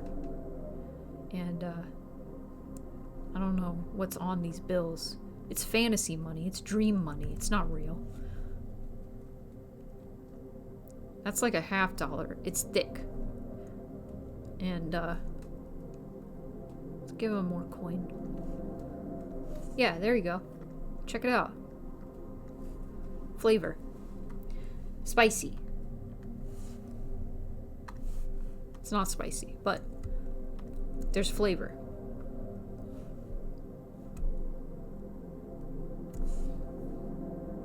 And then you go like this, and then you go.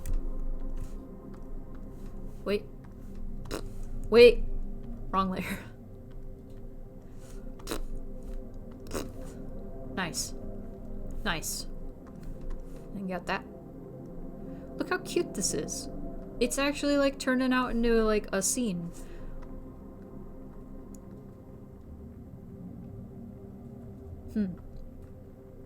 So I don't know how I feel about that perspective, but maybe I can mess with it a little bit more.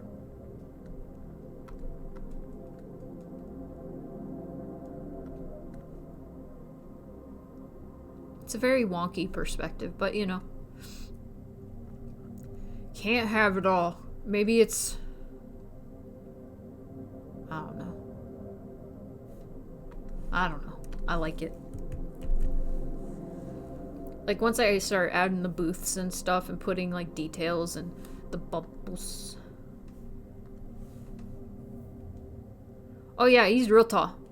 Also, you're just very small. I want to say Zale's like 7 feet tall, at least. 7 feet. Big. Horse. Man.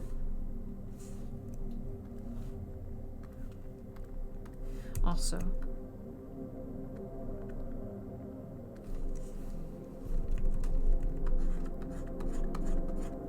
There you go.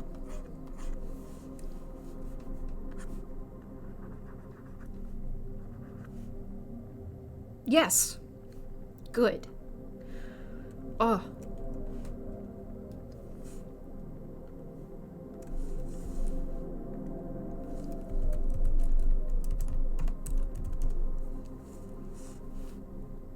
Okay.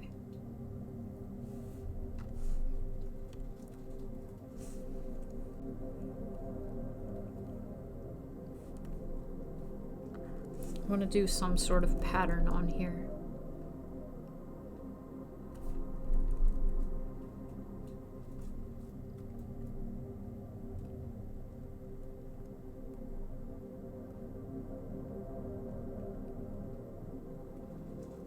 Yeah.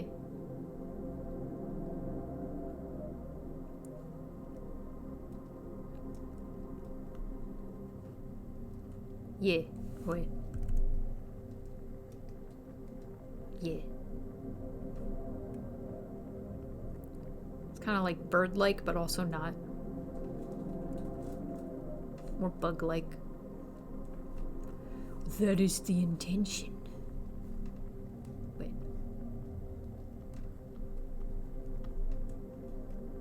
Yeah. Oh, noises. Crumpled. There we go. That is all. That is all. That is all you get. That is all you get. No more, none of that. No more. Okay.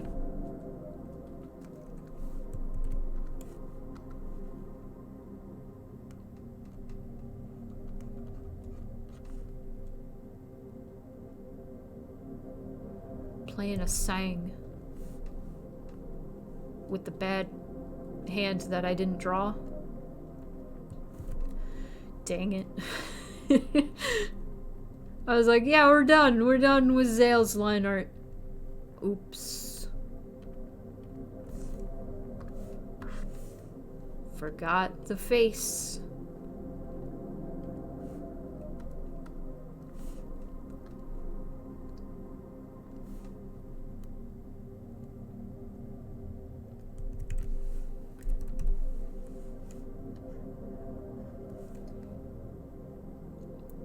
How are there so many people in here now when I'm listening to droning ambience? This is incredible. Hello, everyone. Thanks for coming.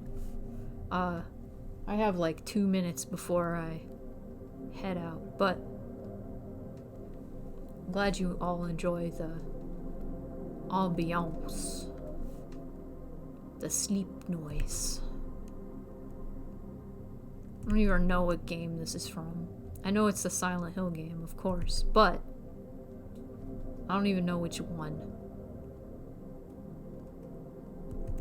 That's a good hand. No, it's not, but I will keep it.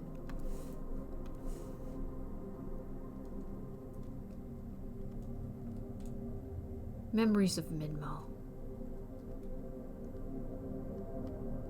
Very good. I'm gonna just start making this an ASMR stream and just get real close to the mic and start whispering. Yeah.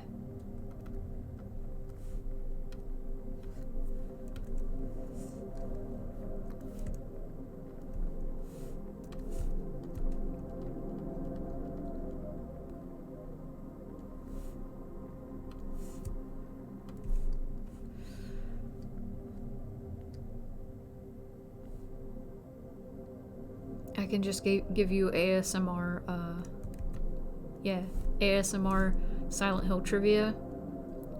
Can have like a sleepover. I don't know where that came from, but sleepover sounds fun. What was the appeal of sleepovers?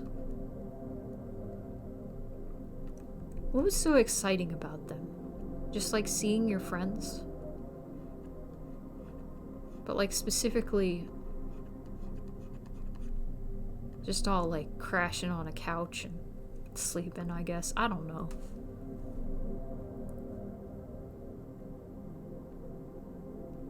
Staying up late with friends. Yeah, we watched like Holy Grail and stuff when I was a kid. That was fun.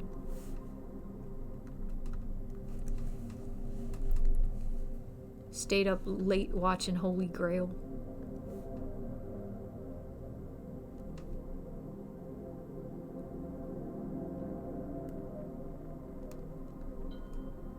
Oh.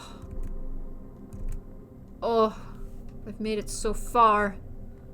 We've made it so far. Yeah, Monty Python and the Holy Grail.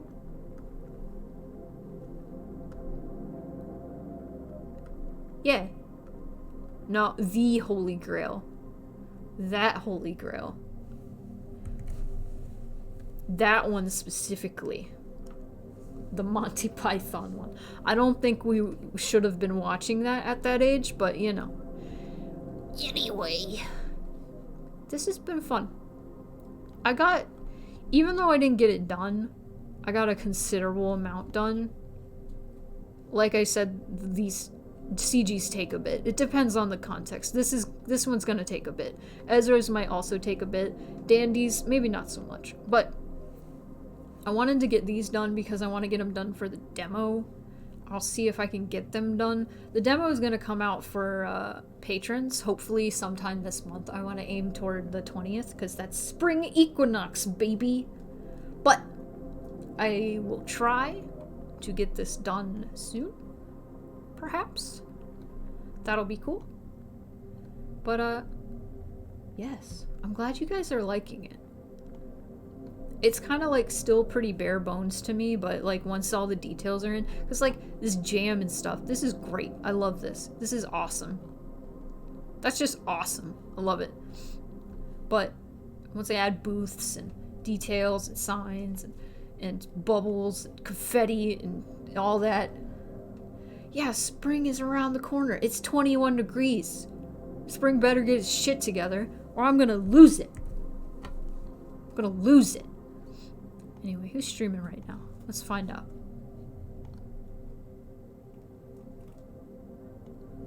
I'm gonna find out, because Twitch, for some reason, through that panel, does not show me my friends. We should rate Squidpunk. But first I should run credits.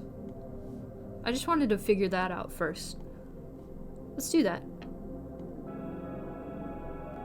Yeah.